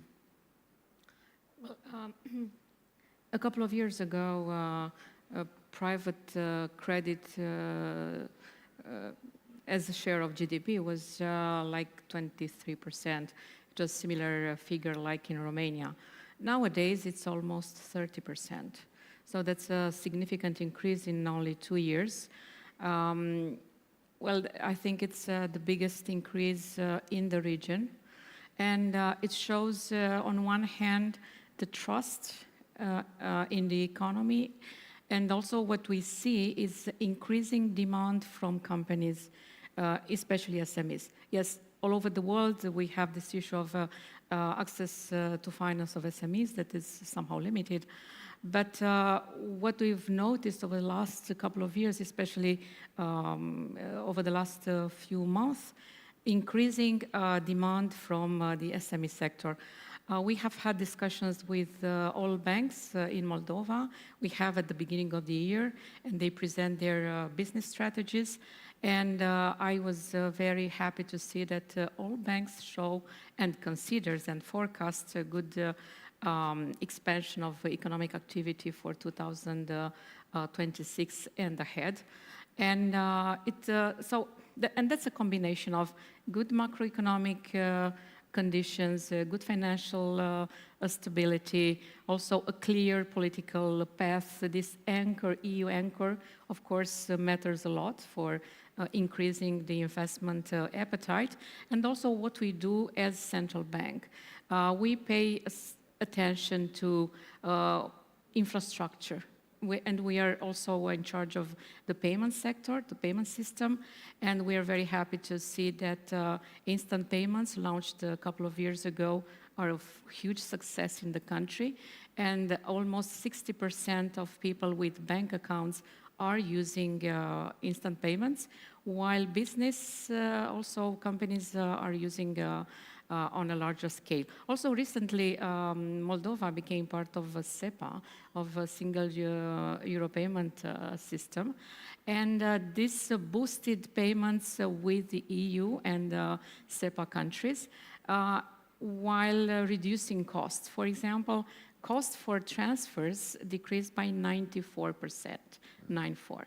So from over 20 euros per transaction on average, now it's a little bit more than €1 per transaction. So all these good measures and good measures in terms of infrastructure in payments, also infrastructure in terms of capital market. The depository is also with central bank, and we are stimulating now interconnectivity with other depositories. So we try to create better conditions, and we see results in a much dynamic banking sector, and a better intermediation and better resource allocation, actually.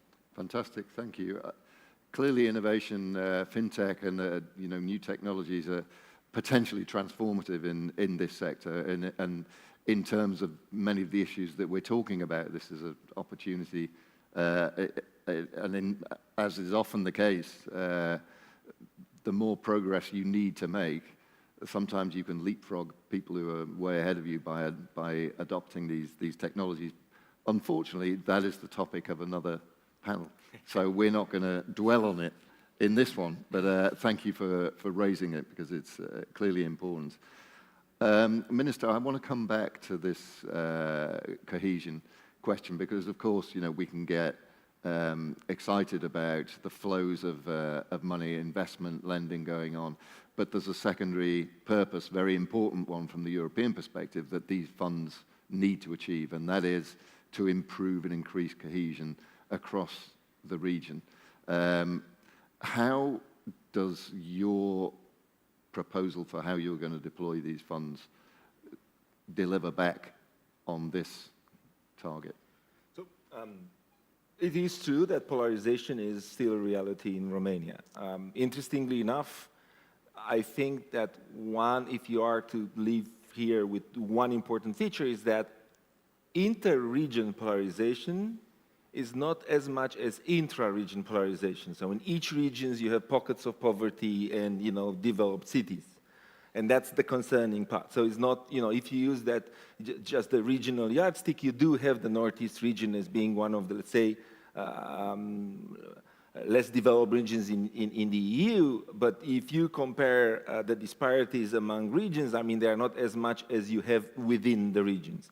Now, part of the narrative that I'm pushing forward vividly these days, also in negotiating the next budget, is that there is no difference, or you can't say that cohesion goes against competitiveness. They are going hand in hand, and it's very, very important. We are not right now in Romania on a defensive stance saying that we just need money to put our house in order and then we will focus in the future on competitiveness. We are arguing, and we are arguing with the living proof of the model that we have, is that by investing into cohesion, you grow up the kind of human capital that you need, you give opportunities to young people, investing in children, having the education system going on.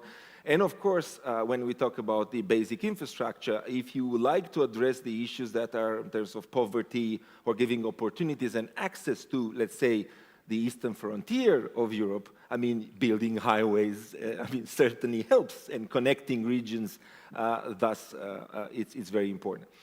There are some flagship projects going on right now in terms of the social cohesion in Romania, and I know it's less linked to the financial institution, but I think at the same time, the more we are getting to the people with the right kind of services and packages, the more they will be inclined to get into the modern banking, having bank accounts, using, instead of having cash payments with kind of cash that can actually be used then for a lot of other things than investing in their own children. I mean, by having modern means of payments and this kind of payment that can be controlled or conditioned, I mean, that's the kind of thing that we are already implementing. And we have right now this flagship project, which is about integrated community services.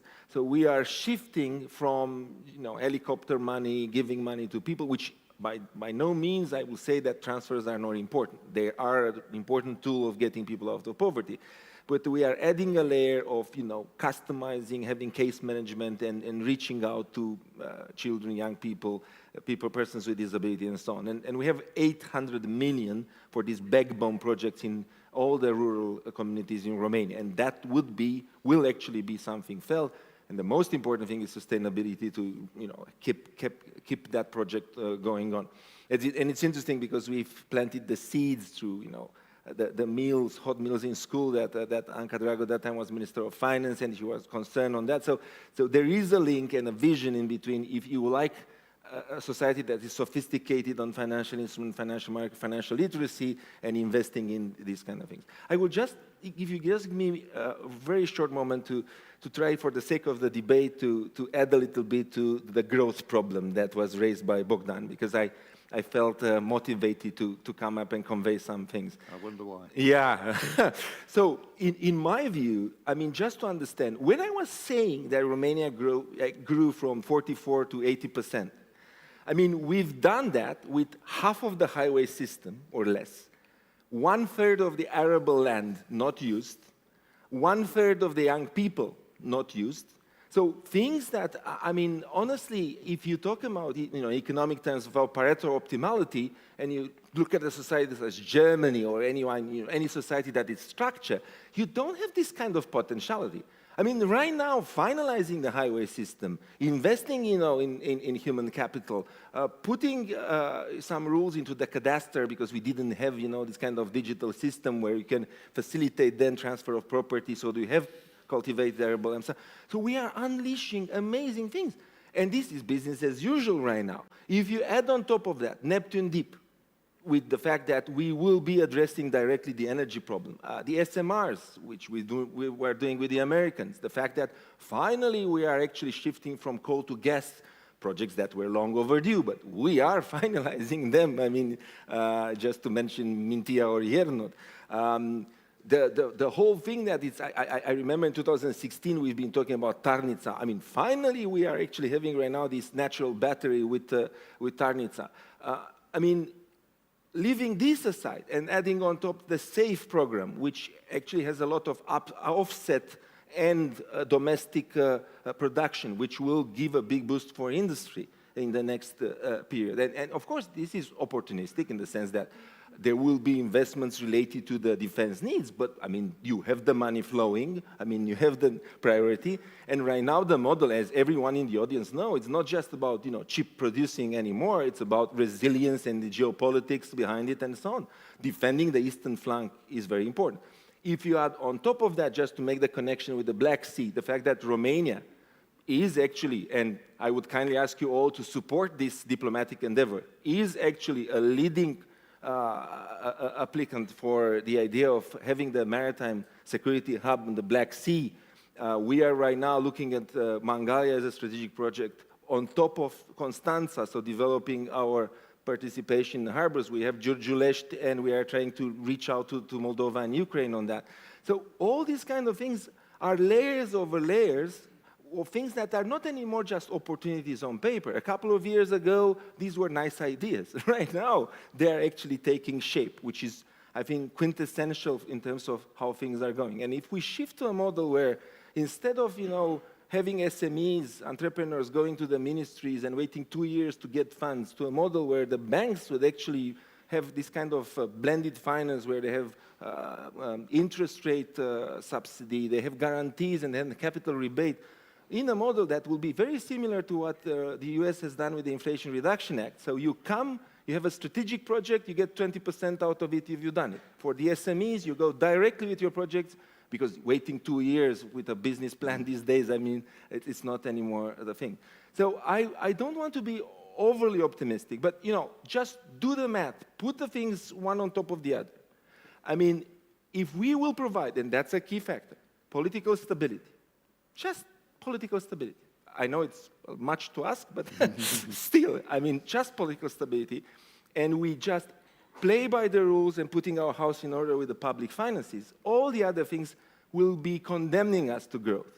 And we will be a champion in the area. I mean, that's something that clearly, with the vision that we are preparing and the single plan that I'm coordinating, I will be soon coordinating in the making, the plan for partnership of national regional partnership, single plan, single fund, putting together EU money, national money, and private money. I mean, really, it should work. And I mean, I will leave it to you, of course, to assess. And the whole point is about partnership. We'll catch up with that in a year's time when we come back and we sit here. Absolutely, how it went. Yeah, at the second Romanian government roundtable.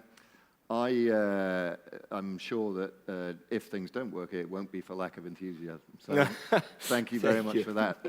Anka, gentlemen, thank you very much for your participation today. We're going to move on. I'm going to hand over to Joan for the next panel, but before I do, please join me in thanking our panel. Thank you very much.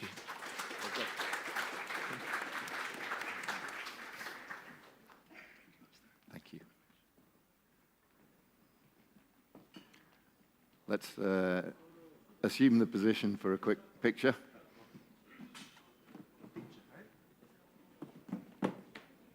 At the front of the stage, I think, is better.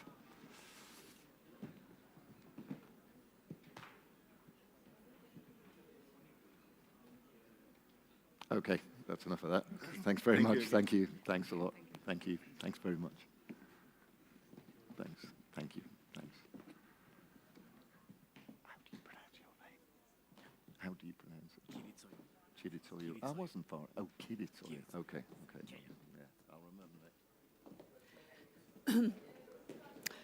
Ladies and gentlemen, as we're up against time, I'm going to get straight into our next session, which is entitled Healthcare Systems Facing Demographic, Social and Economic Challenges. Let me invite the Minister of Health of the Government of Romania, Alexandru Florin Rogobete, to join me, please, on the stage. Welcome, Minister, and have a seat, please. Now, just to say, we were going to have a connection with Greece from alternate Minister of Health, Ayapidaki. Unfortunately, cannot join us for health reasons, but we do have a connection, nevertheless, with the Secretary General for Health Services, Ms. Liliana Venezia Vilderidi, who will join us by connection. We will also hear a message in a moment when I say from the Director General of the World Health Organization. But we will also have our very important panel of business leaders. So let me invite them now to come to the stage. First of all, Fadi Cray, Chief Executive of Regina Maria, a leading private healthcare network the leading private healthcare network in Romania. Welcome, sir. Mehmet Ali Bayar, board member of CCN Holding, involved in large infrastructure projects in the country. And Georgiana Miron, member of the executive committee of Groupama, obviously leading insurer, health insurer, and other insurance business in Romania, please. So welcome all of you. I'm going to hand straight over to the Minister. As you know, we're always fighting against time here, so if we can keep introductory remarks short, then we can have more time for the Q&A. I mean, I don't want to impede you in any way from saying what you have to say, but just to bear that in mind. So over to you, Minister. We're looking forward to hearing from you about the government's priorities in this area over the coming period. Thank you. I will switch to Romanian. Okay. Mulțumesc mult pentru. Thank you very much for your invitation. It's an honor and a joy to join you. I think such events that sit everyone around the table to talk about topical subjects such as developing the healthcare system, about trajectories that we can take and routes we can involved in order to provide the best health care to Romanian citizens. Well, our healthcare system is undergoing a profound change. A lot of money has been involved, over 12 million RON in changing the infrastructure in the healthcare system. For the first time in the last 36 years, we're speaking about newly built hospitals in Romania using either European funds or projects involving the World Bank or the European Investment Bank. 22 construction sites for new hospitals are now operational. One of them was commissioned last year in December, the first new wing of a county emergency hospital in Romania. So the narrative according to which Romania does not build a new hospital is thus demolished through this new investment. I'm happy I could be here when such projects were performing, and everything started in 2022 when the NRRP was started in Romania, funded and co-funded by the European Union. Of course, when speaking about new hospitals, we also speak about the refurbishment of older hospitals, and new steps were taken in developing outpatient wings in certain hospitals, daycare wings for certain hospitals. New investments were used, and the new reform was implemented by moving patients from ongoing inpatient wings to specialized and daycare wings of hospitals. This reform has been going on in many hospitals in Europe with an international mindset in order to cut down the hospitalization time and reorienting services, healthcare services, by directing patients either to specialized hospitals, specialized services, or daycare centers. In order for this reform to be operational, we need human resources. We need to breathe life into the hospitals. The way the human capital is used in Romania in healthcare is now undergoing the same challenges that are faced throughout Europe. For instance, in certain healthcare specialties, there's a bigger pressure in terms of specialized personnel or the lack of personnel altogether in certain areas, the lack of medical certifications, especially regarding general practitioners, and existence of enough general practitioners is a challenge for the Romanian healthcare system. Of course, other countries face similar issues after discussing with other health ministries and ministers in Europe. Apparently, this is an issue that we are all facing. One of the solutions we're proposing in order to mitigate this situation is by introducing other professional categories in the healthcare system and somehow rearranging and rethinking how we provide family medicine to people, to our citizens. We also need new medication, new medicine, new systems. And I'm happy to say that during the past 7 months, ever since I came into office, we've managed to enter 90 new medicines on the list of state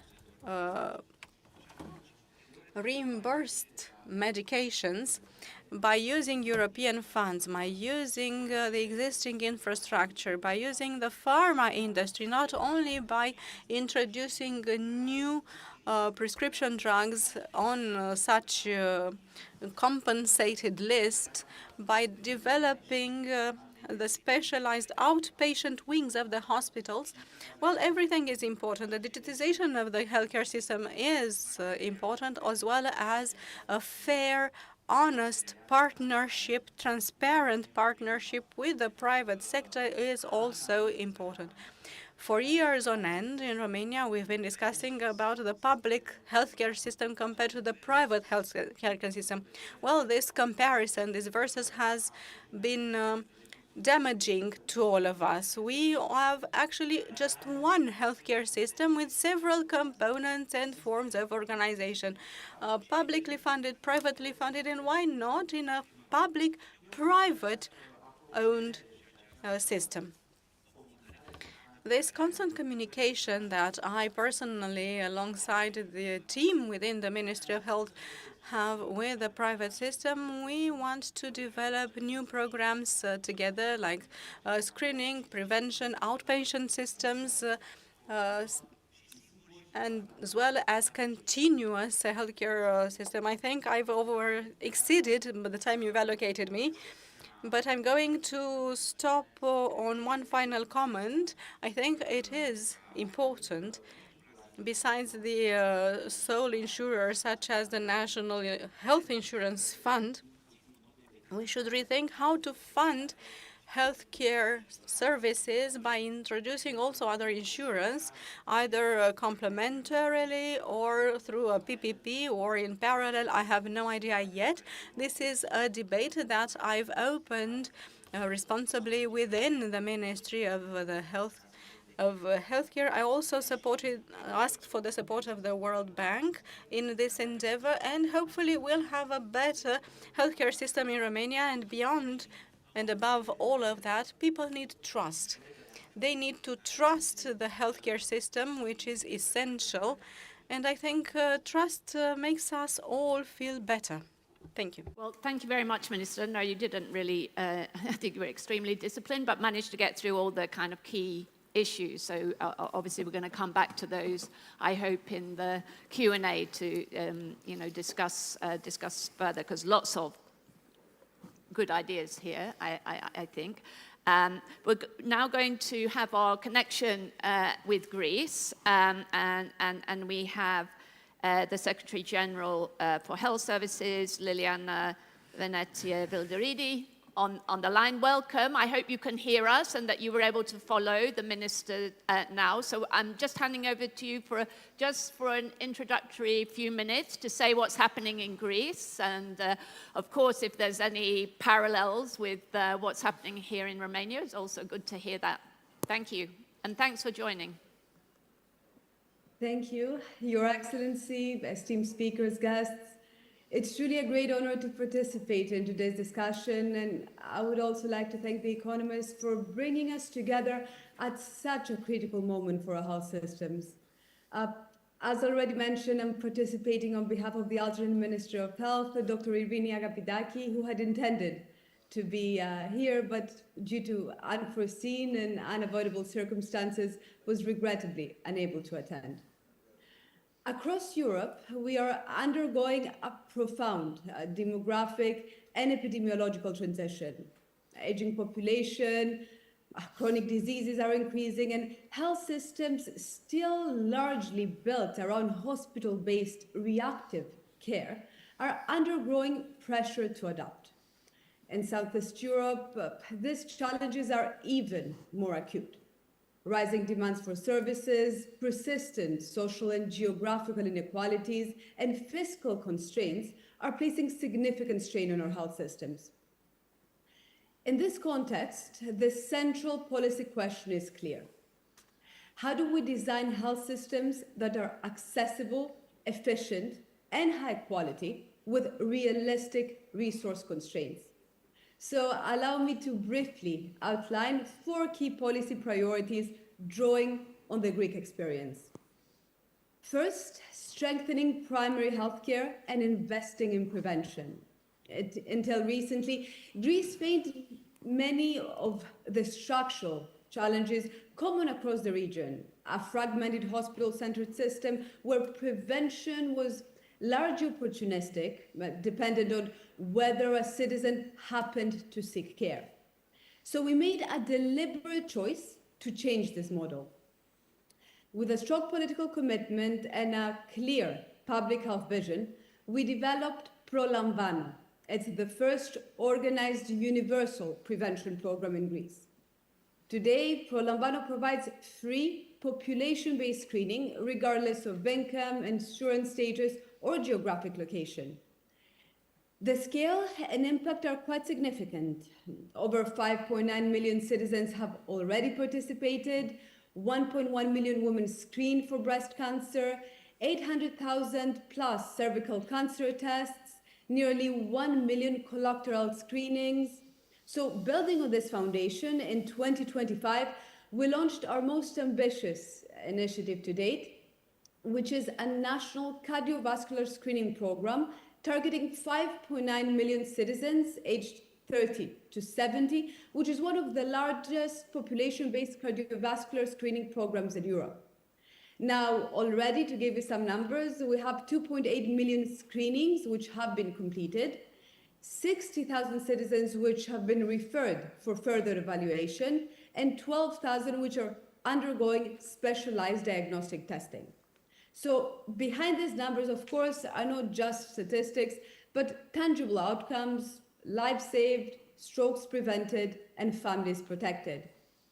Second, leveraging digital health to improve access and efficiency.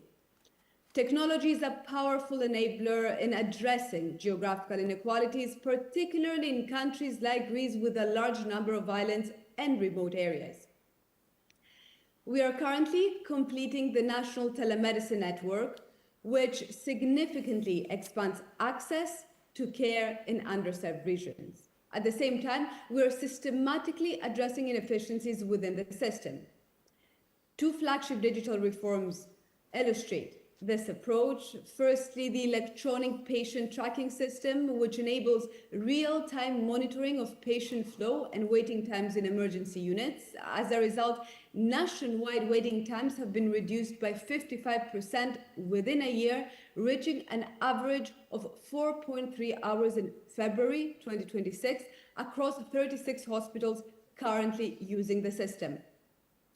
In parallel, we have the Unified Surgical List, which introduced for the first time a transparent nationwide framework for scheduling elective surgeries based on clinical urgency, social criteria, and waiting time, which, as you understand, ensures fairness, accountability, and better resource allocation across the system.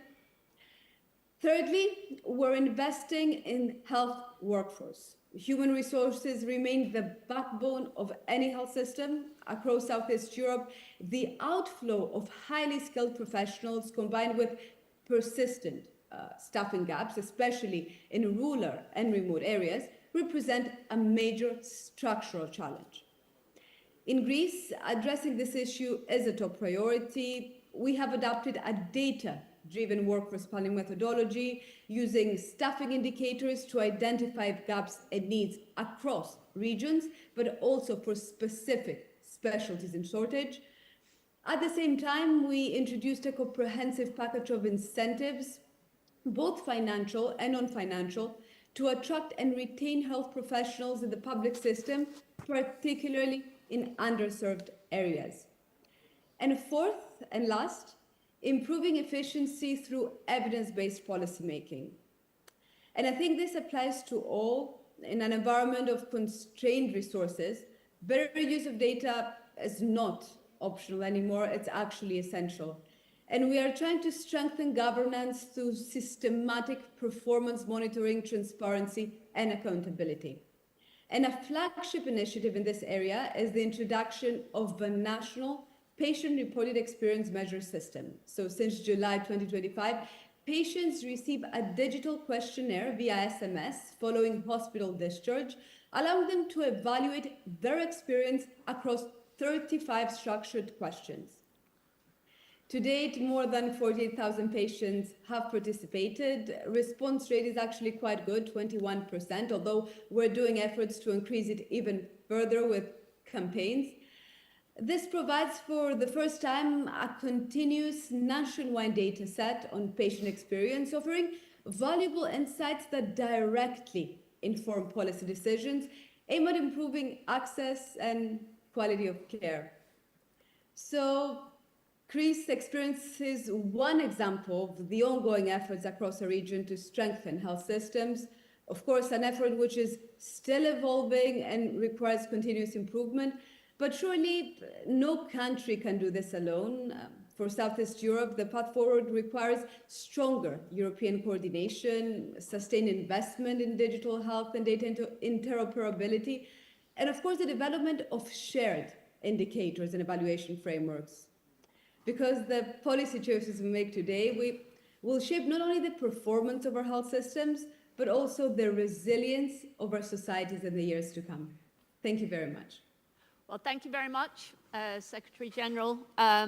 Yeah, I mean, it's great to hear from you and from Greece because there's obviously a lot of shared challenges and issues here, but also good to hear the examples of the successful results of these, especially the kind of digitalization programs that you have rolled out and the investment in the healthcare, developing healthcare professionals and so on. So before we turn to our panel, and we're waiting to hear your thoughts on all these, crucial issues, we're going to hear this video message from the director of the World Health Organization. Can we just show that video now, please?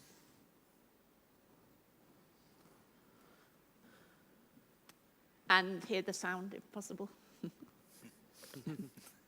Yeah, we're not hearing any sound. Let's try one more time.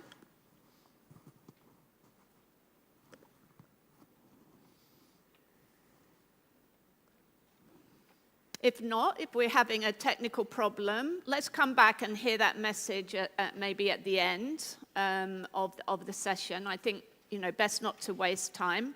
So let's move on to our business leaders. So starting with you, Fadi Cray, will be really good to hear your response as this leading provider in the private healthcare network responses to some of the things that the Minister have said, and to just tell us a bit more about what you've been doing in recent years. First of all, thank you very much for the invitation. It's a pleasure to be here today and to be part of the discussion. I will also switch to Romanian, if that's okay. Yes, of course. Bună ziua. Good afternoon. Of course, it is an extremely important discussion, but first of all, I would like to point out the fact that Romania is confronted right now by three challenges, and I should start with the demographics. Each year we have a new record low of new births. Last year we had again a record low, and we have an aging population. So this is the main concern. The second challenge refers to the labor force work, so I'm talking about medical nurses and doctors. We are living in a European state where the mobility of labor force is quite different as compared to 20 years ago. And the third thing that represents a challenge is the financing of the healthcare system overall. either from own resources or governmental resources. So we are still under the EU average. And if we are to take a closer look at these three challenges and we combine them with the patients' expectations from today, patients that aim at integrated and customized services, that wish to access several medical services via digital instruments, of course, in an easier and faster way, we can see that we have a gap that is expanding ever more between what the healthcare system may offer and what the patients today expect. So in order for not for all of us to fall into depression, we have to say that there is also a source of optimism. You've just heard the speech of the Minister of Health, who is for the very first time speaking in a public speech that we are no longer talking about private versus public, but we have a coherent discussion about how the two systems should collaborate, how we should have a single healthcare system that should have some kind of agnostic approach when it comes to dealing with its patients throughout Romania. And fundamentally, we should also have an extremely important conversation. Today's reality is that the current healthcare system was designed for another kind of demographics and for another kind of economy. This is no longer sustainable. And logically, as an economist, you have to pose the question, well, how can I grow the financing resources for the healthcare system? And I think it's the moment for Romania to have speedy conversations on the topic that should also be honest about what the healthcare system may bear via the National Insurance House and how employers and populations may be encouraged to have their own private insurances or other kind of medical subscriptions, or to find other financing resources that may be put to use within the healthcare system. We have several models abroad that contribute to an overall success.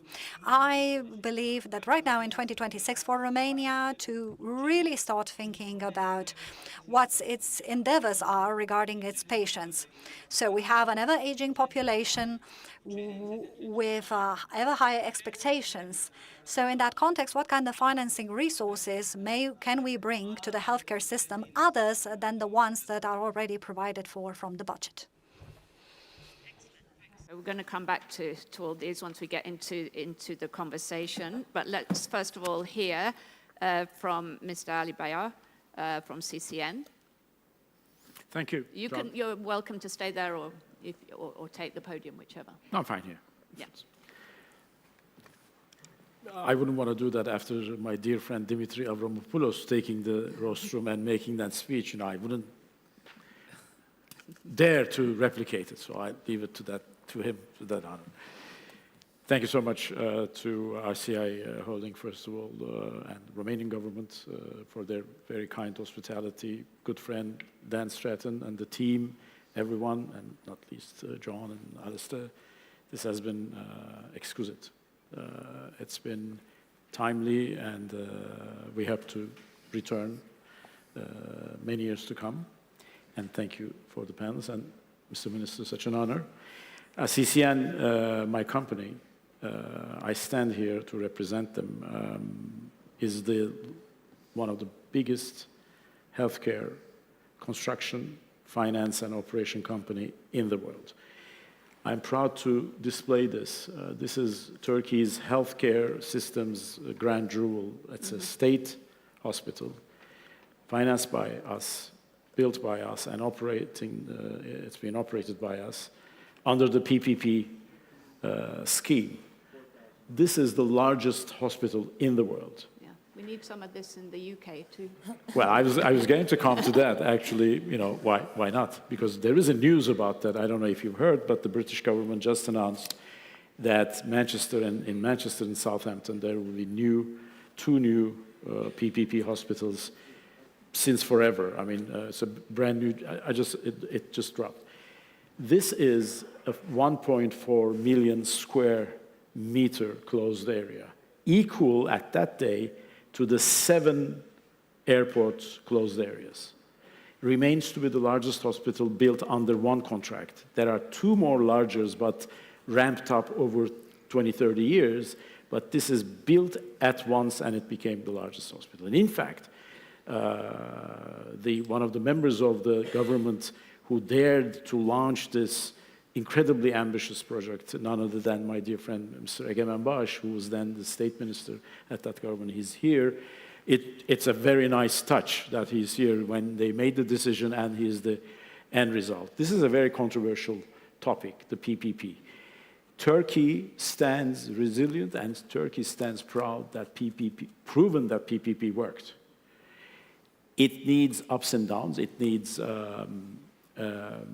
pros and cons, I should say.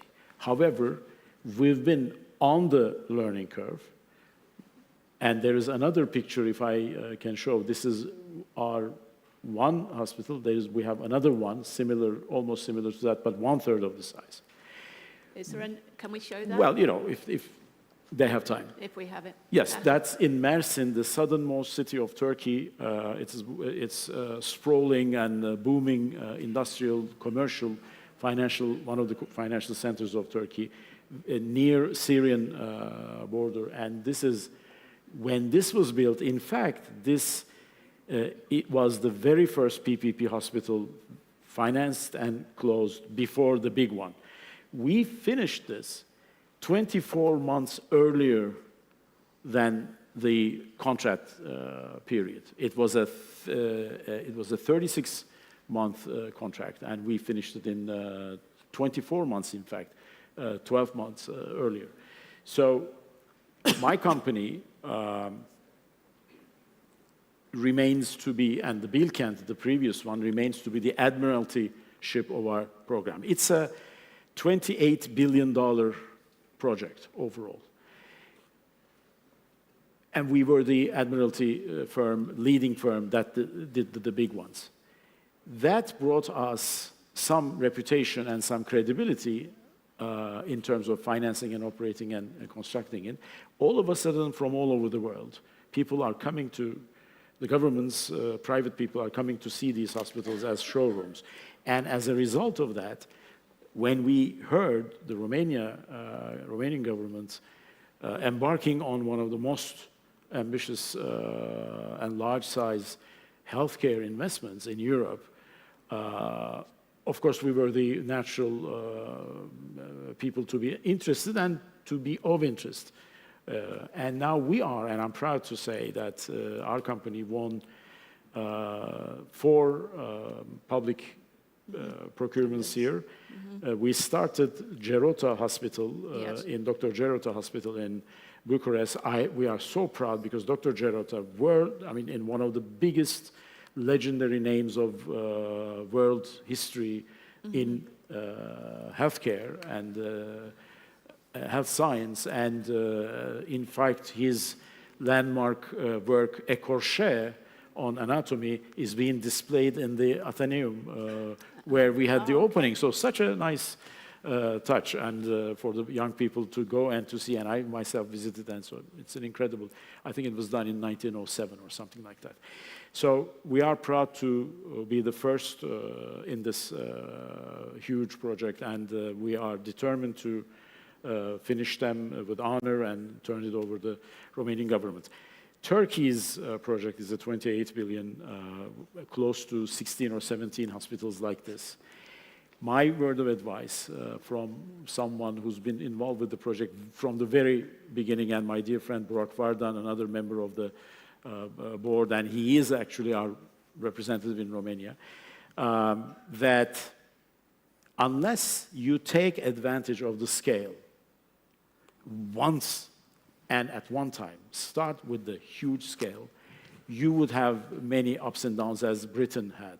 Since Labour government's PPP project, Turkey and Romania are the next ones who dared to go into this. But of course, yours is not PPP yet. Nonetheless, PPP works. And we have this experience, what to do right, what to do wrong, and what not to do.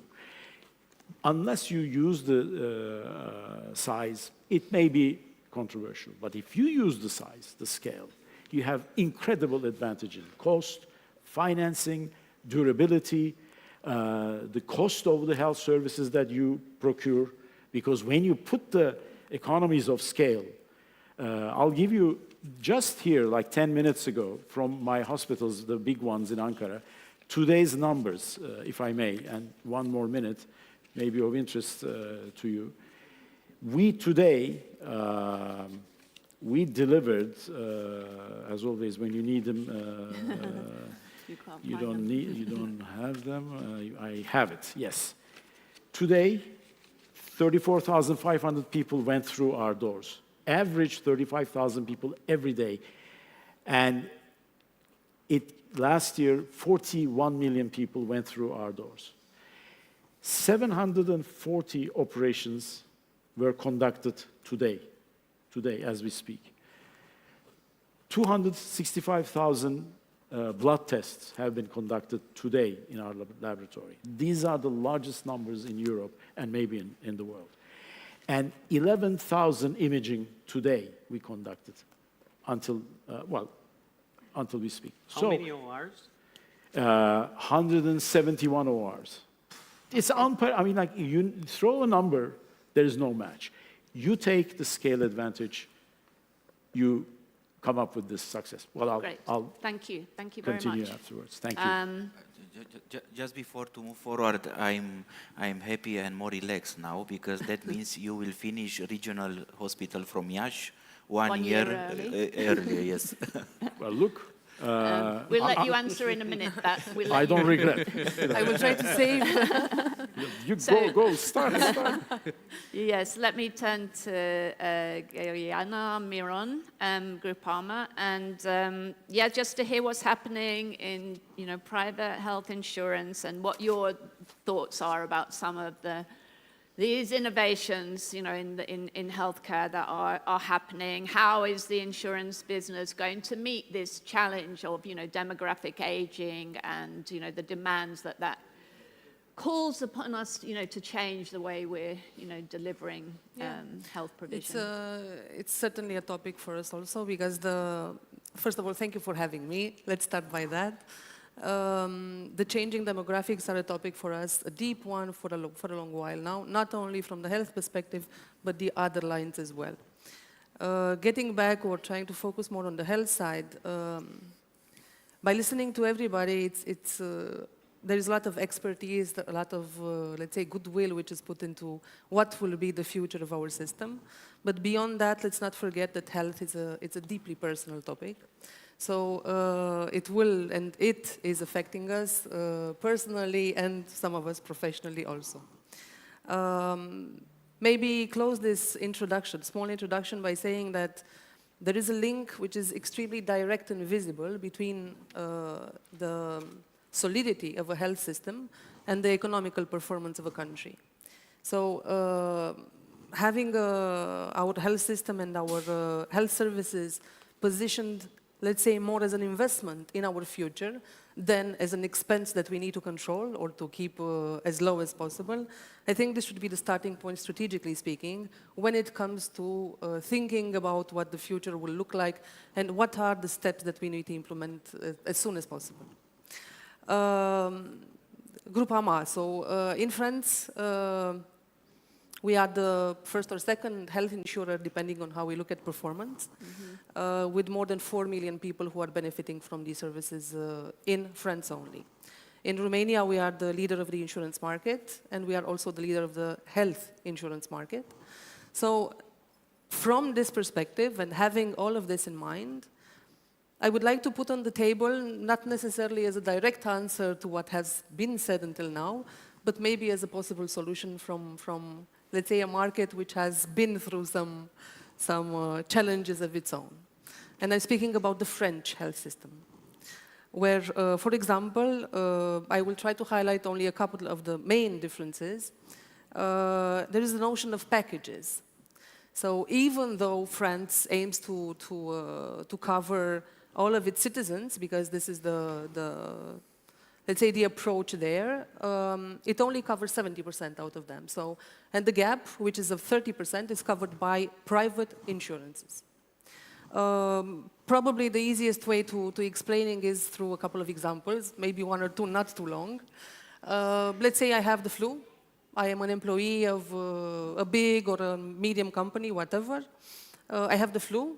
The first thing that I need to do is contact my GP, my general practitioner, a sort of a family doctor that we have here in Romania, which will redirect me to a specialist if it's the case. If not, give me some medicine, the medical leave, etc.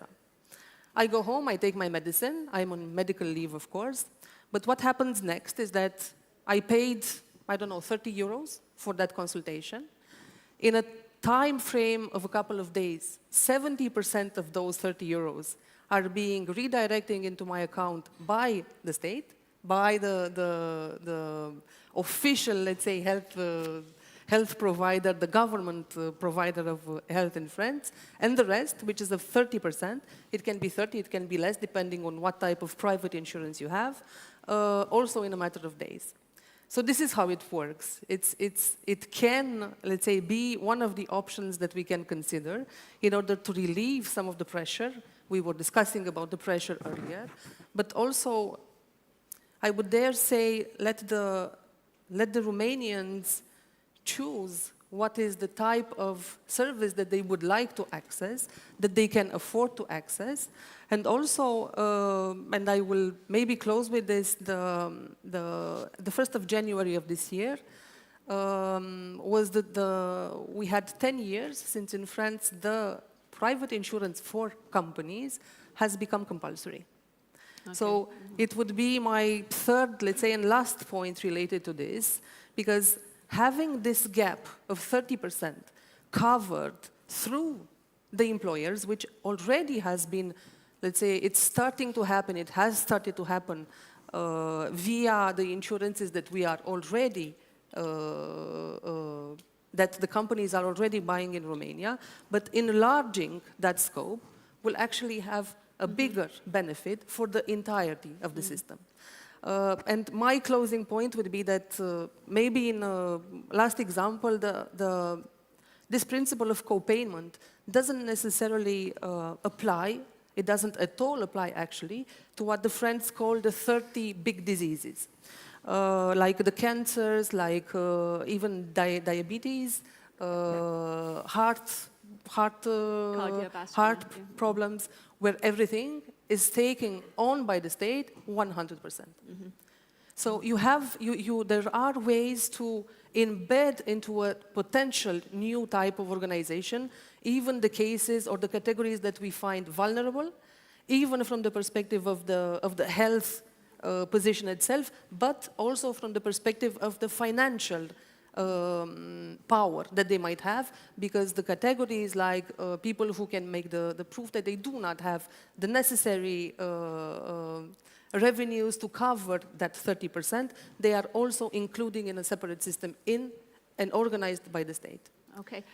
May I just ask you just about the kind of having a fuller picture of the private healthcare insurance landscape? Obviously, you're a big provider, Groupama, but to what extent are there smaller players, that have emerged in recent years? Just to get some picture. There is the market. You refer to the insurance market in Romania. Health insurance market. Yeah, it's a market which is growing.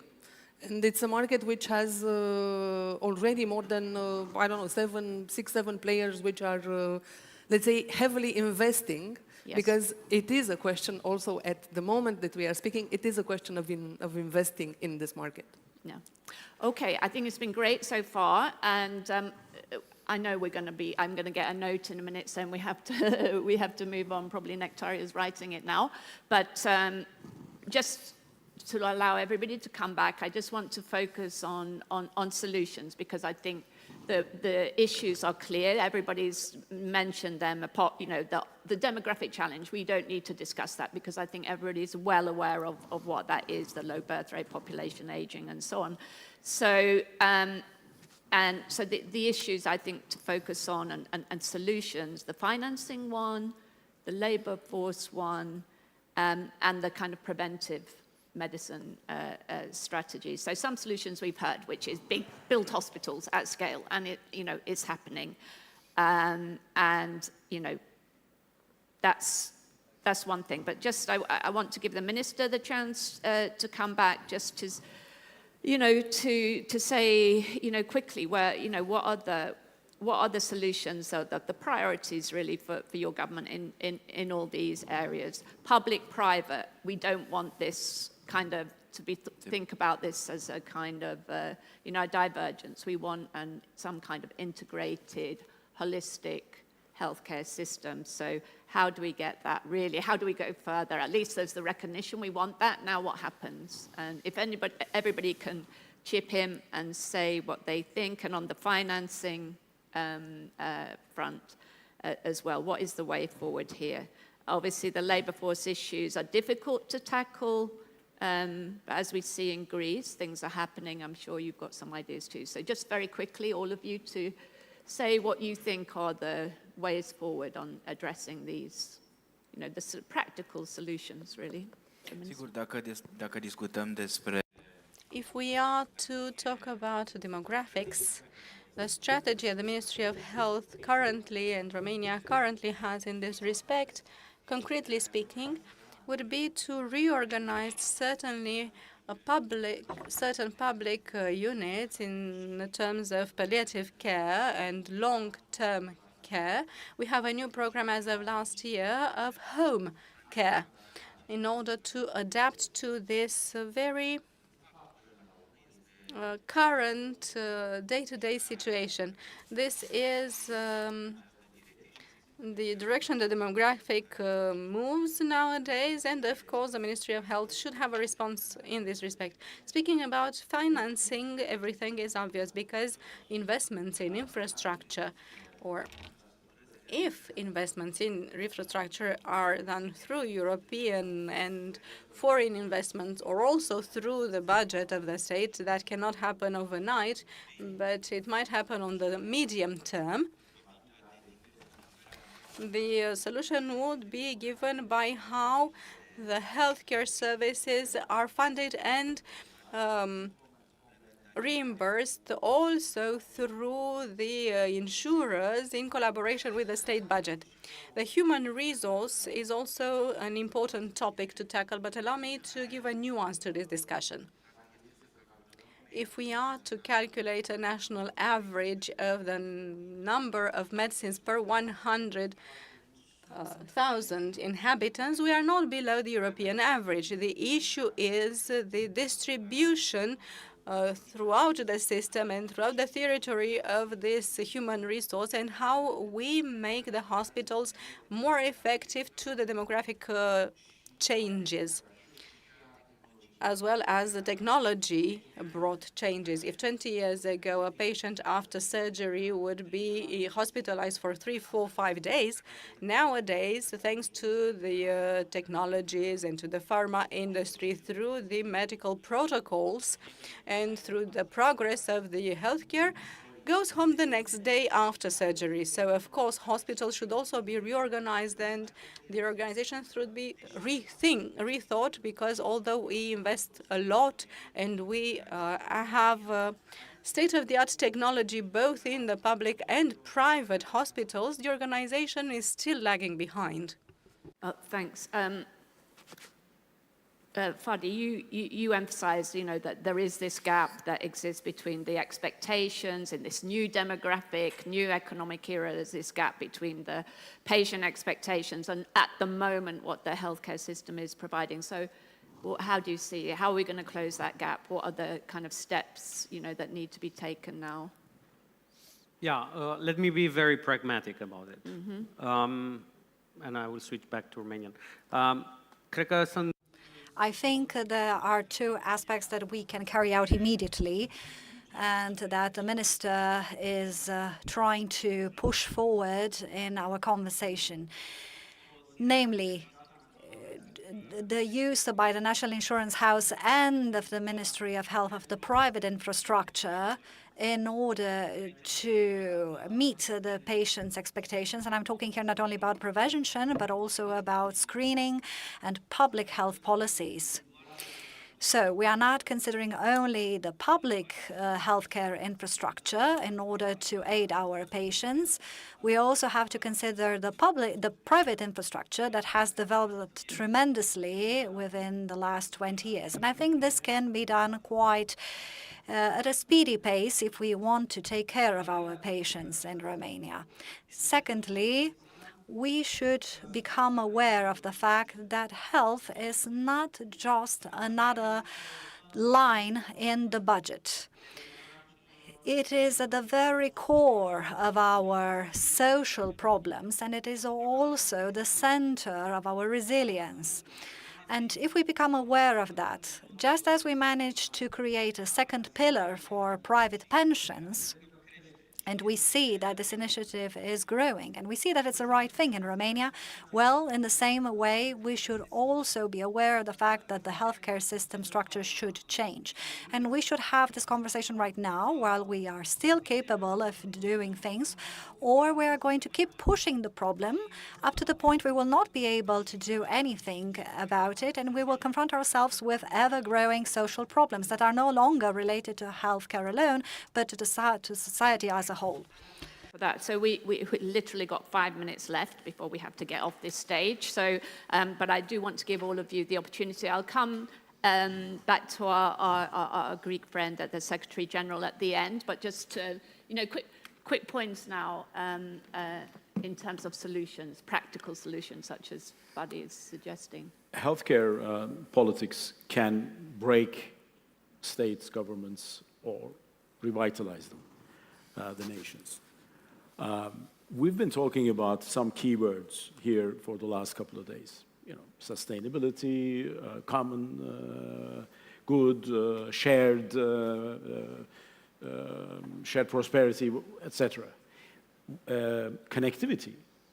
When we talk about connectivity in these regions and Europe, human connectivity is one of the most important things, and healthcare brings along tremendous healthcare movements among countries and nations. And each of these countries, Romania, Greece, Turkey, maybe Poland next, when they become centers of healthcare in their different competences, that helps European overall prosperity as well. One thing.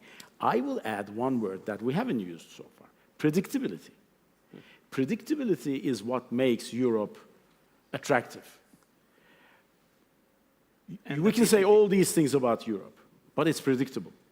Rule of law, safety, security, market economy, democracy in the larger sense. We may have problems here and there, but predictability in one area, which is healthcare, is lacking, has been lacking for some time because of the capital investments the Western societies, countries have made 100 years ago, starting and coming along, has ended up its life cycle. So since there's no predictability in the health sector, the government's public budgets, even democracy in its core is being threatened. So healthcare attacks those issues, the right reform, the right panacea. Incidentally, the size for the sake of size is not the right approach. The reason that we built these, we closed down 28 inefficient, dilapidated old hospitals and brought them under these new hospitals. So it's a bed-neutral solution. And during the COVID, each and every room in these hospitals are intensive care rooms. During the COVID, all of a sudden, these hospitals amassed the patients. That's how we fought, and Turkey was one of the most successful and earliest one that recovered from COVID, thanks to the capacity of absorption of these hospitals. Thank you. No, thank you. Important point, of course, yeah, to emphasize. Keep it very short. I think that, first of all, we need to accept the fact that it cannot work like this anymore. And the future, we need to accept this. It's hard, but we need to accept this. I think we need to have the strategy, to have a very clear strategy that we will probably deliver in 15 years of time, but start taking the steps now towards that vision that we need to build today. I believe it's an urgent topic for all of us to have that vision and to slowly move towards it. I gave the example of other countries. This is a richness that we have in Romania. Why? Because it's a way of seeing into the future. Yeah? Other people before us have traversed the same challenges. They found solutions. They made mistakes, but they move forward. So learning from that, I think it's one of the key lessons or things that we need to do ourselves in order to get to that leapfrog, and that's my closing.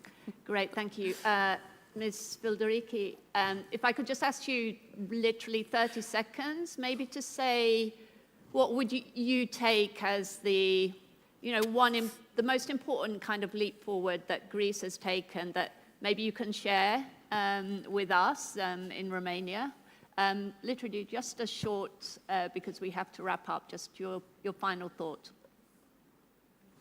I think the most important thing, given the challenges that all health systems face, Greek one too, is to try to match demand with supply for health services. So the first is to reorganize the resources of the system, whether they're financial, human resources, with evidence-based policies. This has been primarily what underlines the policy that we put forward. So focus on prevention, strategically use technologies, use new services to decongest hospitals, for example, home care, which was also mentioned as a case in Romania, strategic hirings, strategic investments in infrastructure, and of course, then see the gap to invest in public-private partnerships, which is something that we have started putting forward both in infrastructure, but also to new service provision. For example, and I close with that, the reduction that we presented in the backlog created in elective surgery was with public-private partnership with elective surgeries, which was free for the people, however, with a voucher that was handed from the private sector. So I think smart solutions to finally address the problem exactly where it is. Lovely, thank you very much, and thanks for joining us. Now we're going to hear the message from the director of the World Health Organization, so please, if you can play that. But in the meantime, before we hear that, please join me in thanking the Minister and all our panelists. Thank you so much. I think excellent panel, and I'm sure you're all going to continue this discussion afterwards and find the solution. So can we play the video, please? Honorable Minister of Health of Romania, Alexandru Florin Rogobete, Alternate Minister of Health of Greece, Irini Ahapidaki, dear colleagues and friends, Bună ziua! I thank the economists and the government of Romania for the invitation to address you. Across Southeast Europe, health systems are under growing strain, from aging populations, workforce shortages, the rising burden of non-communicable diseases, and economic and geopolitical shocks. Meeting these challenges requires a shift in mindset to see health not as a cost, but an investment in economic stability, social cohesion, and national security. And it requires at least two critical policy priorities. First, we must shift from a focus on only treating disease to preventing it. Health is shaped not in clinics and hospitals, but in homes, schools, streets, and communities, in the air we breathe, the products we consume, and the conditions in which we live and work. That means health is not only a job for the health sector, but for the whole of government and the whole of society. And second, invest in strong primary health care, anchored in communities. Primary health care can deliver 90% of essential services that people need and is the most efficient, equitable, and cost-effective path towards universal health coverage. WHO remains committed to working with Romania and all partners across the region to strengthen resilient, equitable health systems that support prosperity today and for generations to come. Mulțumesc. I thank you. Okay, thank you.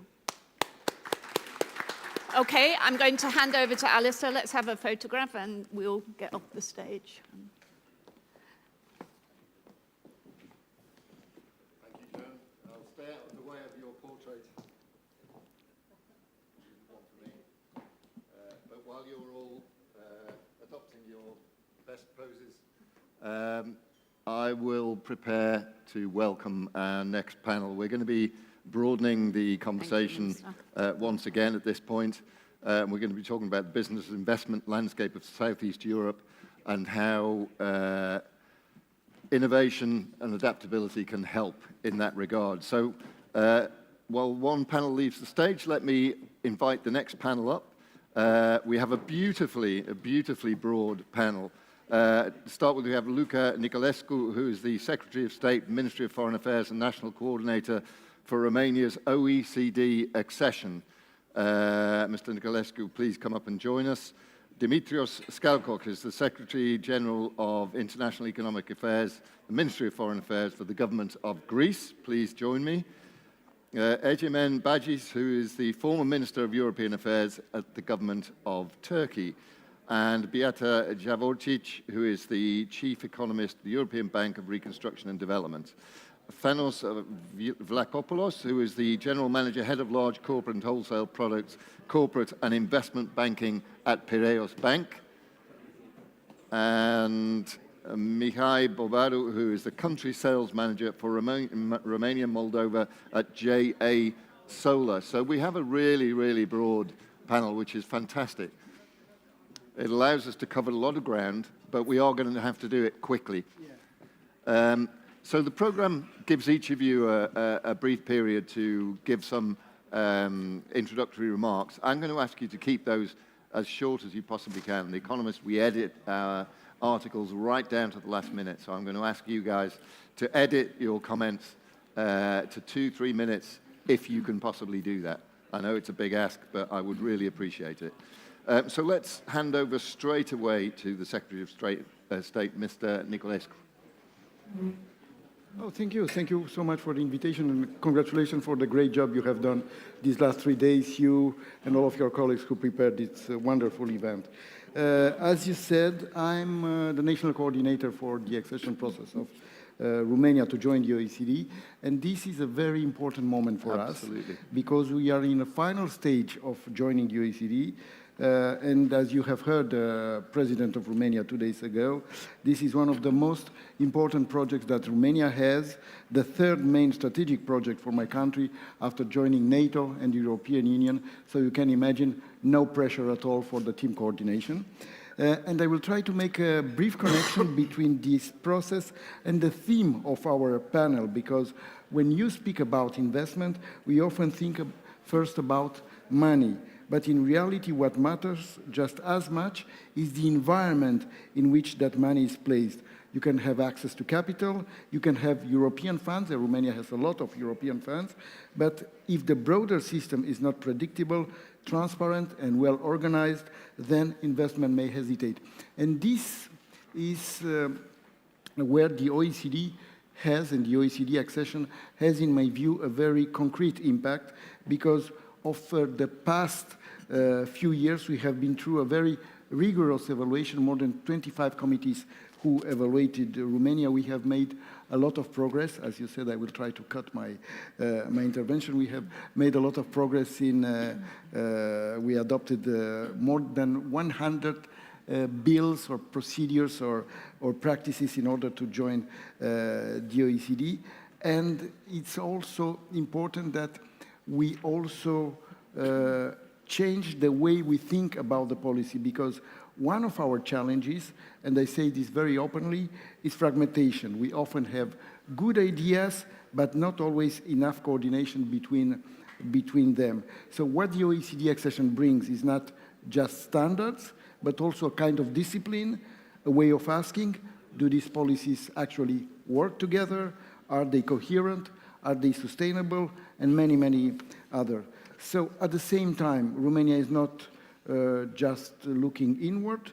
We are increasingly developing our support for the region. We have joined several projects, one of with our friends from Greece regarding energy, digital regional connectivity in Southeast Europe, and I want to thank Greece and their ambassador to Bucharest for the warm support. So, in conclusion, what will this accession bring to Romania? More foreign investment and better quality investment, because there are large investment funds which are interested just in OECD countries, access to the best data and statistics in the world, and you know this very well, greater visibility, because we will sit at the same table, not just with European countries, but with many other countries around the world, and I would say also greater influence for Romania at the global level. So OECD for Romania and the accession for Romania will not solve all our problems. It won't solve next week our deficit problem, but OECD is a strategic project, is a power of trajectory for Romania. Excellent. That is wonderful self-editing. If you need a job at The Economist, you're hired. I used to be a journalist for more than 20 years. Well, there you go. There you go. The journalists are always at the very top of the tree. Mr. Skalkos, the view from Greece, please. Okay, thank you so much. I will try to be a little bit journalistic too. Buona seara to our Romanian friends. Allow me to focus on the innovation issue, I believe is most important of all when we're discussing potential growth, because the classical inputs, capital and labor, represents only 15% of the total growth, while the 58% goes to the innovation side. And of course, European economy has made significant progress, more than 10% since the last 20 years. But what is something really important is that Europe lags behind, right now, not only comparing to United States, but also China. And this is something really important. What is also an issue for concern, especially for this panel, because we're discussing about the Southeastern Europe, is that there is significant disparities in this innovation issue throughout Europe. The innovation is geographically concentrated in Northern and Western Europe, where in the southeastern parts there are some significant disparities. More specifically, and this is very interesting, according to the European Innovation Scoreboard for 2025, there is not one country of Southeastern Europe or Central Europe belongs to the category of innovation leaders, and only Estonia in the category of strong innovators. All the others are below the European average. So this is an issue for concern. In summary, I will try to be journalistic. Three key areas we have to intervene in order to have good results on the innovation side. First, there is a considerable increase. There is a need for a considerable increase in public funding to leverage private resources. We have in front of us the new multi-annual financial framework 2028-2030. Four, there is a need for European structural funds under cohesion policy to focus in financing adequately the scaling up of European businesses. In the last programming period, we have a good example of IEF, European Investment Fund. This was a successful tool for innovative SMEs to access finance, providing venture capital and equity. Second key area is the completion of the single market. We must not forget that the bureaucratic barriers in the European Union right now represent a non-tariff of 40 to 60% for goods at 100 to 110% for services. This was the essence of the Letta report back in 2024. We have this new initiative of European Commission for the 28th regime. This is the right direction. And the third key area for intervention for innovation is that we have to create an appropriate institutional framework in order to focus on the development of the so-called disruptive innovation. We need platforms for providing open innovation collaboration. Excellent, thank you very much. Mr. Badgis, your observations are no longer in government, but with experience of government and evidently with a privileged position to observe how the business environment is changing and how important innovation is in that respect. Your thoughts, please. Thank you. Thank you. I want to start off by thanking Nectaria and Dan for organizing this great event, and they both have super teams which have made things extremely useful. I want to underline the fact that the world is changing. The geopolitical developments, the structuring of global supply chains, the instabilities caused by the Russian invasion of Ukraine and the Israeli aggression in the Middle East, all the developments is bringing about a new understanding. And Southeast Europe is becoming more important than ever. If someone had told me 10 years ago the total Turkish investment in Romania would exceed 14 billion euros, I would say impossible. Today, after Netherlands, Romania is one of the countries where Turkish private equity is flourishing. And as we heard from Mehmet Ali Bayar, building hospitals, they all seem to be happy. Makyol is building highways. Other companies are building cars, the Ford plant here. So things are changing. Of course, the region needs a lot of infrastructure. And always the question is about funding this infrastructure. I also think the problem is not lack of funds, but the bureaucracy of using those funds and the delay in using the funds create a lot of issues for the people. People of the region need better roads, hospitals, schools, universities, ports, airports, and so forth. But we have seen both in Romania, Bulgaria, Hungary, the EU funds allocated for various projects have not been used to the full extent. And it's all because of bureaucracy. So we have to come up with new approaches. Governments cannot do everything alone.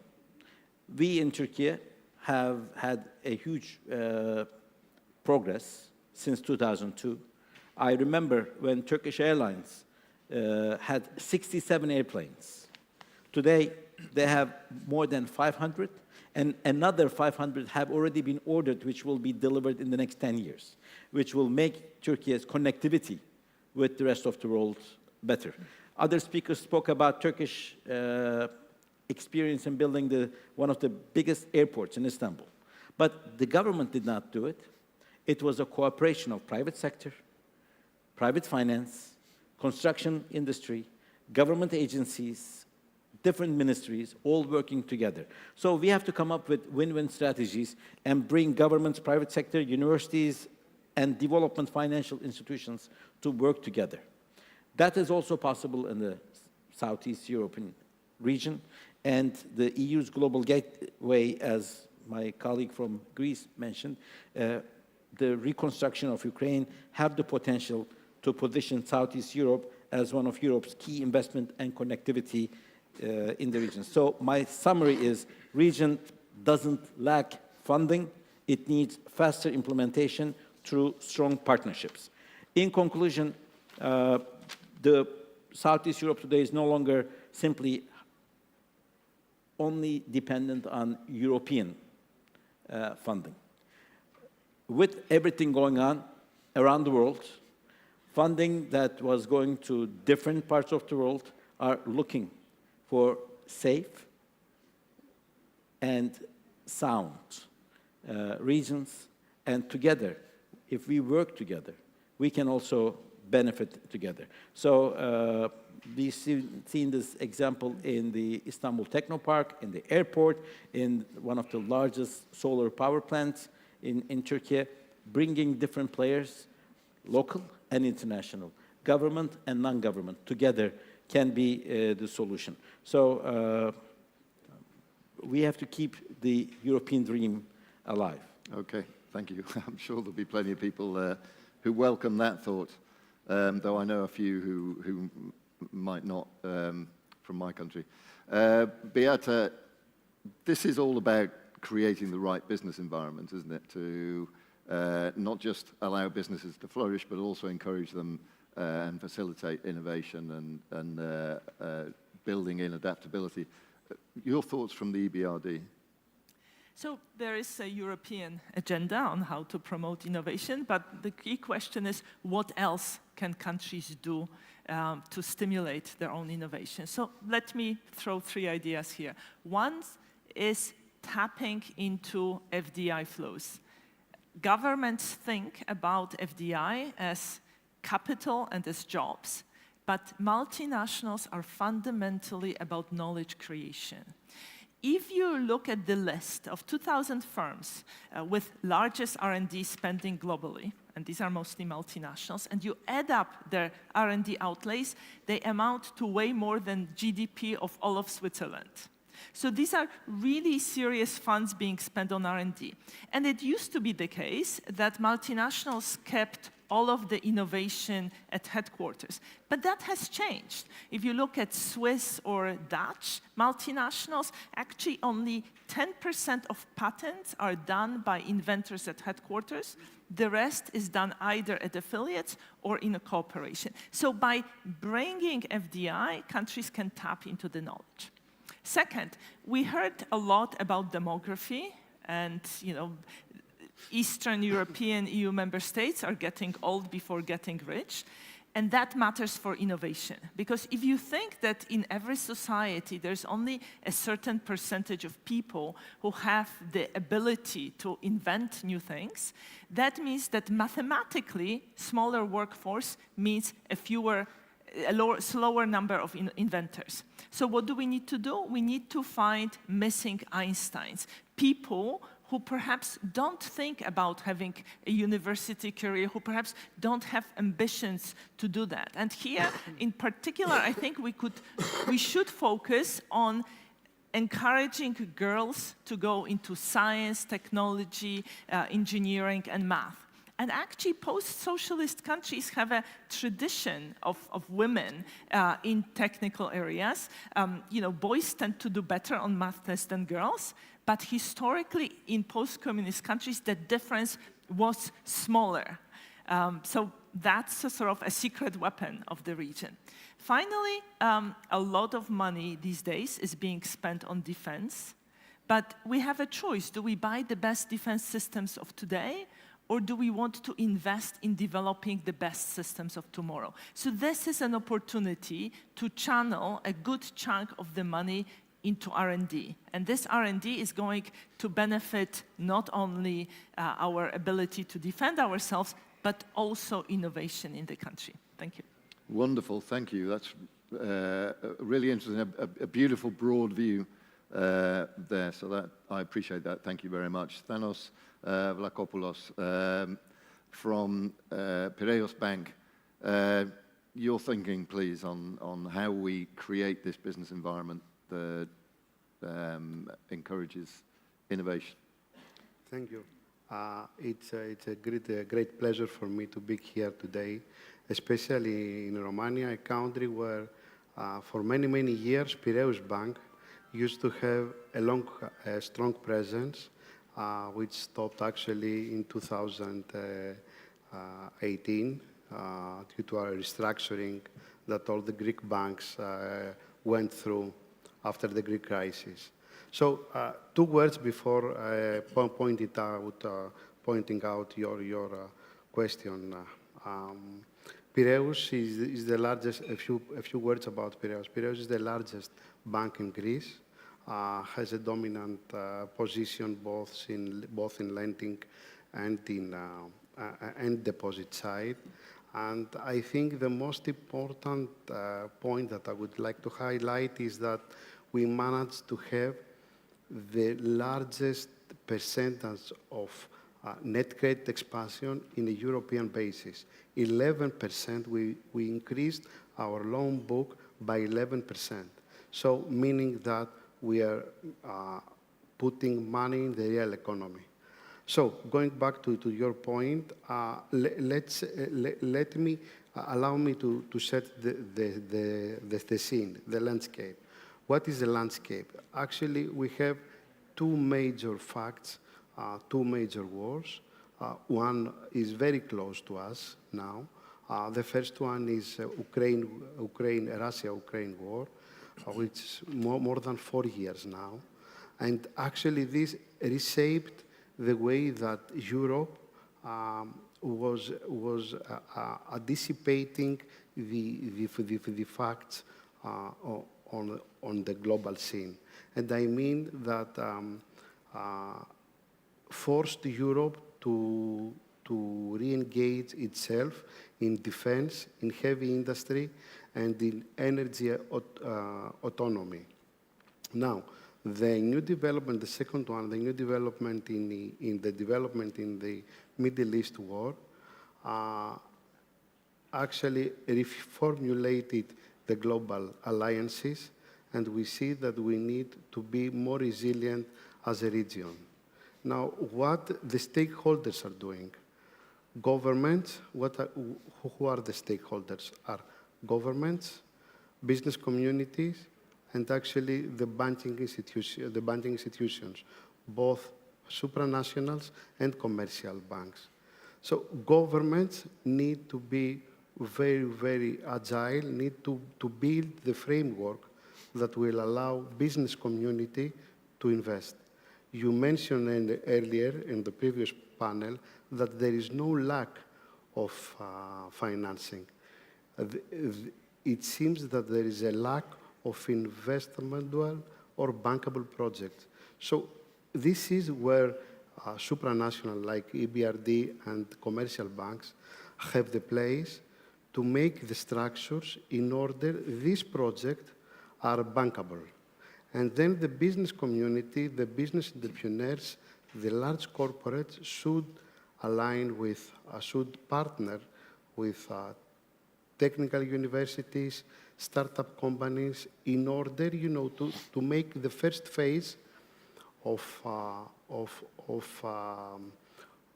project to be more bankable or more investable, if you allow me. As a conclusion, I think we are on a crossroads, and we have two choices. The first one is to stay passive and go with a wait-and-see mode as a region, or to take action and see this crisis as an opportunity. And as they say, never waste a good crisis. Excellent. Thank you very much for that. A lot of nods along the panel. Mr. Bouvaro, speaking from the point of view of private enterprise, a company that's actually going out, selling stuff into a market, a product, what's your view on this?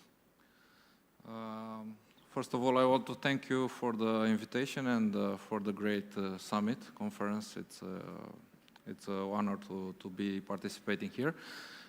Second, yeah, we are a few words about GA Solar. We are a group companies that are producing PV,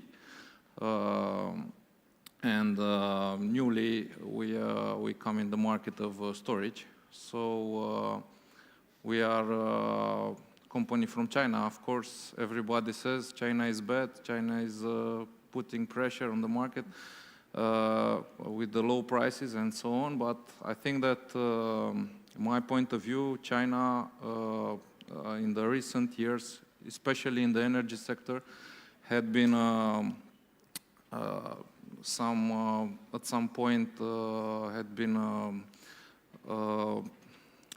facilitator for the green energy to enter in the market at lowest prices, and they subsidized a lot the business. So if we have green energy in Romania and in Europe, generally speaking, it's because of China and because they put their money and their efforts to subsidize actually the economy of Europe. So there's nothing wrong with China, not to compare China with Russia. Russia is a different. China is pacifist, China wants to do business, China wants to develop, China wants to invest, and they need a safe environment. So we are in GA Solar, we like to grow, and we are going for innovation and everything that facilitate innovation, and we are very happy to support Europe. So instead of fighting with China, we better take, because China is selling only once, installing the PVs that last for 30 years. Let's say 20 years, because the technology evolves and maybe they will change it in 20 years, but 20 years, they sell once. And after that, batteries also, they sell once in 10, 15 years. And then we have the maintenance, we have the AMS, which is the software, which is kept by the local industry and supported by the local industry.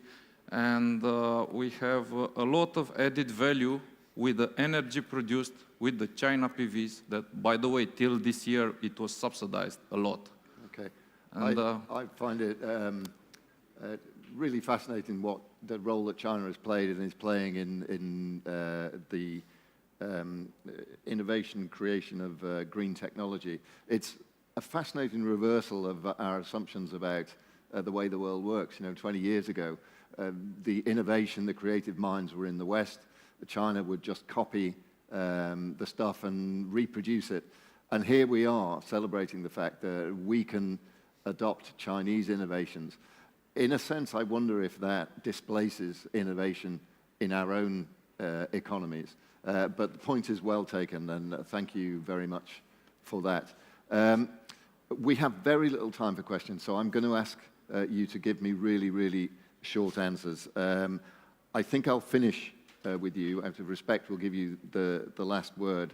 Let me come back to Beata. I want you, this is an unfair question, but I want you to give a reflection from the EBRD of what you see specifically in Romania and in this area in the context of an innovative and adaptable economy.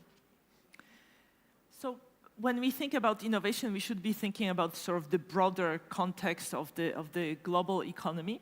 I think there are lots of opportunities. The AI boom in the US created demand for AI-related products, a 50% increase in US imports, and Romania is one of the countries in the region that produces these types of goods. And as we are likely to see more demand for those products, that's an opportunity. Second, the US does LLMs, large language models. In Europe, we are going to do applications. Romania already, as a big exporter of IT services, is well positioned to build these applications, so that's another opportunity. Third opportunity, hopefully sooner rather than later, of course, is the reconstruction of Ukraine. Being geographically close, Romania can play a big role. We just can't put any timing on it, unfortunately. Let's hope sooner rather than later, and of course my institution is quite active there. Of course, there are some headwinds. One thing to remember is Romania is well integrated in German global value chains.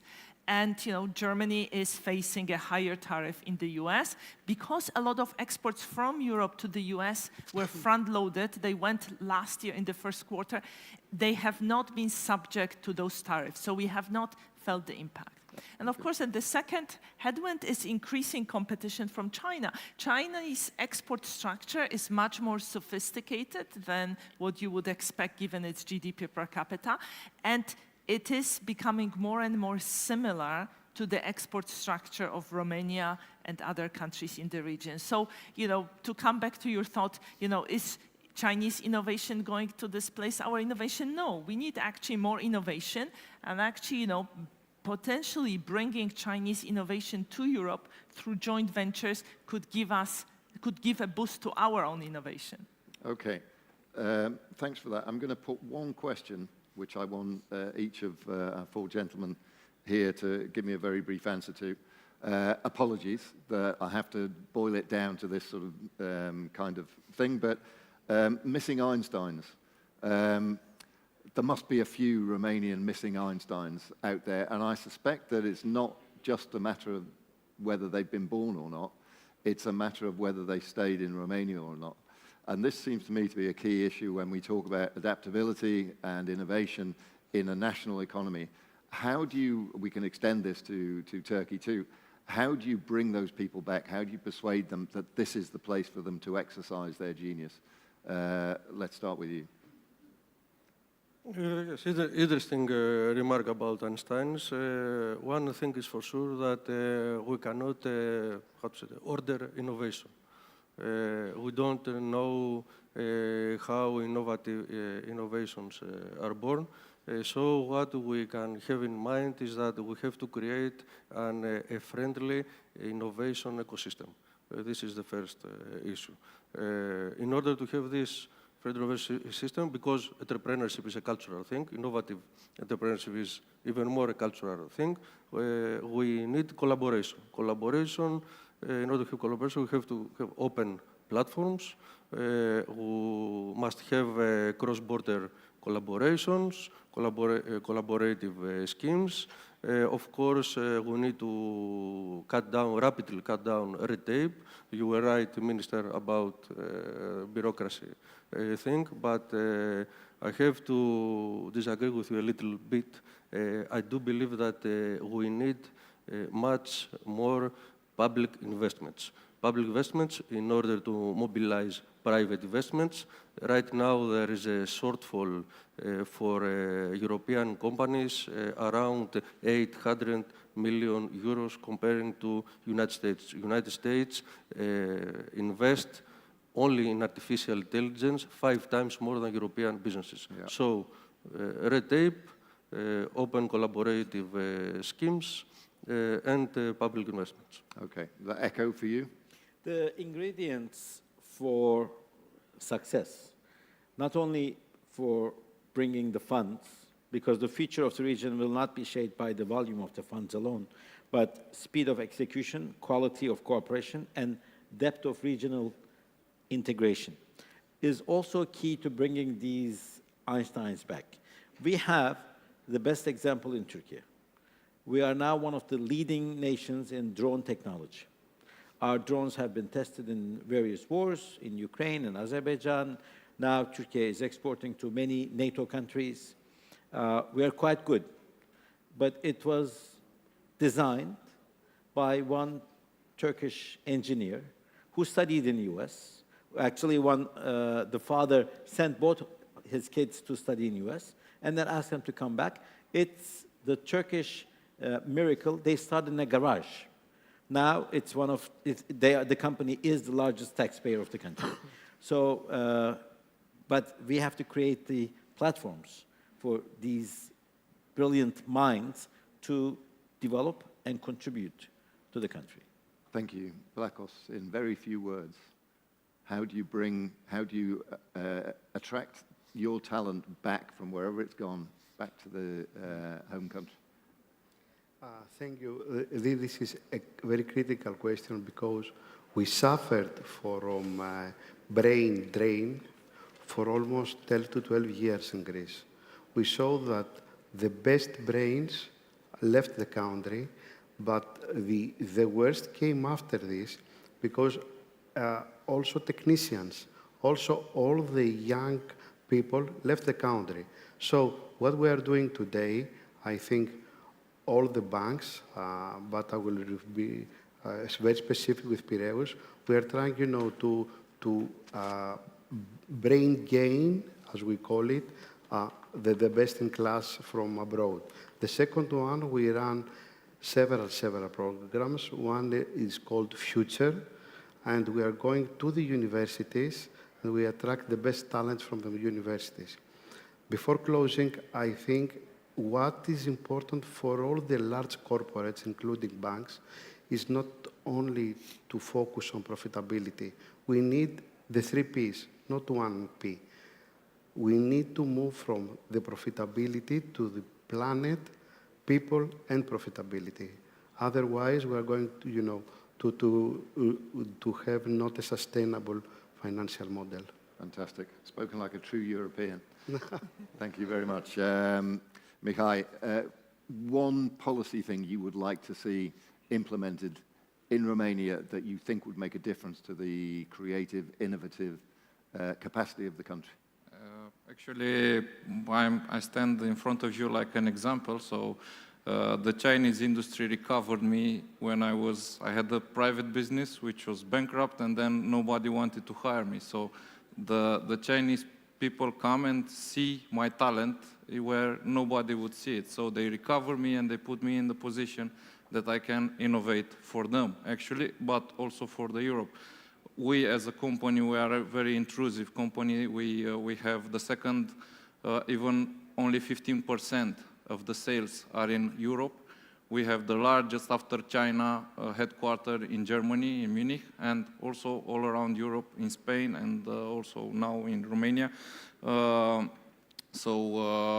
The Chinese are not only selling and taking the money back, they are conscious that they have to bring the people here and subsidize the people. So I will take the Chinese example, because as you said in the beginning, the Chinese in the beginning, they were copying us, Europeans and US and everything.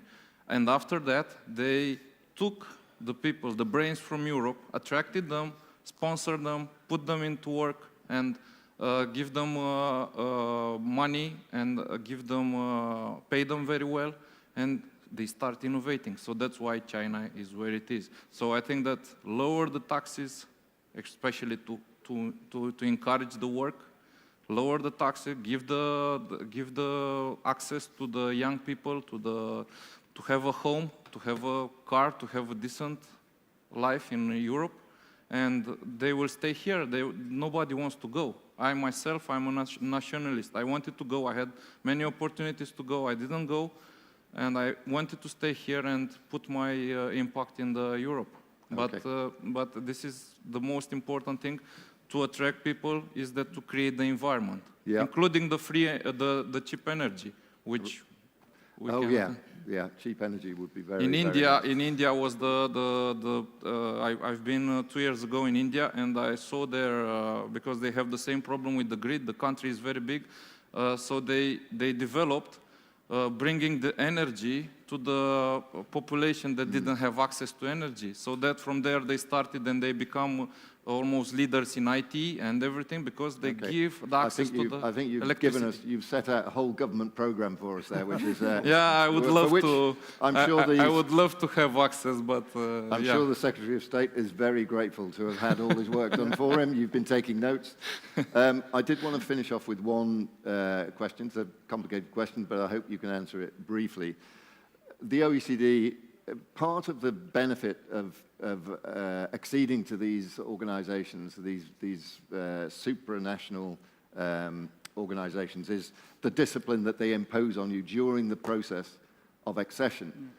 You have to leap over barriers to get into this organization. What I wanted you to focus on very, very briefly, once that's done, of course it will be done, you will become an OECD member state, what are the key benefits then? What do you see as the key benefits to Romania of being a member of this club? Very briefly, please. Oh, there are several, as I told you. So the first of all will be immediately more investment to Romania. So we will have more investment and better quality investment, because as we spoke, there are important international funds of investment. They are investing just in the OECD countries.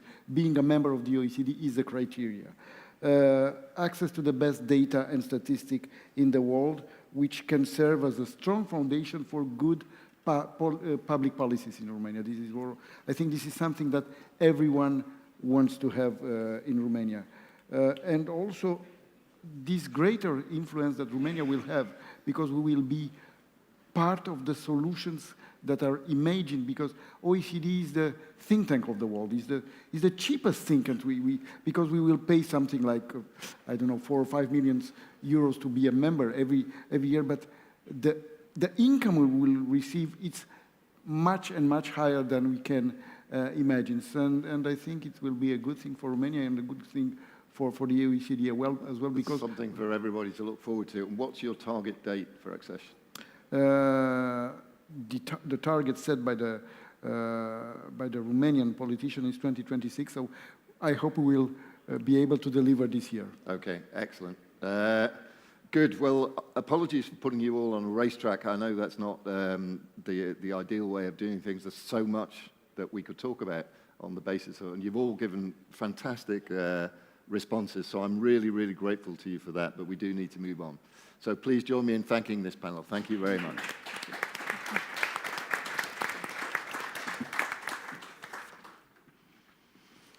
Please stay in your seats, and we'll move on to the final panel. Yep.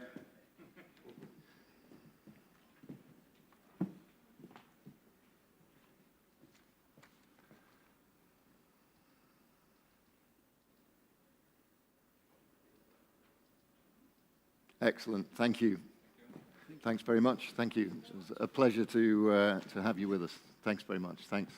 Whoops. Thank you. Thanks, Beata. I know you have a plane to catch. Good luck. Thank you, Mihai. Thank you. Okay, we're going to finish our conference with a beautiful fusion of the public and the private. We've had representatives from public sector, from the government, from private business, but our final panel is really about the merging of both of those and whether that can be done successfully, whether it can deliver on expectations, and to what extent public and private partnerships offer a model, a risk-sharing model that can deliver projects that couldn't be as efficiently delivered any other way. We have painful memories of public-private partnerships in the UK, but as was said before by some of our panelists, there are lessons that can be learned, and they can clearly be successful. So to help us close the conference and to discuss this topic, let me invite onto the stage our panel, and they are Ionuț Cristian Savoie, something like that. Say again, Savoie. Savoio. Okay, I'll remember that. Lia Olguța Vasilescu, who's the mayor of Craiova. Yasser El Gamal, who's country manager for Romania and Hungary at the World Bank. Oh, yeah. And that's our panel. You're very welcome. It's great to have you. It's great to have you here. This is it feels a bit like a revival of what's a fairly old idea, the public and private partnerships, but they need to have moved on. Lessons need to have been learned from earlier examples of how this structure has been applied. So I'm looking forward to hearing your reflections on the potential for public-private partnerships and how they're changing the business landscape in this region. Let me hand straight to you, State Secretary, for the Ministry of Transport and Infrastructure for the Government of Romania. Give us your, if possible, 3 or 4 minutes at most. Thank you very much, ladies and gentlemen, dear representatives. Thank you for inviting me to speak in front of you today. Today, we can no longer talk about whether we will build, but also about how we maintain and innovate in long term. Southeastern Europe is not longer just a transition area, but has become an essential logistic hub for European Union, an engine of stability and connectivity for entire Union. Today, Southeastern Europe is no longer asking for assistance. We propose partnership. Our transport infrastructure is a backbone of a single market, and PPP is not just a method of financing, but a transfer of efficient from private sector to the public interest. Cross-border projects are models that facilitate regional collaboration, which is essential for connectivity of European transport corridors. In Southern Eastern Europe, modern PPPs transport are not just about roads and rails. They are also vehicle for green and digital transformation.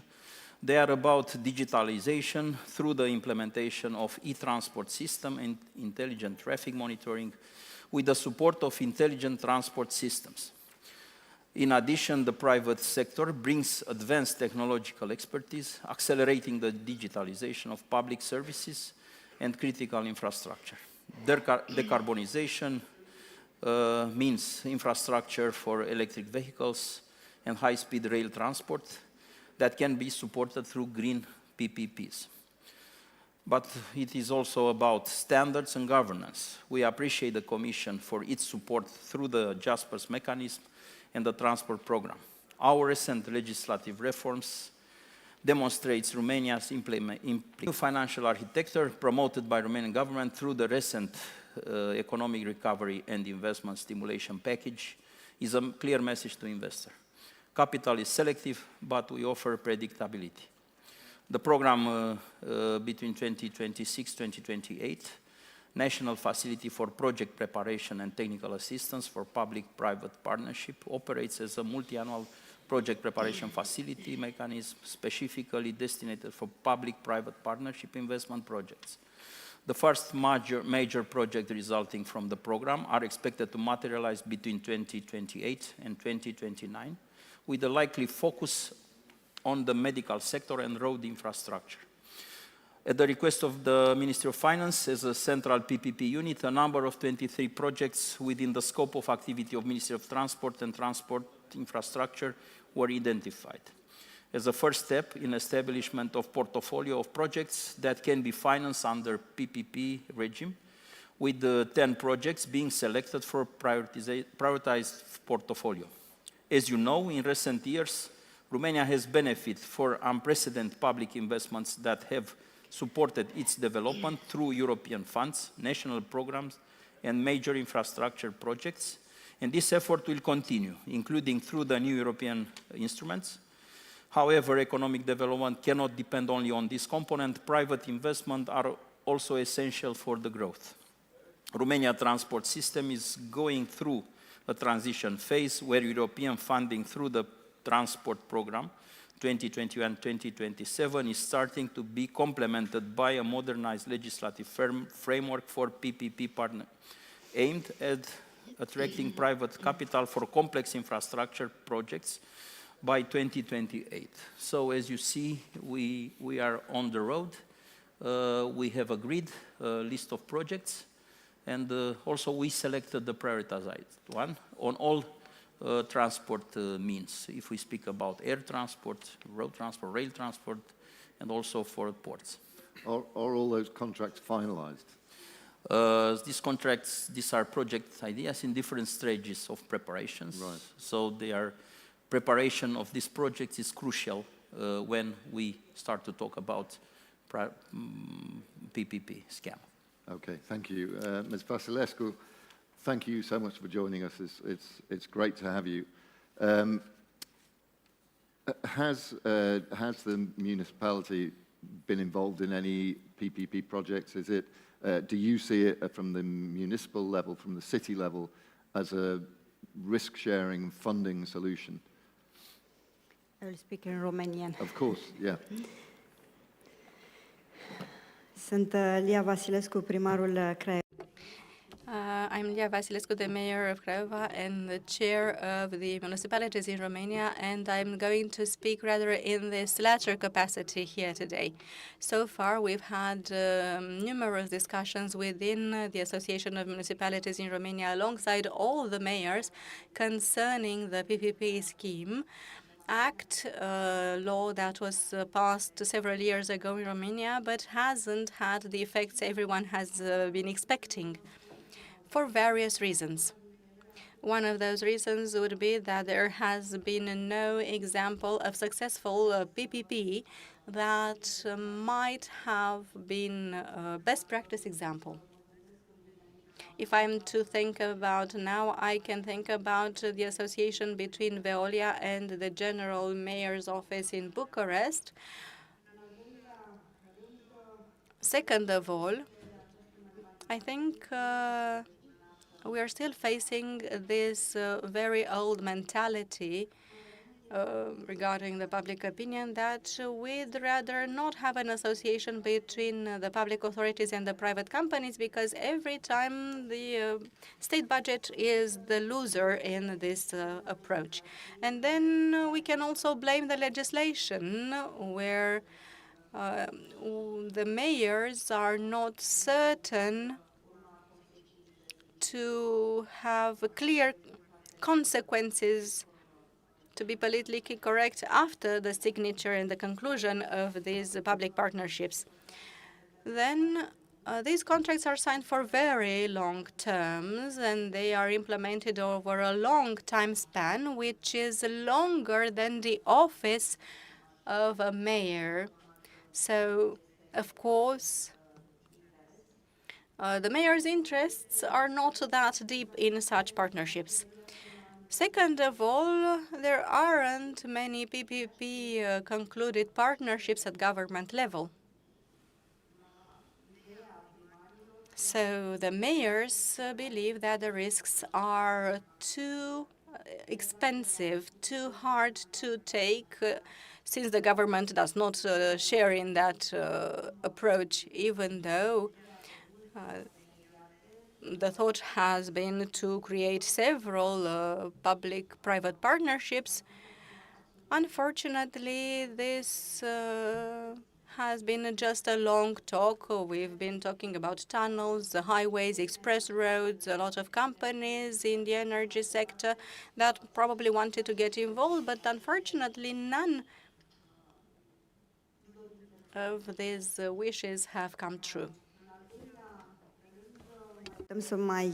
Secondly, we can also talk about general perception amongst ourselves, the mayors, namely that the investment has to be borne only by the private company, and that the state authorities should intervene as less as possible.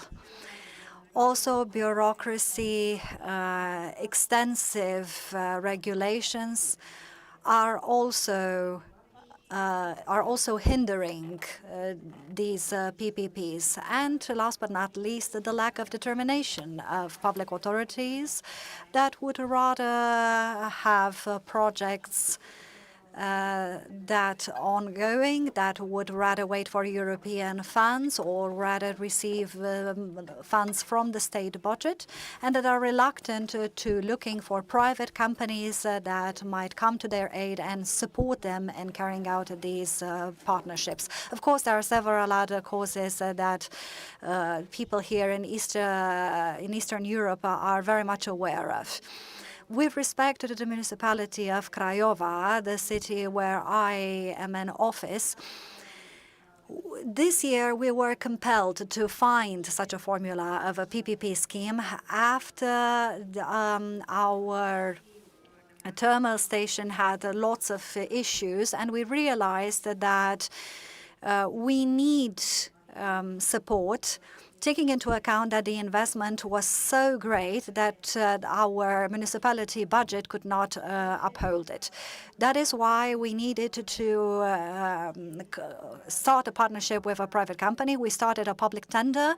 One of the preconditions was that the companies participating in the tender should be private, exactly so that we do not become politically dependent by the government, because sometimes the government might not have the same political color as the municipality, and this might create an additional hurdle. And therefore, if the project comes to pass, Craiova will be the biggest energy hub in Romania, and that will be fully compliant with the European norms. Another PPP that we've started in Craiova refers to the Dracula Park. We've already conducted the feasibility study, and we are going to conduct the public tender for the execution of this project and for the and to operate this park. So the investment is going to be made by the municipality, but it will be recovered in time by the park operator. And apart from the money that we are going to gain back, within all this time, we will have many tourists coming to the park, and Craiova's economy in recent years is 25% based on commerce and HoReCa. So that means that a larger number of tourists will increase this number. We are also taking into account to build a new pediatrics hospital. It's also a PPP because we have a feasibility study in place that was conducted approximately 3 years ago. Unfortunately, we were not able to go further. The value was over 100 million euro. We weren't able to find any financing access, and we couldn't obtain money from the Romanian government. Therefore, we will try to find support in this PPP. Of course, we will see if the examples here in municipality of Craiova will set also an example for the rest of the municipalities countrywide. And for sure, PPP can definitely play a crucial role for Eastern Europe, for the development of the countries here in the region. We just need to find the right path to get to know the investors and to overcome this fear of building together. The Association of Romanian Municipalities can receive requests for such PPPs should there be a wish for such partnerships. We are seeking for partners within the municipalities so that these PPPs can come to pass. Thank you. Very interesting, and you've given us a really broad view, but based in your experience, which I appreciated. Thanks very much for that. Let's move now to Yasser Gamal from the World Bank. Your focus is here on this region, but I wanted to just ask you, as a representative of the bank obviously is well accustomed to mechanisms that allow you to multiply the effect of public money in partnership with private partners. And you think of the IFC, for example, heavily based in that kind of model. What's your reflection on the status today of this financing and operating framework, the PPP? Is it, have we learned the right lessons? Do we know how to do this better now, more successfully? Do you have guarantees of success, for example, that the mayor could feel confident in? Thank you very much, Alistair, and it's a pleasure for me to be here. I think the first point and the short answer to the question is yes, there is a lot of potential for PPP arrangements and approaches to help this part of the world advance and advance faster. Now, it needs to be done properly. So, and you were citing your own country's experience earlier, saying we've been bitten by this, but you also have very successful models of PPPs. So what are these determinants that you're asking about? There are a number of lessons that have become clear over the years. And these are global, and there is really nothing exceptional about this part of the world. First is that, and we're already starting to talk about PPPs as if it's a financing solution, a financing arrangement. That's the first problem. This is not the way, you should approach a public-private transaction. A public-private transaction is approached because you believe that the public sector can bring innovation. You believe that the public sector can provide a service in a more efficient manner, in a more productive manner, and it's based on a real trust relationship between the public and the private sector. So the initial desire of wanting to get the private sector just because there is no fiscal space is exactly the wrong way to start. So that's the first point. Second is that we have to acknowledge that not every public project is a viable project for a public-private partnership. There are particular projects that are economically and financially viable that lend themselves to become good candidates for public-private partnerships. And we have to understand which ones those are. You've referred to legal frameworks and ecosystems, and these are extremely important, of course, but they are by far not the only prerequisite. The short answer to the question as far as this region is concerned, there is by far the minimum level of ecosystem and legal framework that allows public-private partnerships to operate and to operate successfully. So in Romania and in partnership with the World Bank, 3 years ago, we had a development finance to Romania that helped refine the public-private partnership framework in the country. So laws are not the problem, really. One more, and in my view, I would say the most critical part is the question you've just asked, the esteemed mayor and also the state secretary. What is the pipeline of projects that you have? And the pipeline of projects does not mean a list. A pipeline of projects means, real feasibility studies that have been done, that delineate very clearly what are the roles of the public sector in every particular project and the role of the private sector. In many countries, that does not exist. There are ideas, there are few feasibility studies, few pre-feasibility studies, but that solid pipeline of fully fledged, studied pipeline is not there yet. And now the final point I really want to make is, and we have to be very clear and honest, public-private partnership arrangements are complicated. They are not easy to put together. The transaction, putting a transaction together is difficult.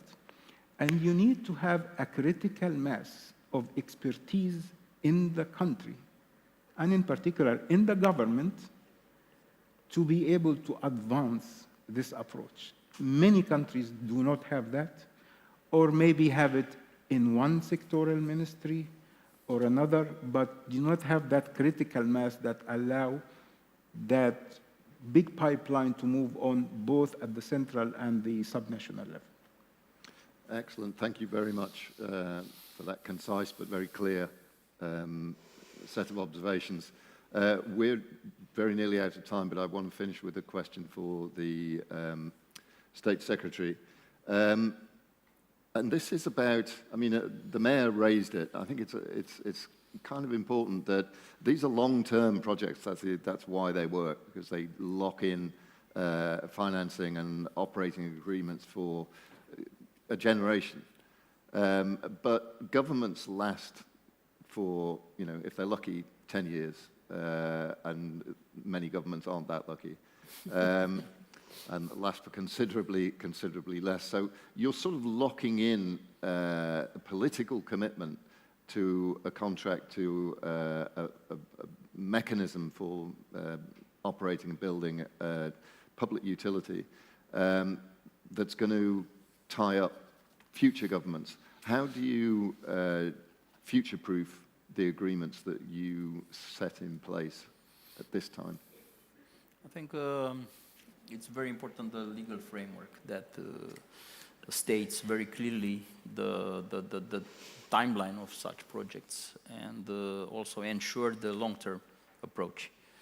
And what our government did over the last years, we are working on the legal programming type of approach. So we have governmental decisions that establish clear strategies clear list of projects and set up priorities. So we have a framework, legal framework, first of all.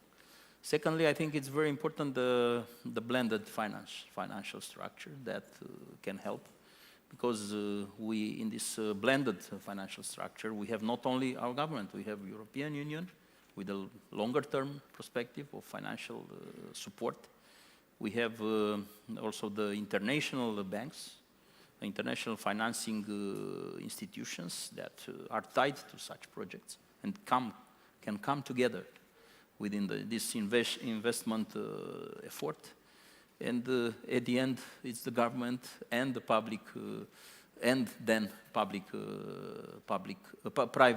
equity that would add on, which clear governance. Also, governance is important. It's the number 3 key success factor, a clear governance of these projects that ensure a long-term approach.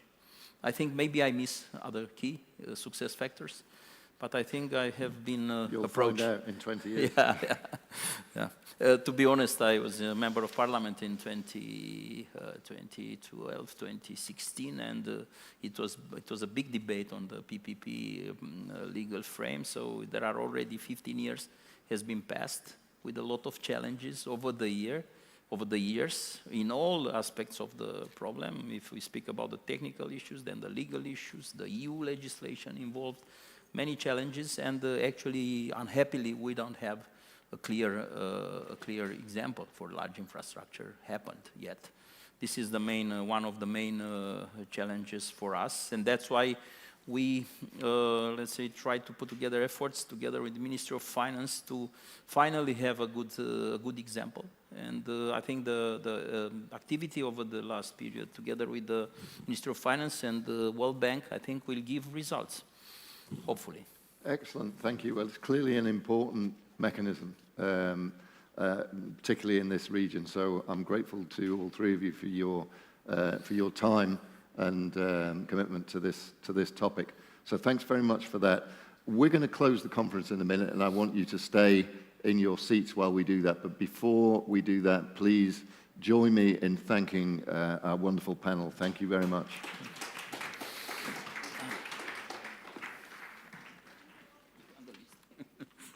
There you go, yeah. Let's have our pictures taken. You're all looking wonderful.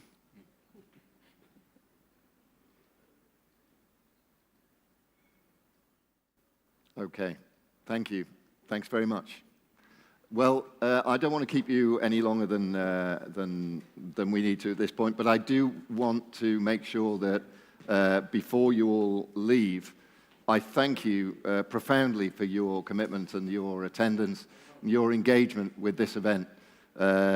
Because, of course, that's ultimately what it's all about.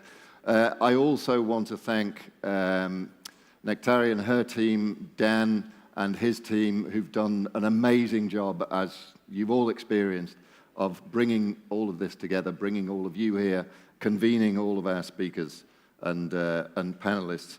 I want to thank Joan, my fellow chair. Joan, would you stand up for a second? Take some applause. I want to thank our sponsors again. You know, we always say this, but they make everything, they make it all possible for all of us to do our work. I am very much, I'm very pleased and honored that we were able to convene such a fantastic group of people for this first government roundtable, and I hope it's the first in a series, and there are many more to come, where we can track the successes and the challenges that Romania faces in the years ahead. Thank you profoundly from me, and we will see you next year. Thank you.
Hard work and industry-leading expertise of Hill International employees is the reason for our success and the reason our clients trust us to deliver their most challenging and complex programs and projects.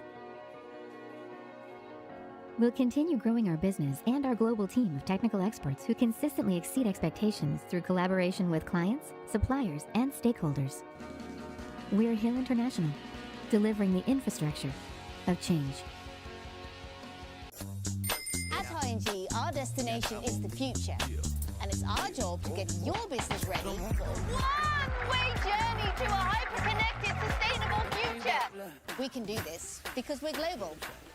But that's no use without also having local experts. So we've got lots of them too. And we're backed up by a big gang of nerds. Excuse me? I mean, sector experts. Thank you.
Technology grows exponentially, improving and adapting to new applications.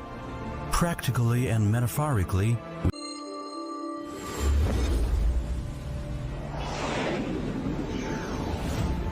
technology grows exponentially, improving and adapting to new applications. Practically and metaphorically, we embrace the sunshine. From individual points to entire panels, we utilize the sun's energy, maintaining balance with nature. We will open up a world of possibilities for industrial smart manufacturing.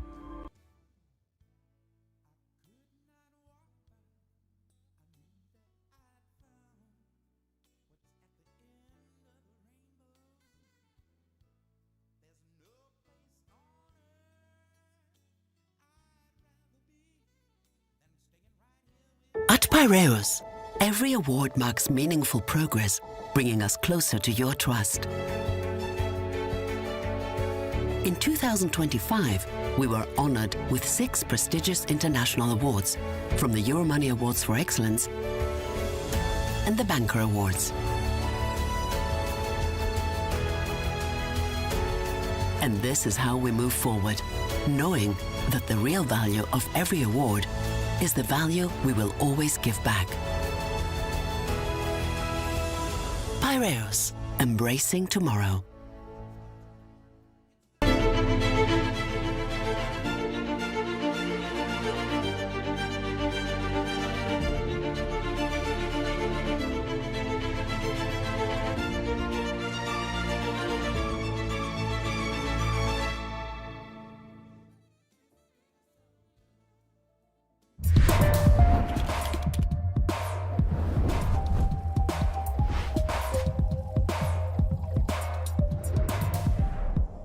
RFI. 9 și 22 de minute. Ascultați RFI, a fost ora 10. Știri curate, informație de încredere. Ascultă RFI România. Pentru cei care vor mai mult decât zgomot. Check this out. It hasn't been such a long time since people first started shopping online, and it was easy to keep up with the clicks. Little by little by little by more, the clicks added up to be more than the stores, and e-tailers worked harder than ever before because they had to keep up with the clicks. The clicks came from laptops, then tablets and phones, Monday through Sunday, office and home, 24 hours in every zone, and still they kept up with the clicks. Now shoppers ask more from the websites they're on, their language, their currency, their way, or they're gone, so you'd better keep up with the clicks. All of a sudden, there are so many must-dos if you want to keep selling, like delivery there, no there, or there. And make it tomorrow, first thing. No time for borders. Gotta stay in control to stay in the flow and continue to grow. But we'll help you. Keep up with the clicks.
You may be wondering what a company with energy for everything looks like. We are PPC, and clean energy is our driving force. Our mission is a sustainable future for everyone.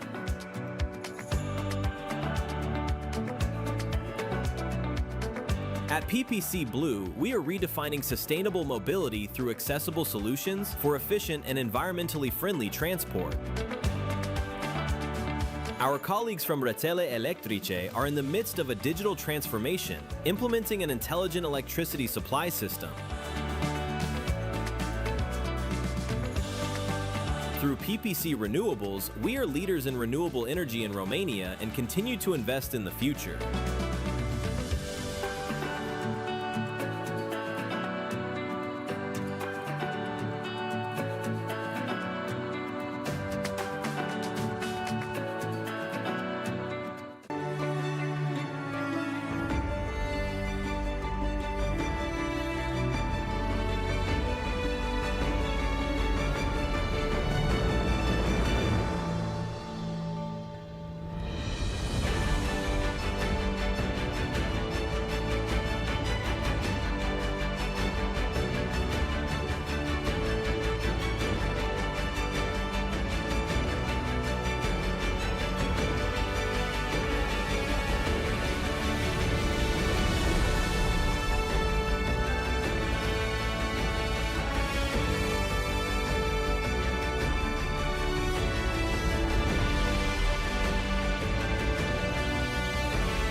Pentru unii e imposibil.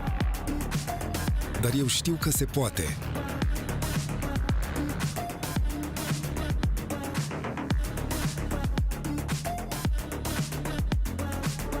Alături de echipa potrivită. Pregătit pentru orice. George Business, platformă de banking inteligent pentru companii.